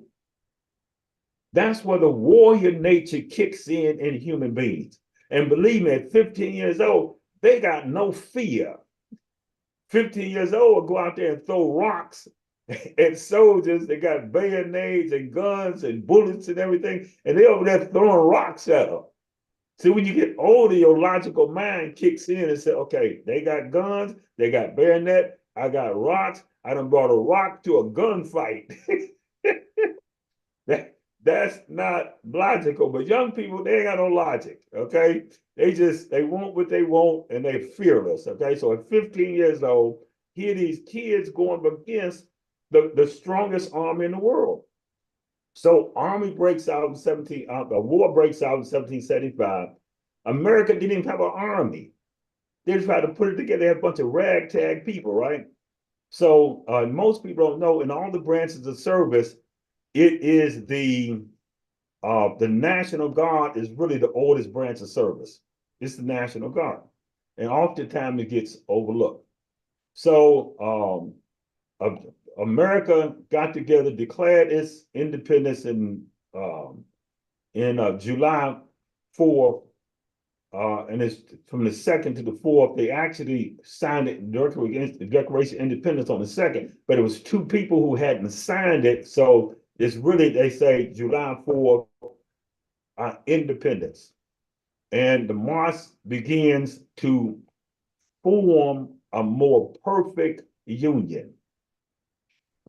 And this is important because often things start off sort of raggedy, as they say, but it is a march toward a more perfect union, and that's where the evolution takes place.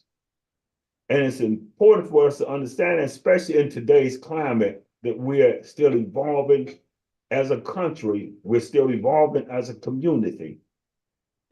Then comes the Treaty of Paris, September 1783. Officially ends the war and recognizes America as an independent nation. Some people say that it took 2 more wars, the War of 1812 and the Civil War, to complete the American Revolutionary War. And there we are with that magic 3. That seems to be a trimester in the universe.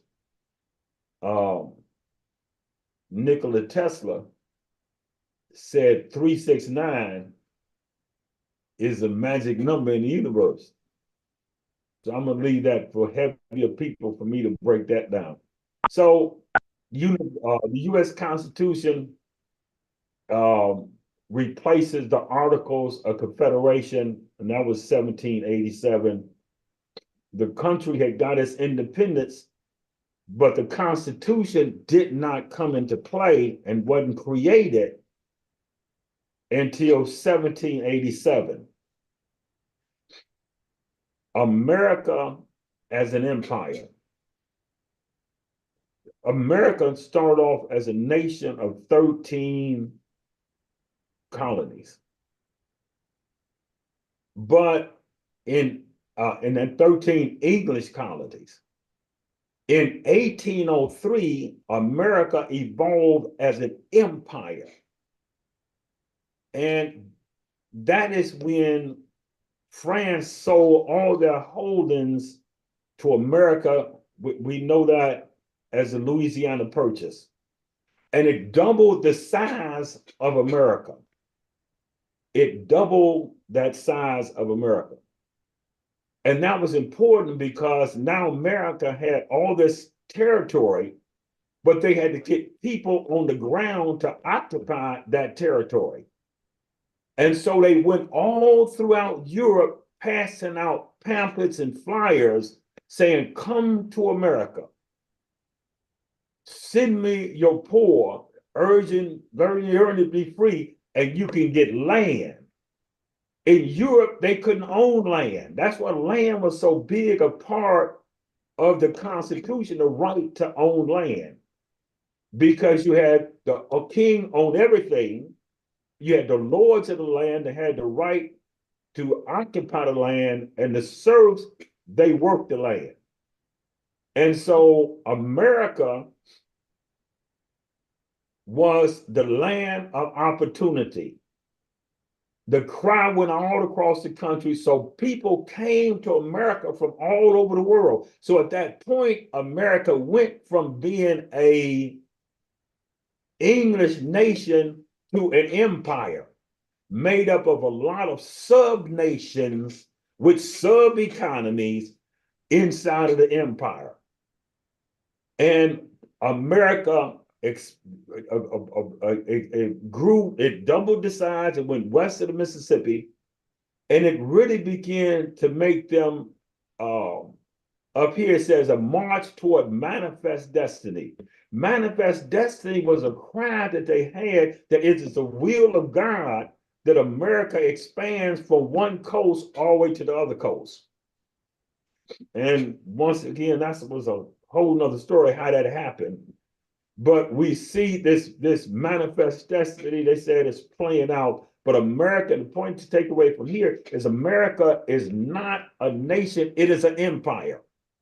and you have sub-nations and sub-economies inside of that empire, but it's only as strong as its weakest sub-nation. And so here we are, Juneteenth, the liberation of African American people. And that was in 1865 in Galveston, Texas. So this is the birth of a nation that we are a part of. And as a sub-nation of people who are within the constructs of America, has the power to have our self-determination. And so here we enter the scene, we're now free from bondage. So, and I'm gonna try to be conscious of the time. We've been here for a long time today. And I said that I'm gonna do three things. That I'm gonna try to be brief, be quick, and I'm gonna try to be gone. But as a student of Imam W.D. Muhammad, if you study, sometimes it's pretty tough. You have to really rein yourself back in and whittle down what you want today. So here it is. This is us, our community. Started off as a nation of Islam, 1930, 1924. Today, we're 94 years old. They said W.D. Farad arrived July 4th, 1930. And I was listening to Imam Muhammad's comments on this. He said he think he came because it was Independence Day and we as an African-American community was not independent. And he brought us, when you narrowed it down to me, he brought us a very, very valuable lesson that he was really charged with doing. He said, you're Muslims and your ancestors were Muslims. And this is very important because the people have to know their heritage. And he said, we're trying to be upright. And something he said, don't let the others into your temple. They are corrupted and will corrupt you. So it sort of put us in a cocoon and allowed us to grow as Allah was developing this. And these are some of the things that we went through because a lot of stuff was thrown at us during that period from 1930 to 1975. We just had so much stuff that I could flood this whole chart with that. But I'm just highlighting some points here. We were introduced to the lost found tribe of Shabazz. We went into the prayer. Allah is the guardian evolver. He guards over us, he evolves us. He's a cherisher and the sustainer of all the worlds. Then came Elijah Poole. He evolved to Elijah Muhammad. And his time, my job is to clean you up by emptying out of you that which has made you slaves and beasts of burdens. The nation, the destiny of the nation was freedom, justice, and equality. That's what the call to Islam was. Imam Muhammad said he was introduced to Islam as freedom, justice, and equality. And in fact, it was really engraved within the flag of the Nation of Islam, freedom, justice, equality, Islam. That was the destiny, and that's still the destiny today, that our young people and our people are still crying for freedom, justice, and equality. When I came up, it was Black Power in the 60s. What did we want? Freedom, justice, and equality. 50 years later, Black Lives Matter. Freedom, justice, and equality. 50 years before 1969, it was 1919, the Red Summer. That's why it was over 36 race riots against our people throughout the country after World War I. What do we want? Freedom, justice, and equality. From the time they put the chains on us in 1502, what did we want? Freedom, justice, equality. So the cry of the nation is if you want freedom, justice, and equality as the destiny, well, what do we aim at? We have to build our own nation. And that became a movement. One God, one aim, one destiny. And this was built, this whole nation, our whole 94-year-old community has built on the shoulders of many pioneers going all the way back to 1930. We was introduced to eat to live. We were put into a formation to grow called the FOI and MGT. Sister Clara Muhammad, founder of our Muslim schools, very powerful because of people have to be able to teach them their own selves. Today, there's a movement right now to stamp out the teaching of our history inside the school. It's a sister right now going to trial in Oklahoma. They're bringing her up to trial because she was teaching Black history in the schools. So it's a movement to stamp out. So they need us and to stand up and to teach our history to our people now more than ever. Developing of a flag. They say it was a crescent, a star, and it had FJEI on the corners of the flag, just so you hold it up so you know what we're going for. This is what our destiny is going to be. But our aim to hit it, my father, back in the 30s, in Chicago, there was a World's Fair to help bring Chicago out of the Great Depression. And he ran a shoe shine stand in the World's Fair. And he said there was a booth, there was a dunk tank. And in that dunk tank, over there, it had a bench there, and you throw and you hit the trigger, and it would dunk the person into the water. So the sign, this is the World's Fair. People coming from all over the world. And the sign said, hit the trigger and drown the nigger. So they would throw at the trigger so that the Black person sitting there would go down into the tank. So you aim, the destiny was to get him in the tank. Our destiny was freedom, justice, and equality. So the aim was to build our own nation, a nation of Islam. And that's how we got freedom, justice, and equality. So do for self evolves into a nation. I remember, and my children, they know that we had grocery stores. They know that we had our own factories. They know that we had our own office building.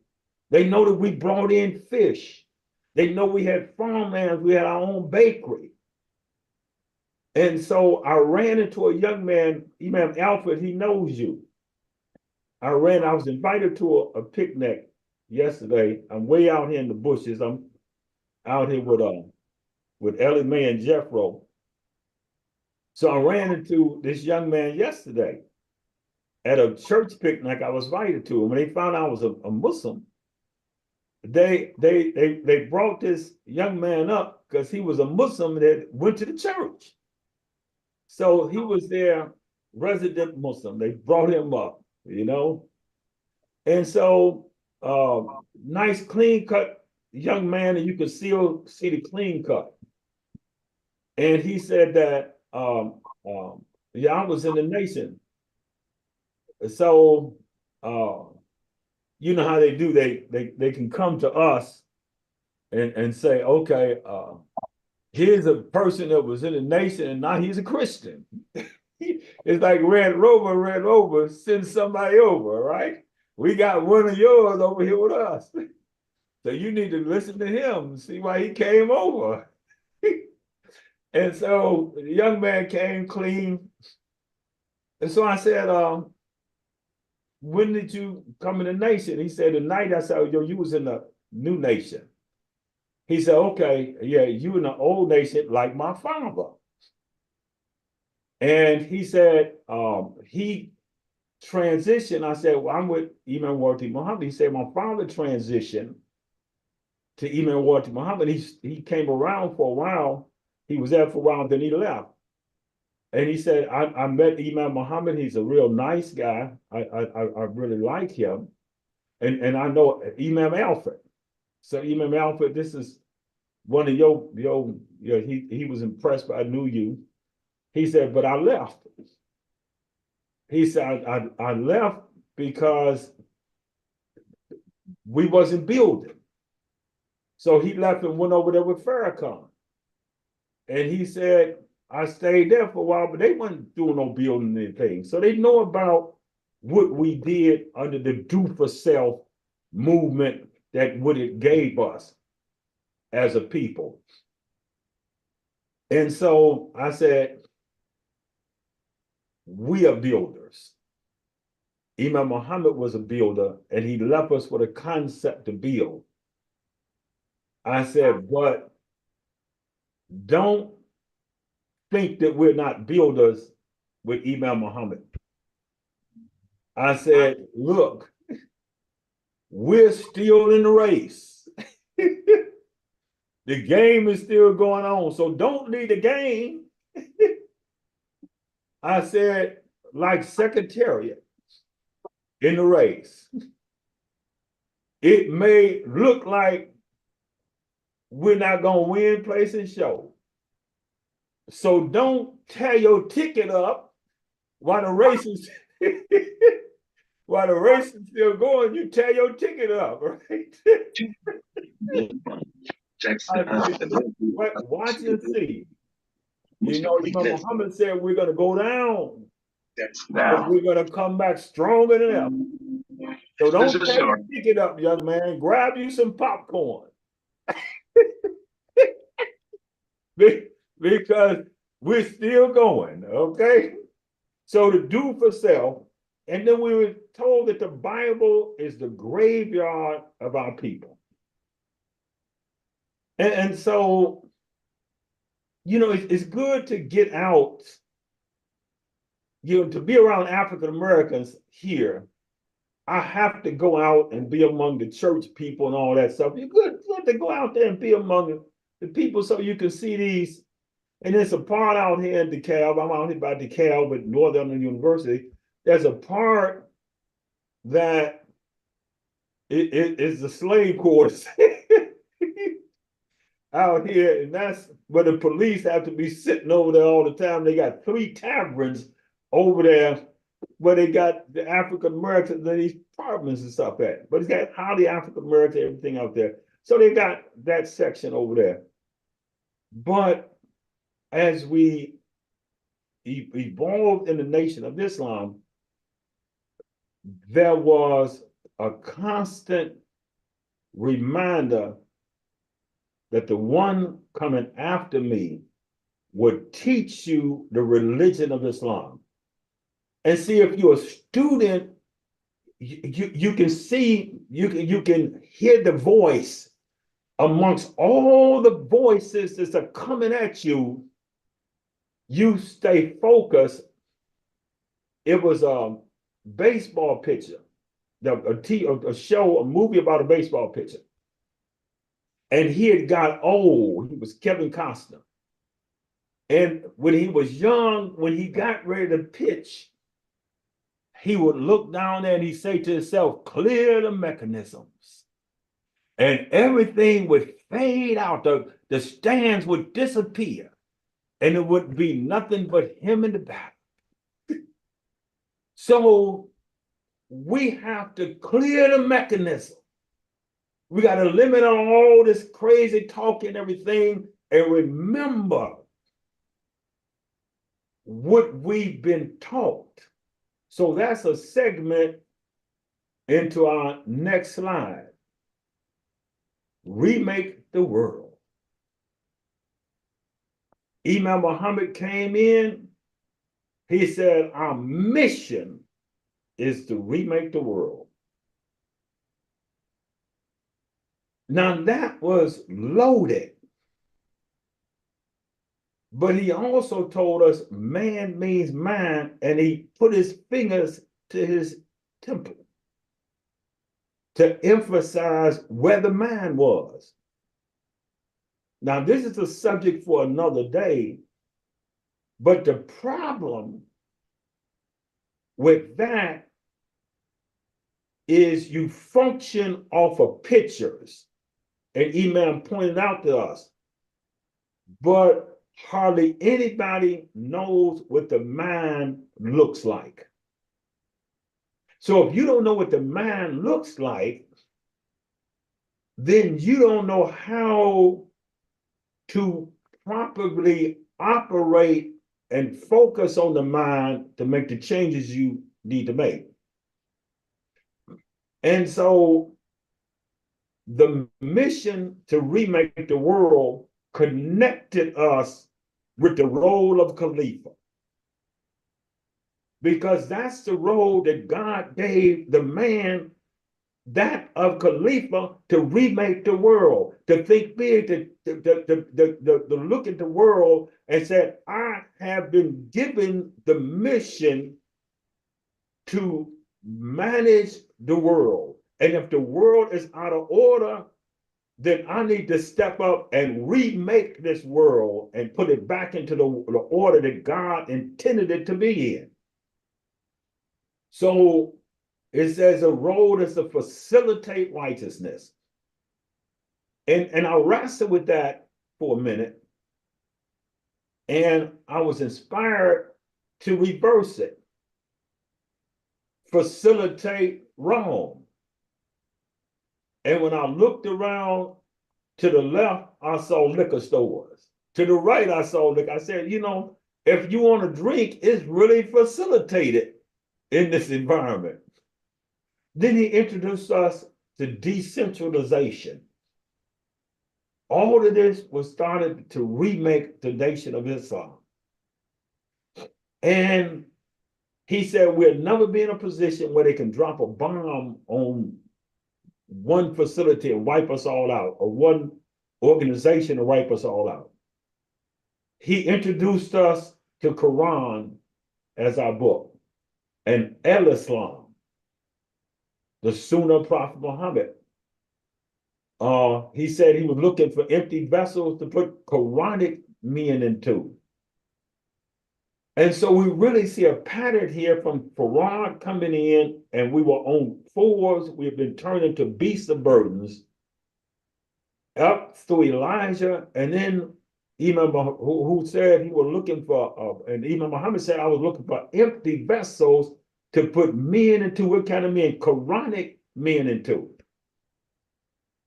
And so to be a Khalifa, it speaks to the whole of the earth and the community. But how do you get to these tribes, these clans and tribes and nations and empires and kingdoms? Ayat 34 from An-Nisa, men are the maintainers, protectors, and providers for the woman. So it starts small, where man and woman form families. But then families come together and form clans. And clans come together because when men get together, they find out that they can better hunt and protect themselves if they hunt together. And so when they got together, they said, I've been hunting all day, running from saber-tooths all night. And someone said, well, why don't we go together? Together, each can achieve more. We can protect each other, and we can hunt. And if there's a rabbit, if he goes, whichever way he goes, we got him cornered. So they found out if they work together, then they can better maintain and protect and provide for their women. Soon a big clan came over the hill because they formed the first community, which was the first clan. Big clan came over the hill, took from the small clan. So now small clan leaders had to come together and decide that if we want to protect ourselves from the bigger, we're going to have to come together. And they formed, the clans formed the tribe. And when big tribes came to take from the small tribes had to come together and form nations, and it evolved into the community and into the nation that now you need a Khalifa to help protect the bigger. So men, we Quranic men. So we went from on 4 to upright on 2. And the Quran said, I made man to walk upright. So what do men do? Men build nations, men build countries, men build cities, and men build communities. All across the country. We have been moving and building organizations, institutions, traditions across the country for 96 years, preparing for the building of a nation or the building of a sub-nation or building of a community. Imam Muhammad said this. He said, we can accomplish what we want within the constructs of America. He said, Muhammad knew that they were not going to give us states, territories. But he wanted to make a point. He said, we don't have to do that the way America is structured. He said, we can accomplish what we want within the constructs of America. Then he picked up the American flag. And when he picked up the American flag, he had us repeat after him when he did that. He said, I want you to repeat after me. War is strategy, and strategy is war, and strategy is not letting your enemy know what you're doing. Then he introduced us to how to actually put together a community, a nation. The 4 birds he talked about, put them on mountains. The passage in the Quran where Abraham said, and he explained to us, it wasn't that Abraham was doubting Allah, but he said, and Imam Muhammad went into Abraham for a minute, not that I doubt you, but just show me how you're going to raise the dead. And he said, take the 4 birds. And it says, put them in pieces, and they don't know whether they chop the birds up or what. And see how when you teach them to come to you, and see how when you call, they will come. Then he talked about 4 rivers. He said the 4 rivers, the Bible speaks of 4 rivers. He said these rivers started off in the mountains. And when they came out of the mountains to the bottom of the river, they went on to water the whole of the earth. The rivers started off and became heads when they got to the bottom of the river. He said a river does not become a head at the end. At the end, it's a tail. The head is in the mountain. When it comes down, it becomes a tail. He says it's talking about something like this, different in the scriptures. He said it's talking about the 4 major influences: business, education, culture, and government. He was teaching us how to construct a community. And when you look around, whether it's a nation, a country, whether it's a city, or whether it's a community, like I say in World War II, when America was at war, they called in these major influences: business, education, culture, to come in and meet with government to see how are we going to address this major problem that we have as a country. Then there was a creation of a new flag. And he credited the vision of the Honorable Muhammad to create a new flag. So here you create a flag. You don't create a flag for anything. You create a flag because you have some type of entity that's going to fly that flag. And he brought us into shared freedom space. Shared freedom space. And we share a space here. And we all can share this space, and we have responsibility because we share the space. Then he introduced us to the need for leadership.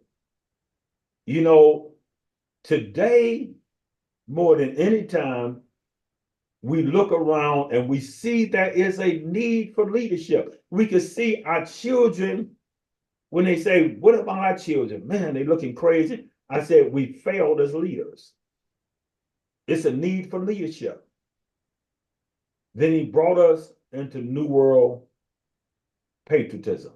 The word New World, it says over here to the right, New World. The New World is one of the names used for the American continents in use since the 16th century. Why? Because the Americas at that time was new to the Europeans, to whom the old world consisted of was only Europe, Asia, Africa. This is very important to me personally. I come from a family of military veterans, all the way back. My grandfather enlisted in World War I. My father served in the Philippines, World War II. There's been over 40 of us in the military in my family. So I grew up I couldn't wait to get big enough to go to the military. My father had a big portrait of him because he was a professional photographer, big portrait of him in his uniform. And I grew up looking for that. And so I grew up I'll call it a southern rural town, Robbins, Illinois, one of the historical oldest Black towns in the country. And I couldn't wait to get to the military. But I went in expecting that they would have bands playing for us like World War I, World War II, and we would be cheered. And so my time was Vietnam. As they say, no such a thing. No such a thing. So when I went overseas, I reported for duty to Robert E. Lee Barracks. It was Confederate grade. It was in Mainz, Germany. At night, it was the home of the invisible empire of the Ku Klux Klan active inside the U.S. military. At night, with these big gray barracks, they would hang Confederate flags out the window at night. But we responded at the other end, the Black soldiers there, we would get together and we would play the last poets when the revolution comes. and so it was a really divided army there. And so when I got out of the military, I didn't want to have anything to do with the military. In fact, I headed down to the Nation of Islam. I had to join an army. And when I got back overseas, not only was I harassed as a Vietnam veteran, as baby killers and stuff, but the Black community looked at us that you must have been a daggone fool for going over there fighting the white man's war. So it was a ball of confusion. At the same time, I was angry Yeah, I could have showed up on top of one of these buildings and went into a whole sniper world after white Caucasian and white people. I was toe up. I didn't know which way to go. So Imam Muhammad, he when I came into the community, and I started to come in 71 when I got out, but it wasn't my time yet. So I came in right there a week, the same week after Elijah Muhammad passed away. And I said, I got to go in to save this, because this is the only thing with substance. Everybody else, they had little bitty boats, little dinghies in the water. But the Nation of Islam, they had a whole aircraft carrier. It was so big, they had farmlands, they had all this development. And it was an aircraft carrier because they even had a mothership with bombs and stuff. I said, this is some bad stuff here. So when Imam Muhammad, we were not, and most people followed us. When we said the Black Muslims, they said we Black too, And so here we are, we had a picture on the blackboard. Which one will survive the war of Armageddon? And we had an American flag and a black man hanging from a tree. And we said, on America, we get suffering, shame, and death. So we're the last thing people that you expect to embrace the flag and hold it up. So it says a new world is one that didn't exist before. So America, as we were shown by Imam Muhammad, was a world that did not exist to us as Muslims. So it was a new world to us. And we came in with a unique patriotism. I have to tell people that, I belong to a different type of Muslim community. Our community raised up the flag. We honor America. We honor our veterans. So it was a new world patriotism. They said a patriotism is a feeling of love, devotion, and sense of attachment to a country or state. Me and my late wife, we ran a veteran center down in one of the worst war zones in the country, down in Washington Park. And we served over 300,000 free meals the 7 years that we was there. And we had people coming in that, of all walks of life. And what we noticed at the spirit of patriotism was very low. Very, very low. In fact, if this country was invaded, they probably would have helped the people whoever came to the country. And I recognize you can't claim a neighborhood unless you claim a country. So this was powerful what Imam Muhammad did. We can't claim the benefits if we don't claim the country. And we can't build and do what we need to do unless we can claim a country.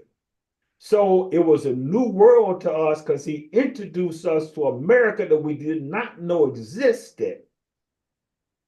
And then a patriot is a person that loves and supports their country and prepared to defend it against its enemies.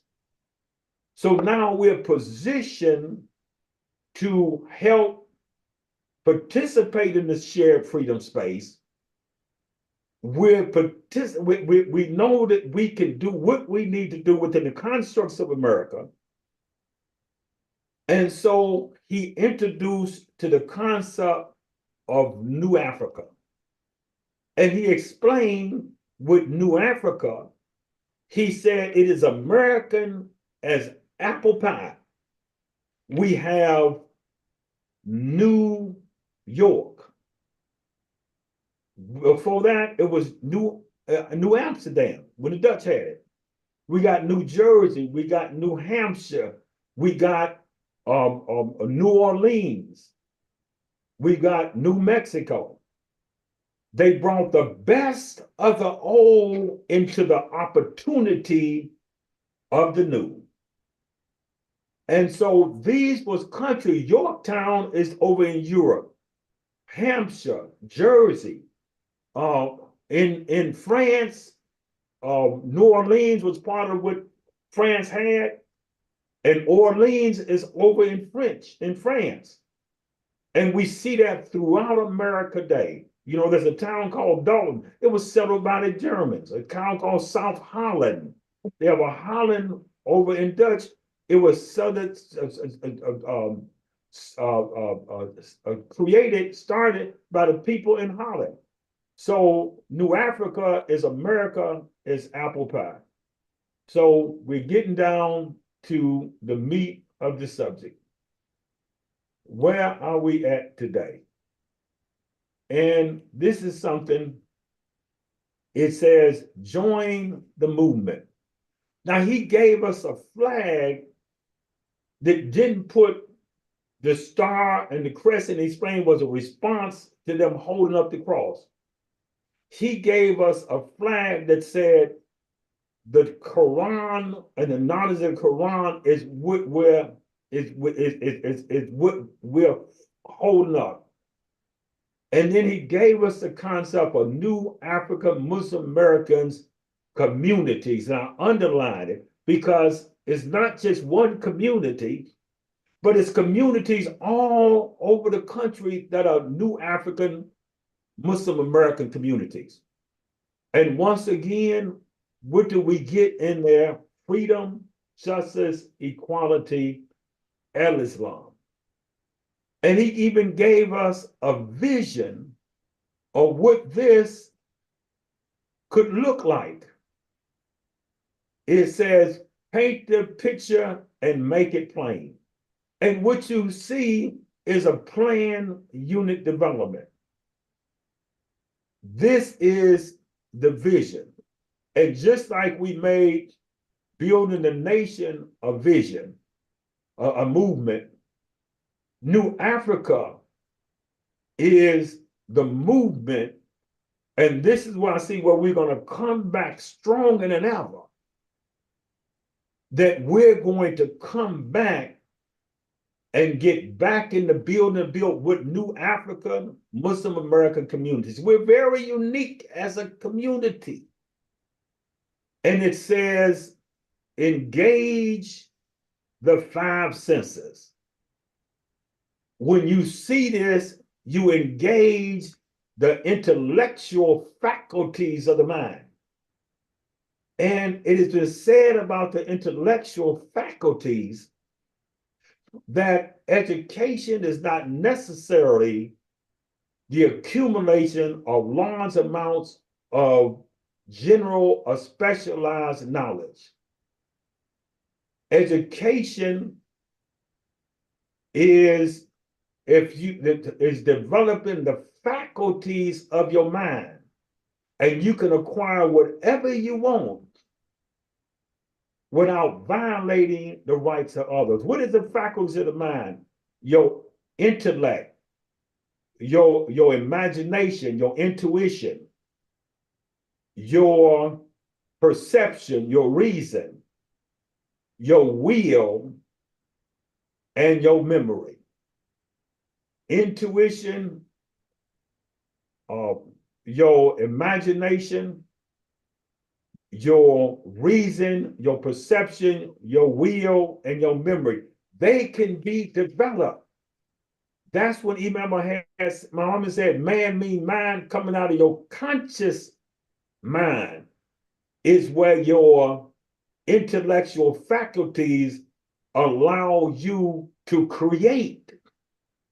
Coming out of your subconscious mind is where you interact with your five senses of sight, smell, hearing, taste, and feelings. The animals have that. which separates us is our intellectual faculties.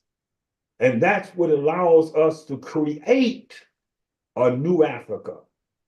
But we have to bring it down to it resonates within our subjective mind. And that's where we got to see it, we got to hear it, we got to smell it, we got to taste it, we got to touch it, and we got to build it. This is a shout out to the Muslim Journal. I told Sister Aisha I would always acknowledge that this picture came from her. And the Muslim Journal is actually the newspaper of the New Africa Muslim American communities. So we're wrapping up here. And this is some takeaways. Number one, keep the faith. For surely the believer will win through. And the faith starts with the belief that Imam W. Muhammad was a special leader with a message from God, from Allah, to the world.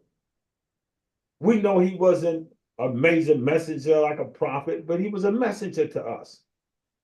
And the Quran says we send messages to every community saying worship God and shun false gods. And that's what Imam Muhammad came to us. In our evolution, he said, worship God and shun false gods. He also said, don't stop now. Don't stop now. He said, I'll be with you for 1,000 years. Now that's powerful. Because if he had a message, he said his message, his knowledge body, that he came will be with us for 1,000 years. That means our development. And we understand because we're still trying to figure it out.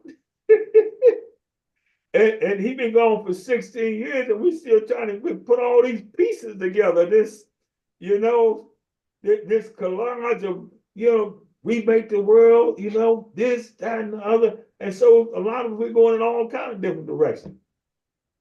He also said we're going to go down as a community, but we're going to rise stronger than ever.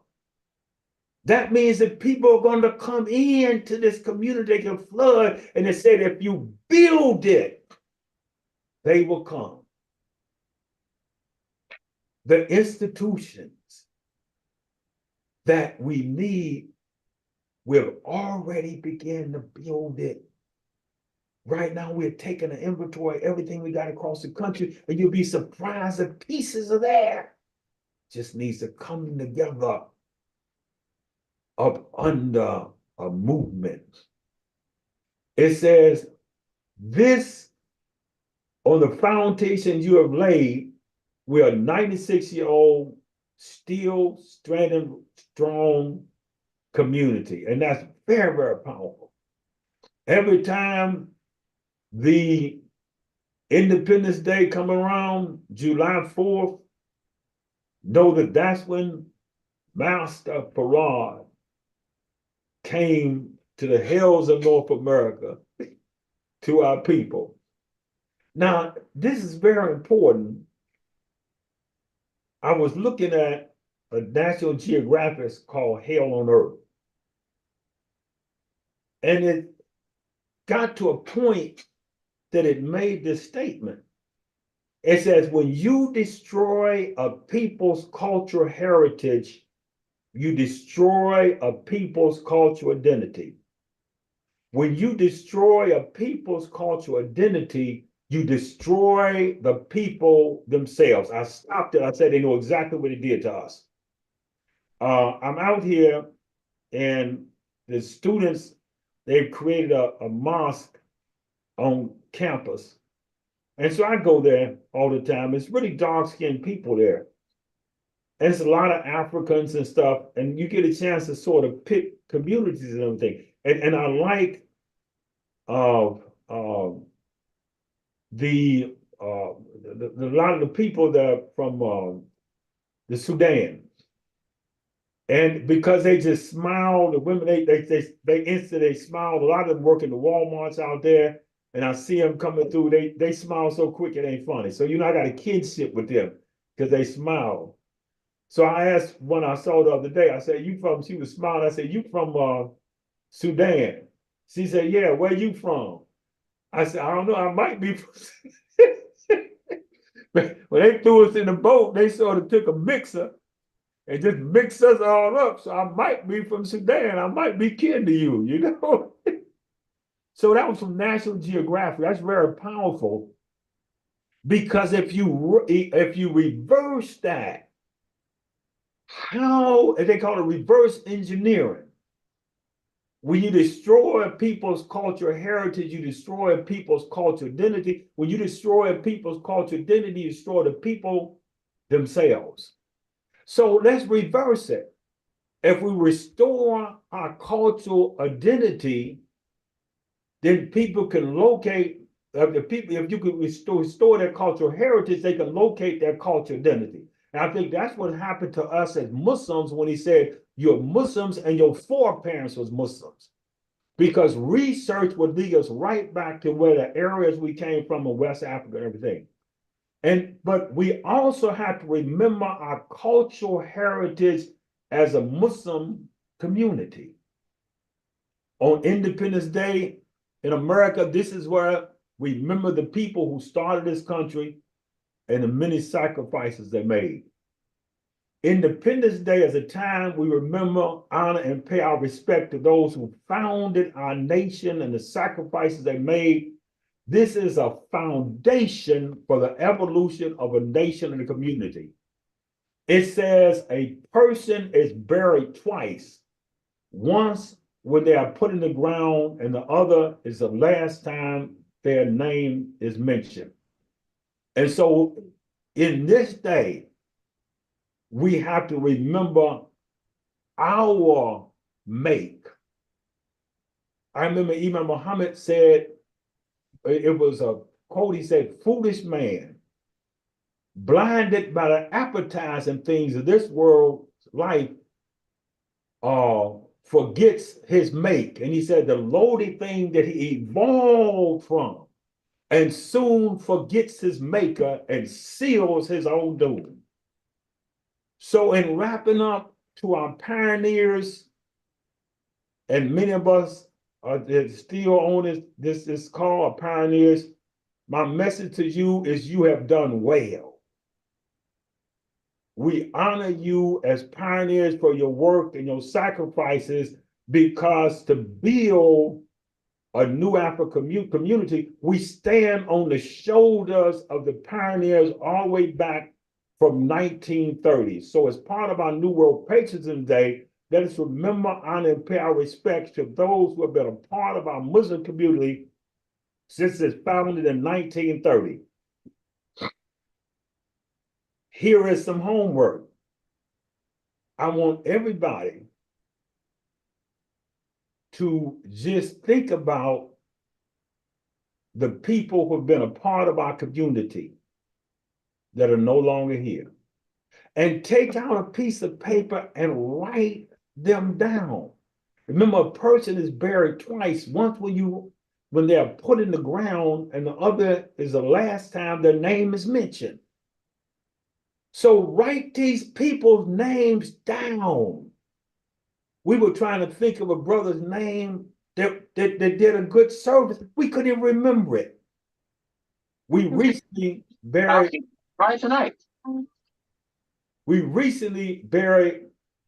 a pioneer, Brother Saeed Muhammad. And I remember Imam Muhammad said how he used to walk through the stores in the 60s. He was running the store for the Honorable Muhammad. He would walk through the snow because the cars getting to get there to bring the earnings from the previous day to the Honorable Elijah Muhammad. So we are giants. We cannot just let their names fade and be mowed down by the sickles of time. So take a piece of paper, write down every pioneer you can remember that has passed away. Go back far as you can remember and call on others to help you. Now, there's going to be a follow-up to that. And if we allow by the mosque cares and even Muhammad II, we will come back to you later and unveil the project they were working on where your homework will be very important to the evolution of our community.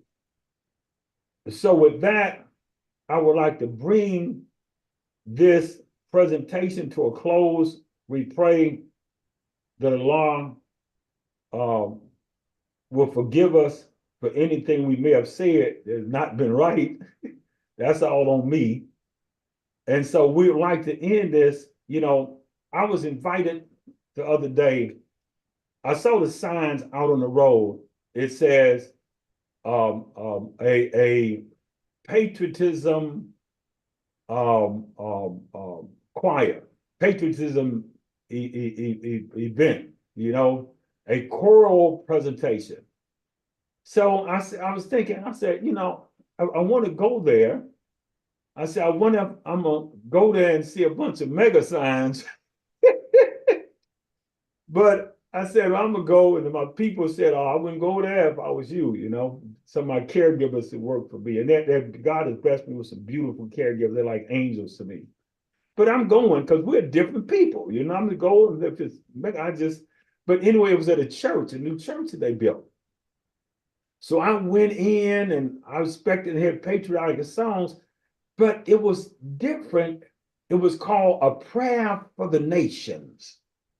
And it was based on an incident that happened in World War II called the sinking of the Dorchester. Well, the Dorchester was a converted luxury liner into a troop ships.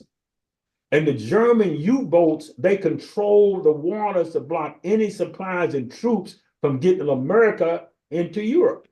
And they were sinking ships. And so the Dorchester had stopped, I think, in Greenland refueling, and they was on their way out. They had an escort ship, and it was spotted by a U-boat. And the U-boat fired a torpedo that struck the Dorchester in the middle of the night. And it began to take on water and sink. Now, as the people was running around and it was 1 o'clock in the morning, they was told not to take off their clothes, but it was hot. So they're young, they're 18 years old. They take off their clothes. So now they're up there by the Antarctic. It's cold and there's confusion. It's 1 o'clock in the night. And so in the midst of the calm, it was 4 chaplains, all from different faiths. There was a Jewish rabbi, there was a Catholic priest, there was a Protestant, it was 4 of them.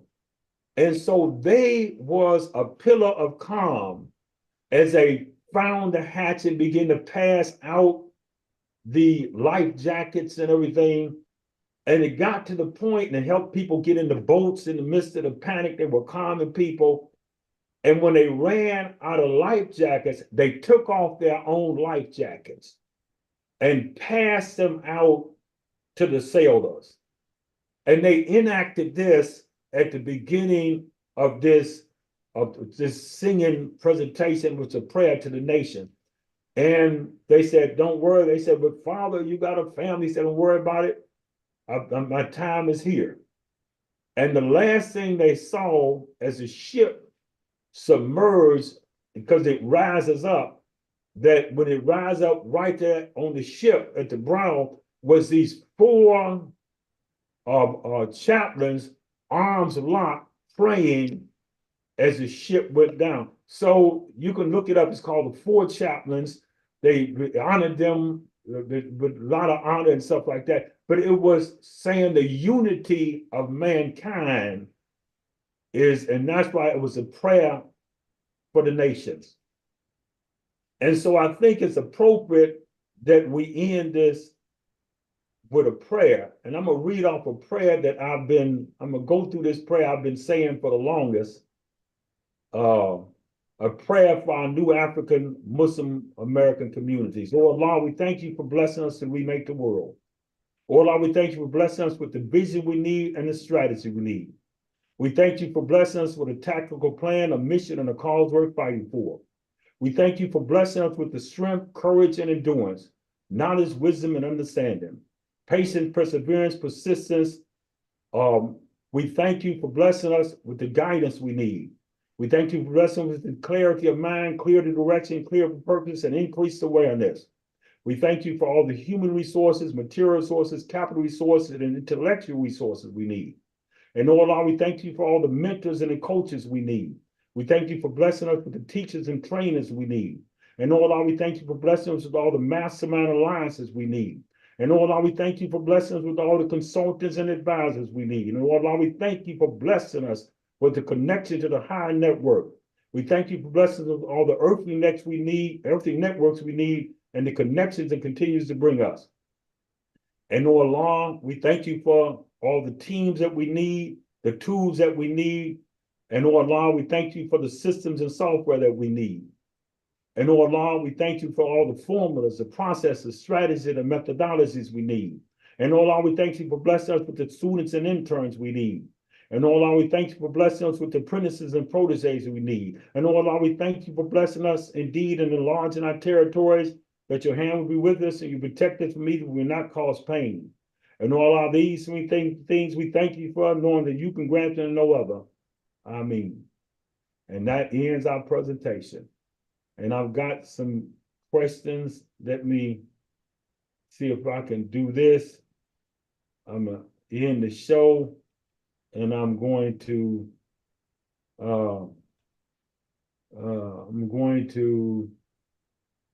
stop the share. And I'm back. So praise be to Allah. We have a couple of questions. Yes, sir. We do have a couple of questions. We'll open up. And those of you with questions, please raise your hand. And the Zoom audience and those of you in the YouTube audience, please enter your questions into the chat. We want to first turn it over to our leader and our Imam W. Dean Muhammad II.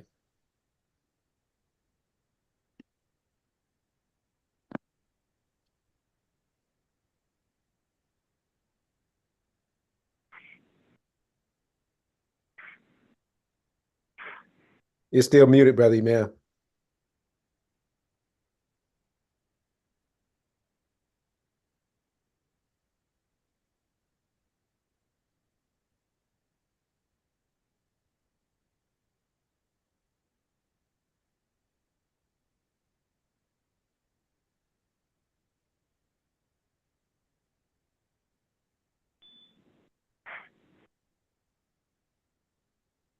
Is it unmuted now?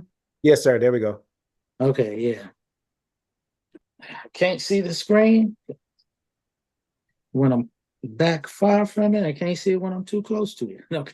All right. Alhamdulillah. I appreciate you, Brother Daniel. You did it again. You gave us an excellent presentation. And it's always something fresh and new and thought-provoking. And the message, I believe it was well received. I know I received it well.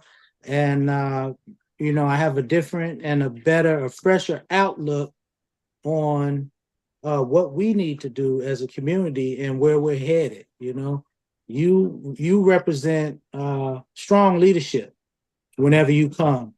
And that's what I always advise people, that if you heard what he said, take it and share it with somebody else, and try your best to try to steer yourself in the direction that he's pointing you in, because we can't lose. We winners and we can't lose, and especially with brother Habil at the helm, we in good hands. I'm a witness to that, and I really appreciate it. He's a true educator, and I really appreciate it. And a very, very strong brother. He's a strong individual.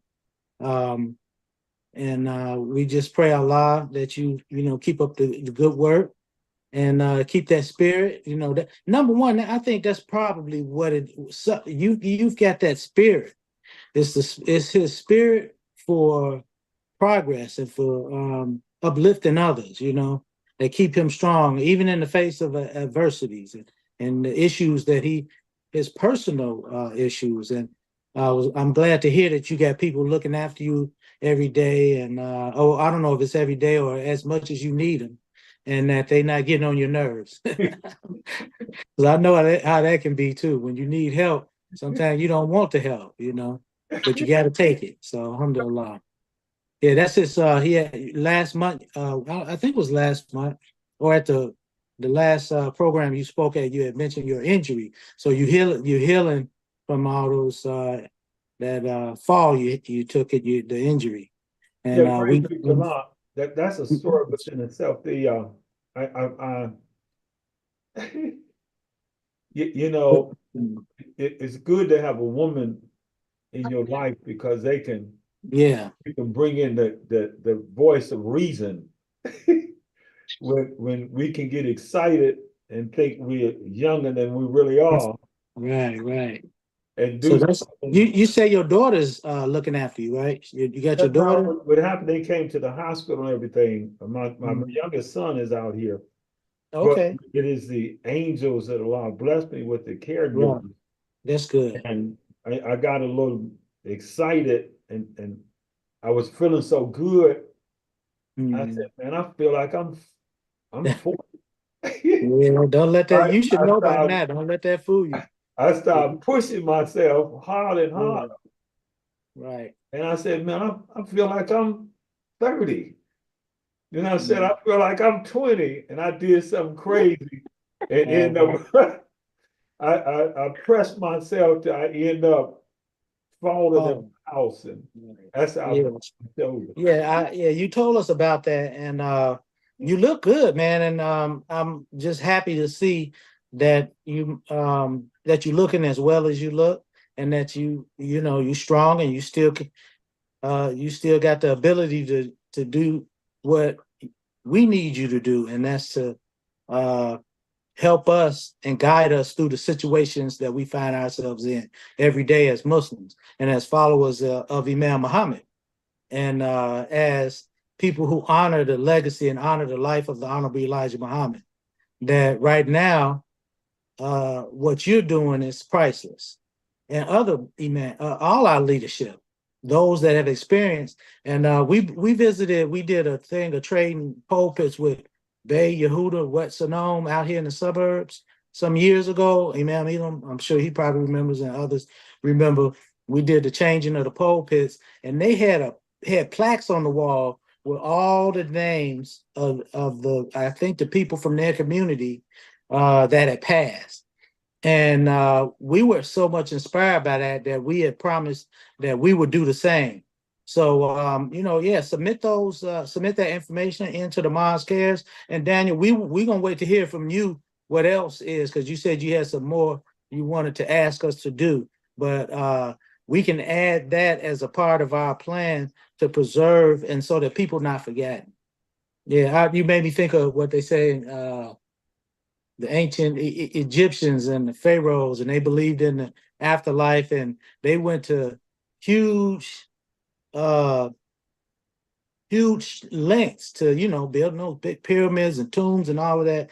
And they said, and they put prayers over the tombs that said that if people would continue to say that the name of that person, then they would live forever. And then I was watching a program on television, and they said, well, it worked because these people, some of them 5,000, 10,000 years ago, however many thousands, years ago, it was thousands. Their names are still being pronounced because somebody wrote it down. So I figured the least we could do is try and remember a lot of the great people that were significant to the building of what we call the community of Muslims under the leadership of Imam Deputy Muhammad today and into the next 1,000 years, inshallah. So yeah, that's a very noble and honorable thing, and I appreciate you for that and for everything you said today. Yes, sir. Well, I'm gonna let some other people get up here because sometimes I talk too much. I could keep going, especially when I'm tired. I get tired. I talk till I fall asleep. Yeah, go ahead.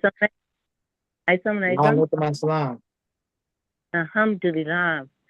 This is Sister Zelly, Brother Daniel, and my dear brother Wardine II, and all the believers on the line on Mosque Cares First Sunday. I definitely have many names I can mention, but first of all, I want to mention Brother Daniel. Your vision is so profound. It is really, really special, and I definitely want to mention how when we started the parade in Chicago, the first two things, the first was actually, we are at peace with all people. The second was I love my family.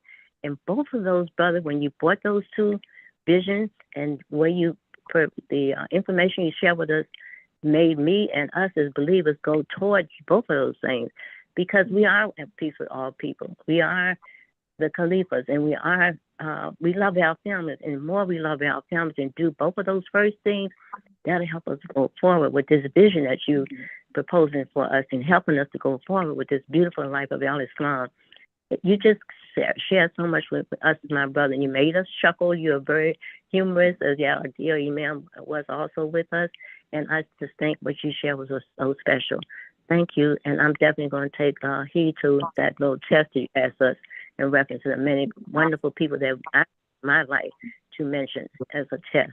Thank you so much, brother, and you continue to heal, and I pray you and your family do well. Assalamu alaikum. Alhamdulillah. Alhamdulillah. Yes, ma'am. All right, next we have the order. We're going to go by the order of hands. We're going to go with brother. Brother, can I say something else real quick? I want to add to what Brother Habibullah said, and that was referencing the culture of our people, because we came with another parade after that, and that was Ethnic Heritage Parade, and he mentioned the culture of us, and that's special also. I'm going to leave it at that. Thank you so much, my brother. May Allah continue to bless us with all you share with us this morning. We are going to grow more and more with this beautiful religion of Al-Islam. Thank you. And being believers. Assalamu alaikum. Wa alaikum assalam. Thank you, Sister Zelda. Thank you. Alhamdulillah. Thank you. Yeah, you brought that back, that ethnic culture, and it's all tied in with New Africa. He's one thing I knew about my father is that he would think of something, and it could have ended his mind or his heart 30, 40 years ago, but he never put it down. My mother told me that about him too. He said, "Ma'am, don't forget." He said, "You better know that." You know, she was talking about something else. She was like, "If you make him mad, he don't forget." Yeah. But praise be to Allah. I appreciate you bringing that back, and that's the power of community. Most people, there are probably some people listening today that don't remember the Ethnic Heritage Parade, but you're right. I'm gonna call on you. Ideal is going to remember you for our next 4th of July, because we could use some counsel.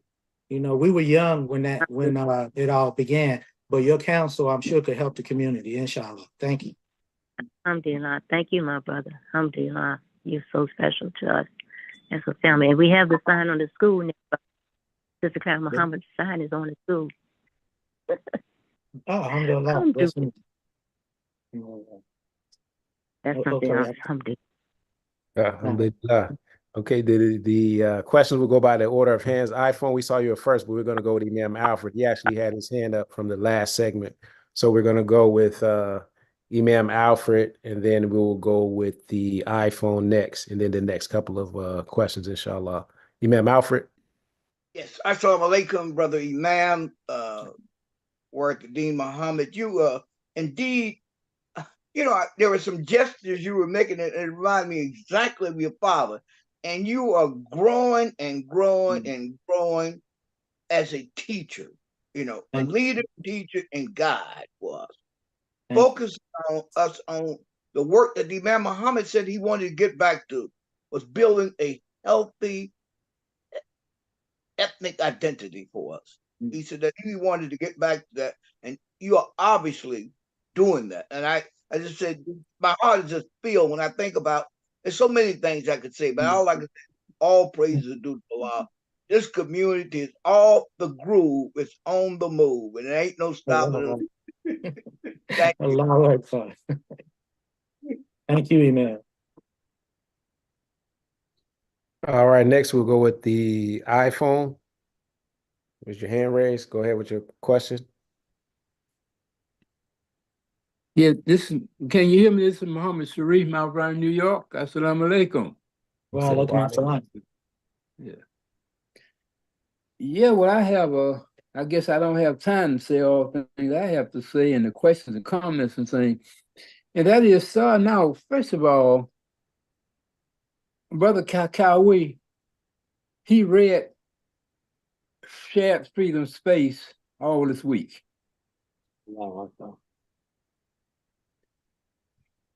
Now, I guess I'll go back a little way when the man told us in 2003 at the convention that 80%, not 80% of the males do not support my leadership. And never seen no one remember the man saying that, but we know that convention, many people heard him. But no one has responded to that. How could 80% of your leadership did not support Imam Muhammad's leadership? How could they remain? How could they possibly remain in the community? Brother, I'm a little bit humorous, but well, 16 years later, so that proves that he must have been right. He was right. He was right, because it's still the same situation. We might have lost a few more. So we lost a handful of hypocrites. So we in good shape. Okay. Yeah. Something else. You take a minute to think about it, but that's the reality that I live in.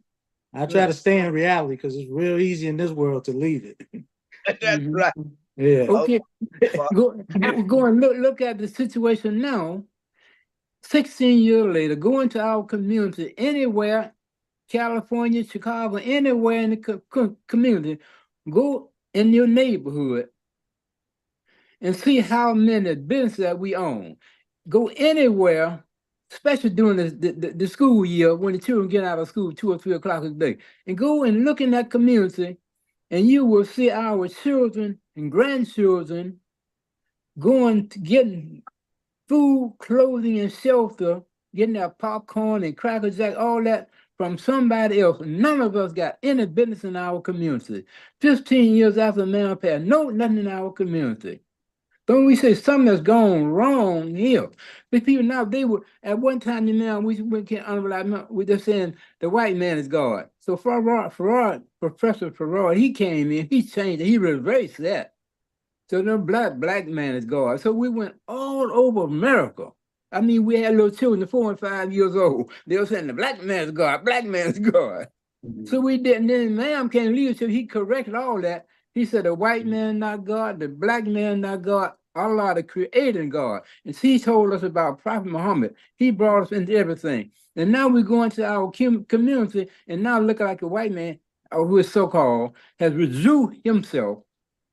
And now look like Asians. I'm talking look like Asians on everything. So now they're beginning to say the Asian is God, because they got everything, food, clothing, and shelter, you give somebody else. So something has gone wrong here. Well, it's the way African Americans view America. The other nations and communities, they view inclusion, well, you refer to as the Caucasian American, they view America for what it is and the reality of what it is. We have been blocked from that. And so our patriotism and what we believe America represent is so far from what everybody else believes. Everybody else believes it's the land of opportunity. And that natural process starts that, okay, if it's 2 of us, we can work together and build a business and build a future for ourselves and our family. And then we bring more in our community. But everybody except for us, we don't have a grasp of that. And then the others that wish to profit from our lack of industry, they profit from us. So we're not seen as competition. We're not competitions with food. We're like that aphid and the ant I used to talk about. They just use us for I think, what is it, species that means capital. They use us to make money, and we sit and we sleep on it, and we're gonna continue to sleep until we follow Imam Muhammad. Yeah, and the worst ones are those of us that heard him trying to lead us to unity, to unite for economic purposes, because we worship God. And he said, get money, go after money as in a race, go after it hard as everybody else go, so long as it's halal, you see? And And he said, and so long as you do it for the sake of Allah. If you go after money for money's sake, that's all you're going to get. You're not going to get the reward from Allah. But if you go after it for the sake of Allah, and that's for building life and restoring the life that we lost on the plantations or in the event of being brought over here. We're new people. And until we recognize that, the world would never be made over for us. Although we living in a new world and the world is made over for the world leaders and the other nations and the other, but it's stagnant for us. That's why it's stagnant for us, because we have failed to get on board of the motivation or the initiative for building healthy families and healthy communities. Yeah, you got to get some money. You got to get some of this material world. There ain't none of us born ghosts. I said it earlier. I ain't never seen a ghost come out of a woman. Allah put every human being in a physical body. That means this physical earth, Allah created you for this physical earth and this physical, and to have your share. And to have your share happily. Not the Hollywood share, but the share that a good family, a good father wants. And that's why you see the father, the black man in the home is he's under the most he's got the most opposition. Even the black woman don't want him, you know. So he's under if she want him for all the reasons that she shouldn't. She should want him to make some money. She should stand at the door with a whip or a shotgun, and making sure he go out and come back with some money and and then load the shotgun when he come back. Come back broke and say, I'd rather die than to be broke with you. You know, but don't reject them. They reject us, man. They and the brothers, they tell you they reject us as leaders. We not leaders because we ain't got no money.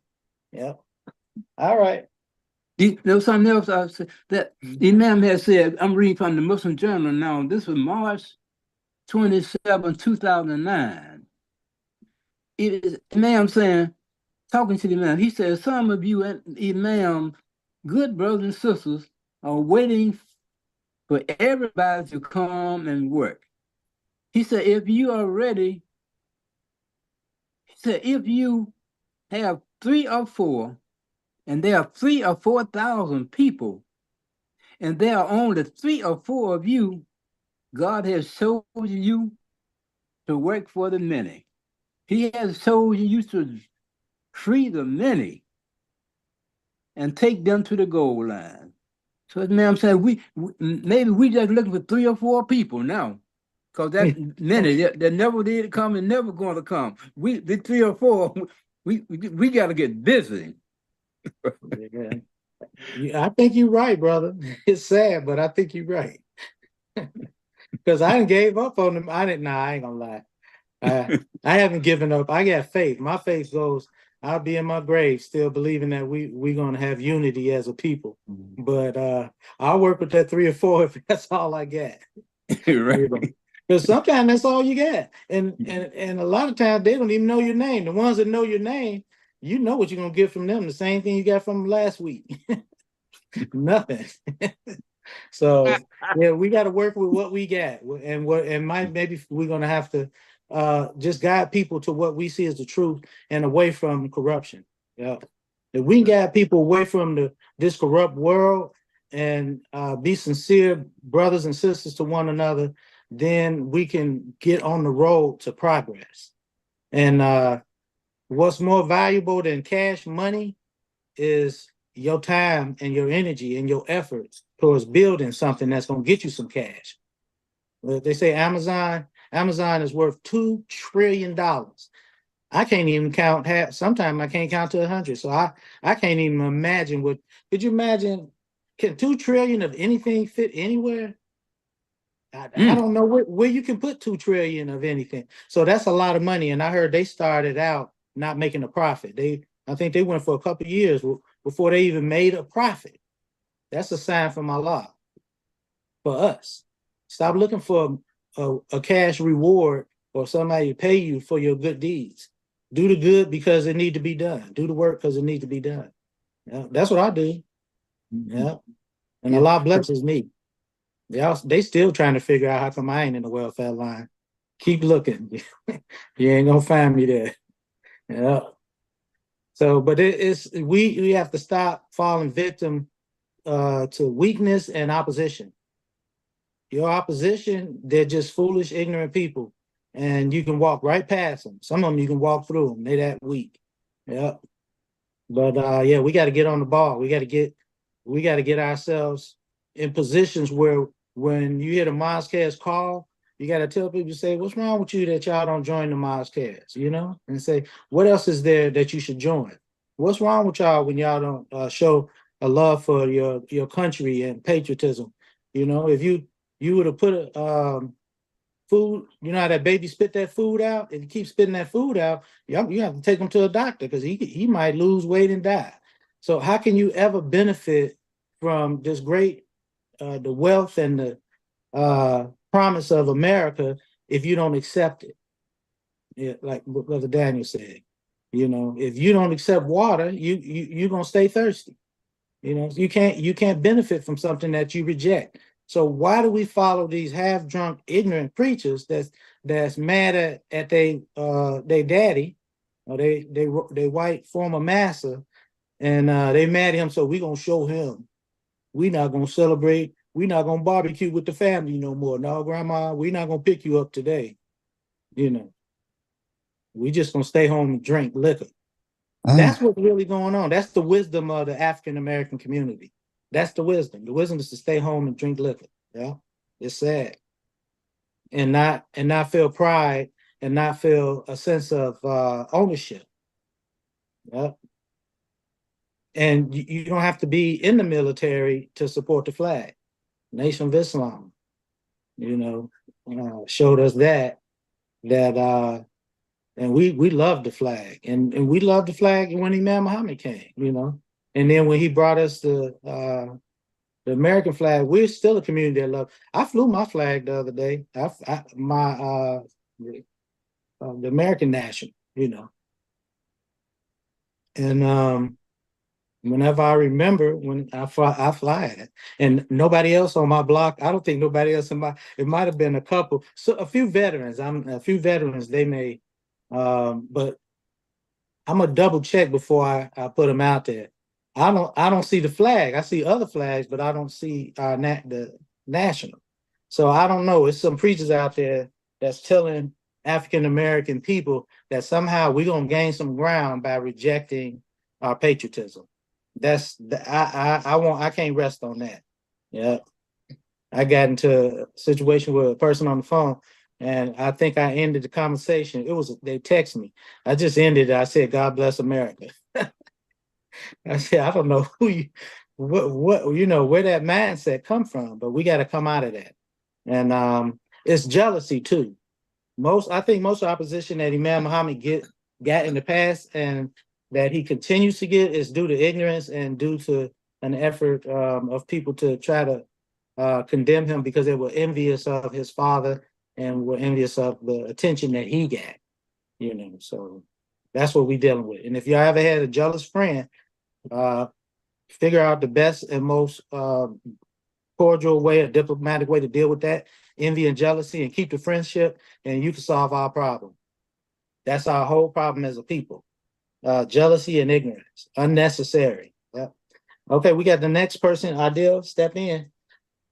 Yeah, all right, you got Imam Elam, and we have Dr. Jamila, and Sister Camila will be our last question.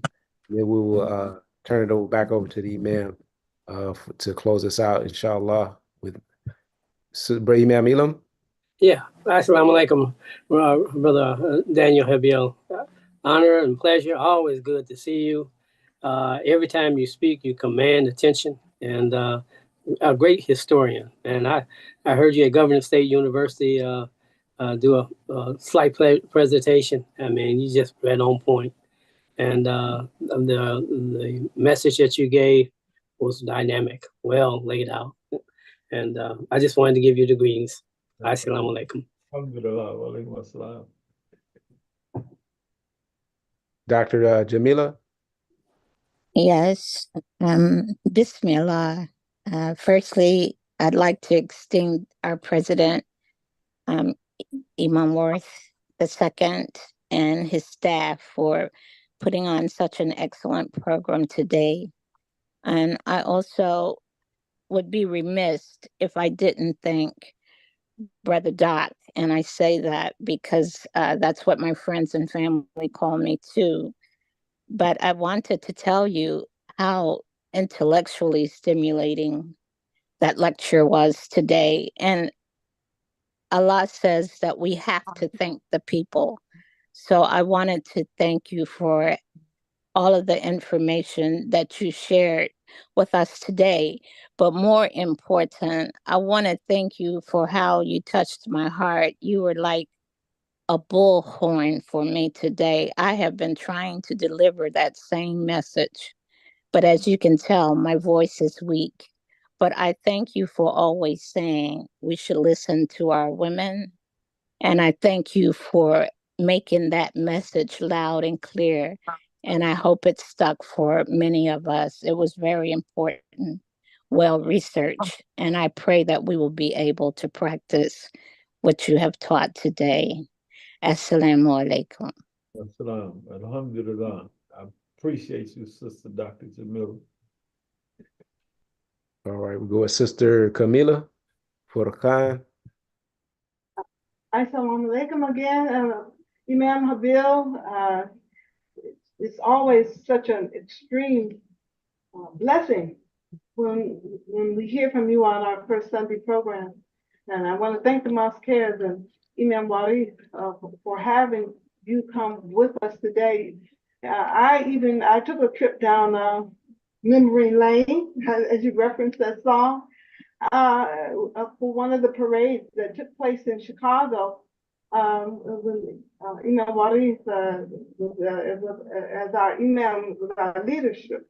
I remember that parade. I think it was at the ethnic parade, because I remember seeing the Native American dancers that were there and the unity that was there. And I never realized what a blessing it was to be in the midst of such history. I remember that on the podium it was Imam Wari, Sadim Muhammad, and the mayor of the city at that time. And I had the opportunity, was blessed to be able to sing the national anthem all those years back. And I sang the and I took pride in being able to sing the national anthem for such an event, because I had seen our leader, Imam Wari Sadim Muhammad, walk across that stage in person on 73 and 73rd in Stony Island. I remember the day he picked it up and said what he said, that if you won't pick it up, I will. And he walked across and he put it in its place. And before he did that, I felt I didn't have much political ambition. I wasn't a rebel in the sense of Black Panthers or any organization such as that, but I was of the mindset of a young 20-something, early 20s lady, young woman, that, I'm just not going to participate. Why get on a sinking ship? And that's how I viewed politics until I saw that.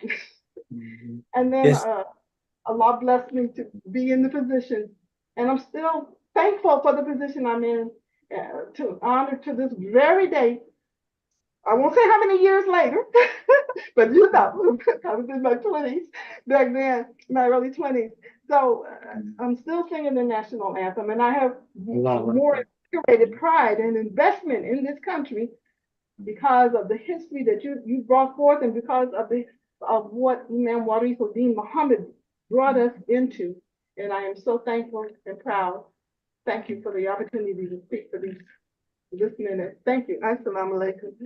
Like my son. I was there too. That's a wise leader. They say a picture says 1,000 words. When you see your leader pick up, we felt the spirit and the energy. It was maybe one day we'll look back. We have to also make sure that those videos, everything was being videoed and taped and photographed, that it don't fall into the wrong hands or in the hands that would put it in the garbage can. You know, you got some people that will seek control over something just for the control over it. And then when they get tired of possessing it, then they throw it in the trash. And we should hope that that never happens to our history, because while we were recording things, there also were other people recording it. And the media was out, and a lot of those things are just sitting waiting for the opportunity to come back out. I think the world is the people that have their hands and possess a lot of our history, that we shouldn't fear that is lost, because we don't see it on the internet, because most of it happened before the internet, you know. Just because we're not seeing people putting it out on the internet, people that seek to profit from it are kind of holding up and waiting for the world to kind of evolve. And the world is coming closer and closer to Imam Muhammad. I hope you all understand what I'm saying. You kind of see it, that the truth that he was speaking to us 30, 40 years ago, the world is just now coming around to acknowledge and recognize it, but they can't give him the credit. They're going to leave that to you and I to say, hey, or the general public, to say, hey, when did that leader, that Elijah Muhammad's grandson that said that, back when? And they say, how come more people don't know about it? Because they want to, because it is being held and it's been blocked from the public for the sole purpose, because, you know, somebody wants power and to control it. But what we should be more concerned with, it doesn't matter who profits from it or who has the power or who releases it or we should just make sure that we preserve all that we have in our control or in our hands, and try to preserve it and protect it. And if we can't do it ourselves, then seek help from other people. What your grandmother and your grandfather and some of them that have passed, try to archive and keep whatever you can and preserve it for the future, inshallah. That's what I hope.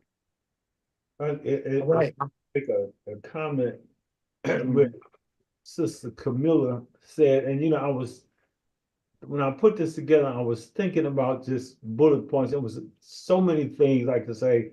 You know, we talk about the Nation of Islam, we can just bullet point, you know, probably pages and volumes. And Sister Nellie mentioned it first. I had forgot all about the Ethnic Heritage Parade. And, you know, but while Sister Camilla, you was talking, you know, that was a powerful part for us to remember. And I heard something that Juneteenth, and we saw the violence and everything that occurred on Juneteenth. And I had one speaker say that we're getting way off what Juneteenth should be about. We're getting way off. And I participated in a Juneteenth event out here, and there was hardly anybody there. The section I was in, it was more Caucasians that had set up booths that was trying to, you know, present to the African American community. They sort of dominated. But if we could look at Juneteenth, and to me, and it's just throwing it out there, it came to my mind, it's a perfect time for us to add the ethnic heritage as part of that Juneteenth. Our contribution to Juneteenth is to go back in our past and grab that ethnic heritage parade or event. That's how we celebrate Juneteenth. You know who does it real big? Now, it was hardly they boycotted it at the Parliaments of the World Religion. They have an annual, and I think it's 100. I forget the number right offhand, but it's religions, different religions from all around the world. And we went on a retreat. Hafik, I can't think of. Might have been just me and Hafik. I think it was just me and we stayed in the Catskill Mountains in New York, and they had the pictures. I took hundreds of pictures. They can be seen on SmugMug on the Mars Cares website, but they've taken it and have for many, many years. I don't know how, my father was one of the founder members. That's why they gave me the title of trustee emeritus, you know, meaning I'm because of I represent one of the founders of that I guess a founder of the organization and the interfaith portion of it. I'm not sure. I heard they go back to the 1800s, but I think things didn't really get off the ground until like in the 70s. I think they have a date in the 70s. I'm not 100% sure, but it looks like the see, this is what we don't understand. What Imam introduced to us, it was a mercy and a blessing from Allah for us. That was a special gift to us. But his plan ain't stagnated because we boycotted or because we decide to let it go. We get lazy and we don't support and the parade don't happen for us again. Somewhere else in the world, that same the same effort with the same goal and the same achievements are being accomplished because you know it's not lost. And I see so many things that Imam Muhammad introduced us. It's happening in other places. He even said before he passed that he saw that New Africa, the concept was being picked up by Latinos. The same concept because it was actually easier for them to do because they already got communities with businesses and schools, but they were taking it to another level because of what they learned from Imam Muhammad. Yeah, so yeah, that is yeah, I forget it was another point I wanted to make, but yeah, go ahead. We're gonna get things moving. But yeah, the truth of the matter is that the Heritage Parade, that is New Africa opens the door for that. Oh, and Imam Muhammad went on a retreat. He was for at least a week because I remember I was a young man and we used to having our father in the house, but he was with a tribe, a Native American tribe, and he came back with a full chief headdress. Y'all remember that? I don't know where somebody got it. It was around the school in the masjid, or it was somewhere. I remember that picture. Yeah, but that's what happens to our history when we don't honor it, whether it has monetary value to us or not. Some thief gets their hands on it, and it wind up either in the garbage or sold for a few dollars. Yeah, so there's so much history that we have that I pray that someone will remember it and honor it and preserve it if it's still able to be preserved. You see, yeah. That's part of our cultural heritage and our cultural identity. We have to preserve that. Oh, I know what I was about to do. Sometimes I drop negative stuff, but I was about to start pointing fingers at the reason why Juneteenth. I think somebody is paying. I know somebody's paying because we can't build nothing on our own.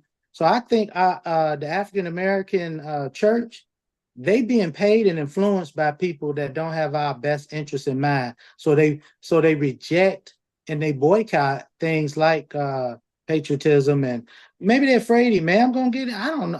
He ain't around, so they can't be afraid he's gonna get too much recognition. Or because I remember he said he stopped teaching the science, the religious sciences in the Bible. He said because he said the church was, I don't know if he got this direct message from the African American church or how he got it, but he said they were afraid that they would lose their membership or their followers, which is BS. That's garbage. How they gonna lose their membership or their followers? And he's well, he was on National Hookup around the country, and he had a huge audience, but I guess he saw some validity or some in there, some real fear that they may have had, and so he said he stopped. Y'all remember when he stopped? He stopped. He stopped teaching on the Bible, and he went back. He started teaching more on Al-Islam and from the Quran. Yeah. So I think that it's a shame that here we are, we have something.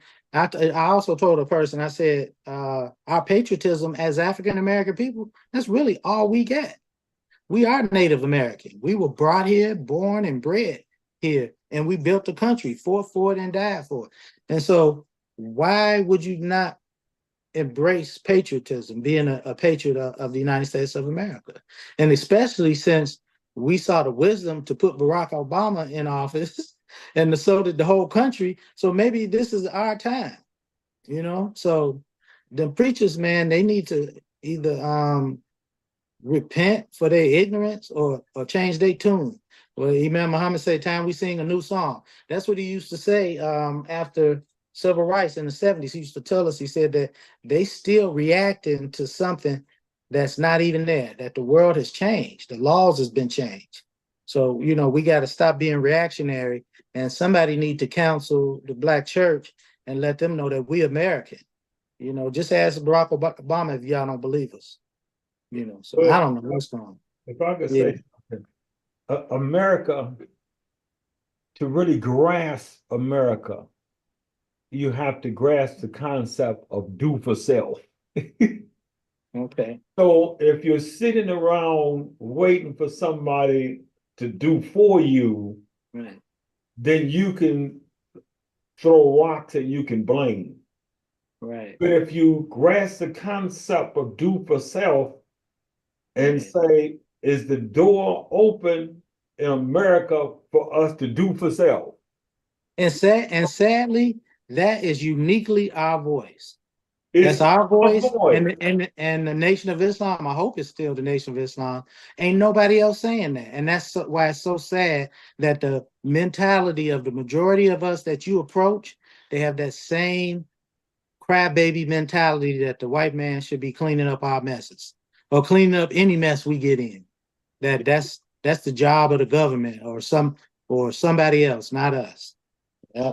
And that's their mindset. Because anytime you reject the idea of being having a healthy patriotism, you know, looking to you know, acknowledging the freedoms that we have and looking to take off the other oppressive, the oppression of the mind and of the spirit, and looking to fight against those, but as an American, you know, and that's the only way it's going to happen, is that we have to do it in the same spirit and as a group. And we can't have half of the people sitting back, you know, pretending like we got somewhere to go. You know, ain't nowhere we can go. But, you know. they waiting for our leadership. They I follow guess. the practice. I know it. Yeah, I know they it. run around in a circle. They waiting for us. You know, when y'all gonna do something? Even Muhammad said, "Little boy blue, come blow your horn." The sheep is in the corn. But it's not going to little boy to happen. look after the sheep. He's under the haystack, fast asleep. He said, Fast "That's asleep." That's us. That's us, but they looking for something that's going to happen, some strange phenomena that's going to happen, and you know, like maybe a solar eclipse or something, or somebody going to come floating out the sky. No, they not. We doing it. What they looking for us to do, we have been doing it in consistently. Imam Muhammad was doing it. What they're looking for is an easy way for our liberation to come about. But you have to take the hard road, the one that Imam Muhammad took. It's a step by step. It's a day by day. It's everything that you do has to be involved in your own liberation and your own freedom. It's not a display of show. Nobody might not even notice or recognize you freeing yourself. But you know it in your heart, and your brother know it. We know it, and we have to keep doing it like Imam Muhammad did. We knew Imam Muhammad. You see him in the grocery store and speaking. You even see him speaking to a huge audience, 1,000 people, and you couldn't just look at him and say, hey, this is a liberator. This is what he's doing. You have to listen and understand what he's saying. You know, he didn't have no big flashy jewelry on, a big entourage. He didn't step off a brand new jet airplane or none of that. But we knew who he was, and we knew what his aim and his goal was, and we stuck with him. And for the African-American public, we looking in the wrong places for our liberator and for our freedom. we not looking at Imam Muhammad and trusting that his formula is going to work for us because we're not willing to try it, and lazy people, so we're proving our enemies right when we don't follow good leadership. But I think our time is coming pretty soon. You're going to see more and more people revisiting and trying to join us. We got to invite them. That's one thing our imams got to do. They happy with that little bitty, that's a kitty that they collect after the prayer service, but we should be satisfied until we get our African-American brothers to either join us or to start their own programs for the growth and upliftment of African Americans as American, building what everybody else that come here calls the American dream. Yep, some liberation of and freedom and ownership of America. Yeah, and not at the expense of others, but on due to the labor of our labor and our own personal efforts to get there, you see, and be willing to sacrifice time and energy to do it. Yeah. But we'll see. Yeah. Because we got a lot of good-minded, fresh, young-minded, but we have too many people that are fearful to try to listen and study Imam Muhammad, where we can speak the power of his strategy to people where they don't think we trying to get them to follow our leader or to become like us or to be us. We just trying to get them to make the right moves for progress. And inshallah, we can do it. We're going to go to the next person. I don't know, Adil, you said Sister Camilla was the last person, but yes, sir. She was the last person, and okay, that's why I started talking. So we're gonna have to continue this, but Adil, you got it from here. Okay, yes, sir. We'll Thank continue you. this another day, inshallah. Yes, sir. Thank you, Brother Imam. Thank you, Brother Daniel Habil, for your presentation. As Imam Muhammad II mentioned, and we, inshallah, will continue this at another date. And our next First Sunday community program will be Sunday, August the 4th, with Imam Ismail Shamsuddin and Brother Imam Eric Shamsuddin, with special guest Qasim Dawoodin, also known as Swiss Beats. Well, that'll be our next First Sunday program, inshallah, Sunday, August 4th. Again, please do not forget to register for our 35th annual Muslim Convention coming up this Labor Day weekend, Friday, August 30th through Monday, September 1st. Take advantage of the early registration at muslimconvention.net. There are opportunities for you to advertise with the Mosqueers and to be a sponsor for the convention, as well as there's still space open for workshop presenters, as well as nominees for awards. We nominate 3 categories of awards for that convention weekend. You can go to muslimconvention.net to submit a nominee, someone that you think has been doing outstanding work in their community. So please nominate individuals at muslimconvention.net. You'll see the button to click, and you'll be able to fill out that form to do so, as well as the form to request to become a presenter for the convention. That time period is closing. This will be the last week. Go ahead, Brother Mel. Yeah. And that workshop presentation is not. I know some people were thinking. Don't confuse it with the Ramadan session. It's not seeking.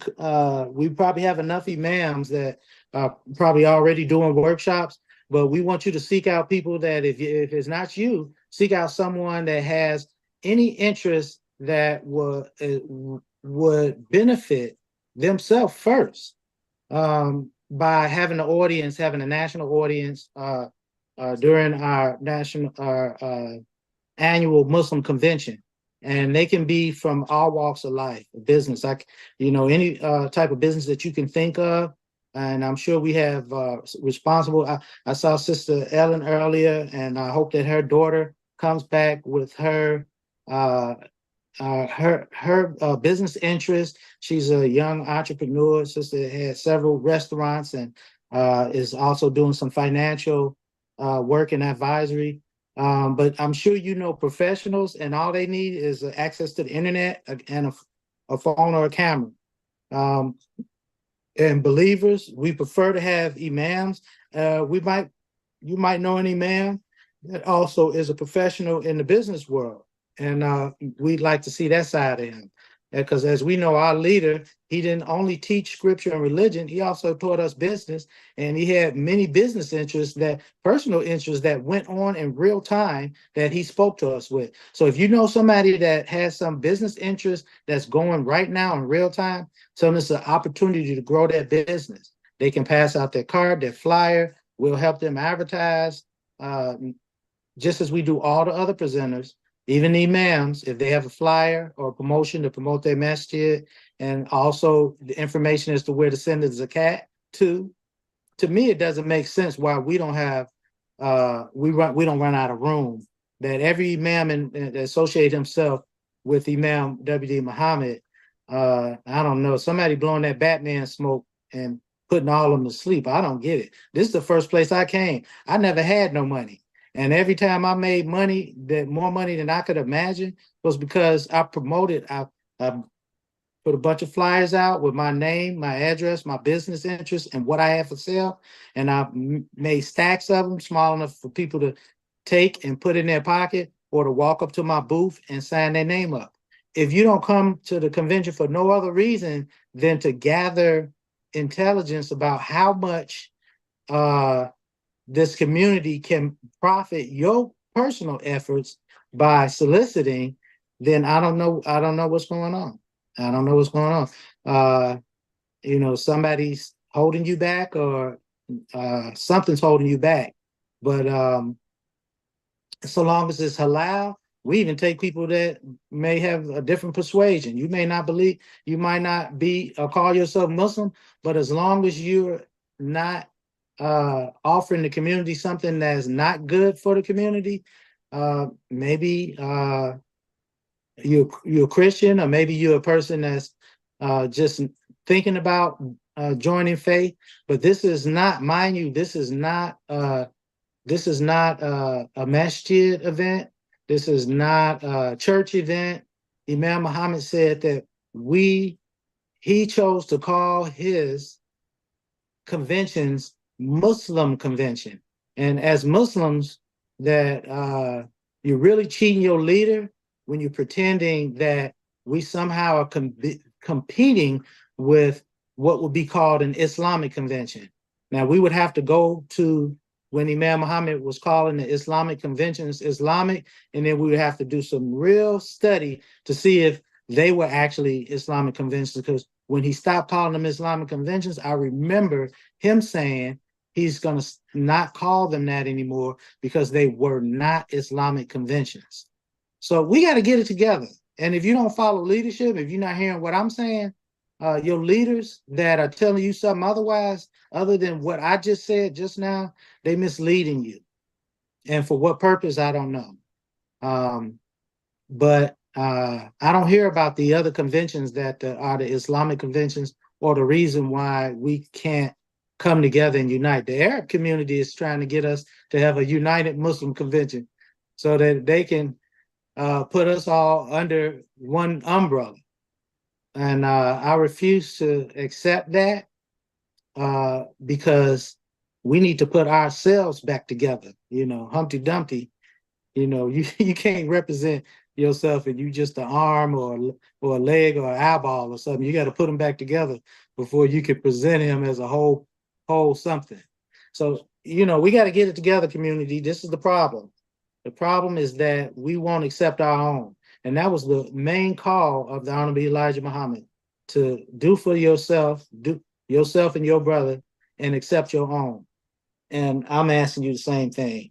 Join us September 4th. I think Adil said it, but please join us and put you a couple of dollars away. It's going to be the best money you ever spent.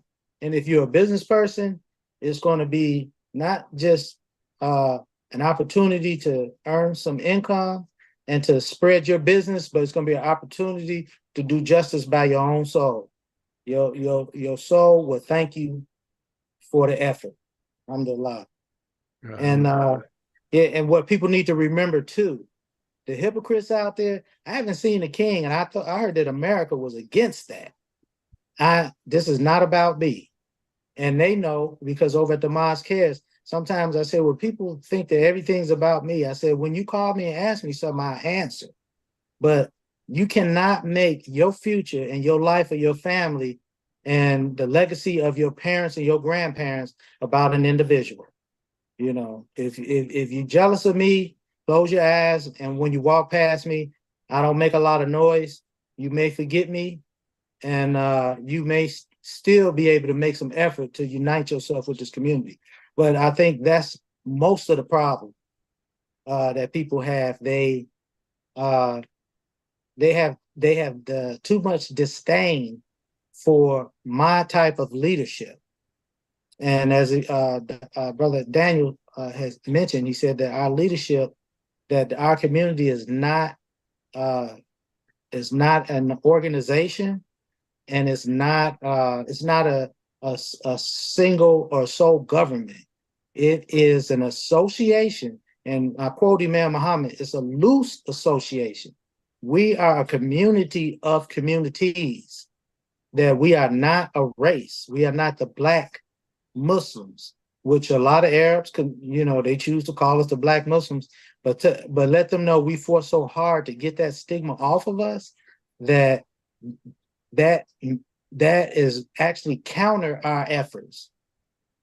Don't look at us as Black Muslims. Look at us as human beings, as citizens of the United States of America, and descendants of Africa. I forget exactly how Imam put it, that I'm a descendant of Africa. I'm an American citizen. I'm a Muslim first, a Muslim African American. Yeah, that's what it is. Muslim African American. So if you want to put us in a category, that's what we are. We're Muslim, which just means human beings. We're members of the human family, and we're descendants of Africa, and we're American citizens. There we go. I said it how I want to say it. We are human, members of the human family. And if you don't see yourself this way, you are working against our efforts. Human beings, African blood, and if I get too light-skinned, I might change that and tell you I'm of some other race. I don't know. But right now, we Black folk, descendants of Africa, and American citizens. And please join us for the growth and the progress of this community that we call the community of African Americans. And you won't regret it. I promise you that. Alhamdulillah. All right. We're going to close out. Yes, sir. Thank you, Brother Imam. And please continue to support these efforts, these great works that Imam Muhammad II mentioned by donating to the Mosque Cares. Visit us at themosquecares.com. There's a link in the chat for you to donate to themosquecares.com. And also, as he said, register for the convention at muslimconvention.net. At this time, we're going to close out, as the Imam mentioned, by turning it over to Imam Elam Muhammad to close us out. Okay. Bismillahirrahmanirrahim. Alhamdulillahi Rabbil Alameen. Ar-Rahmanir-Rahim. Maliki Yawmiddin. Iyaka na'budu wa iyaka nasta'in. Ihdina siratal mustaqim. Siratal ladina an'amta alayhim. Ghayril maghdubi alayhim waladdallin. Ameen. Ameen. Great program. Assalamualaikum. Thank you for everything. Very excellent program. Alhamdulillah. Love you, community.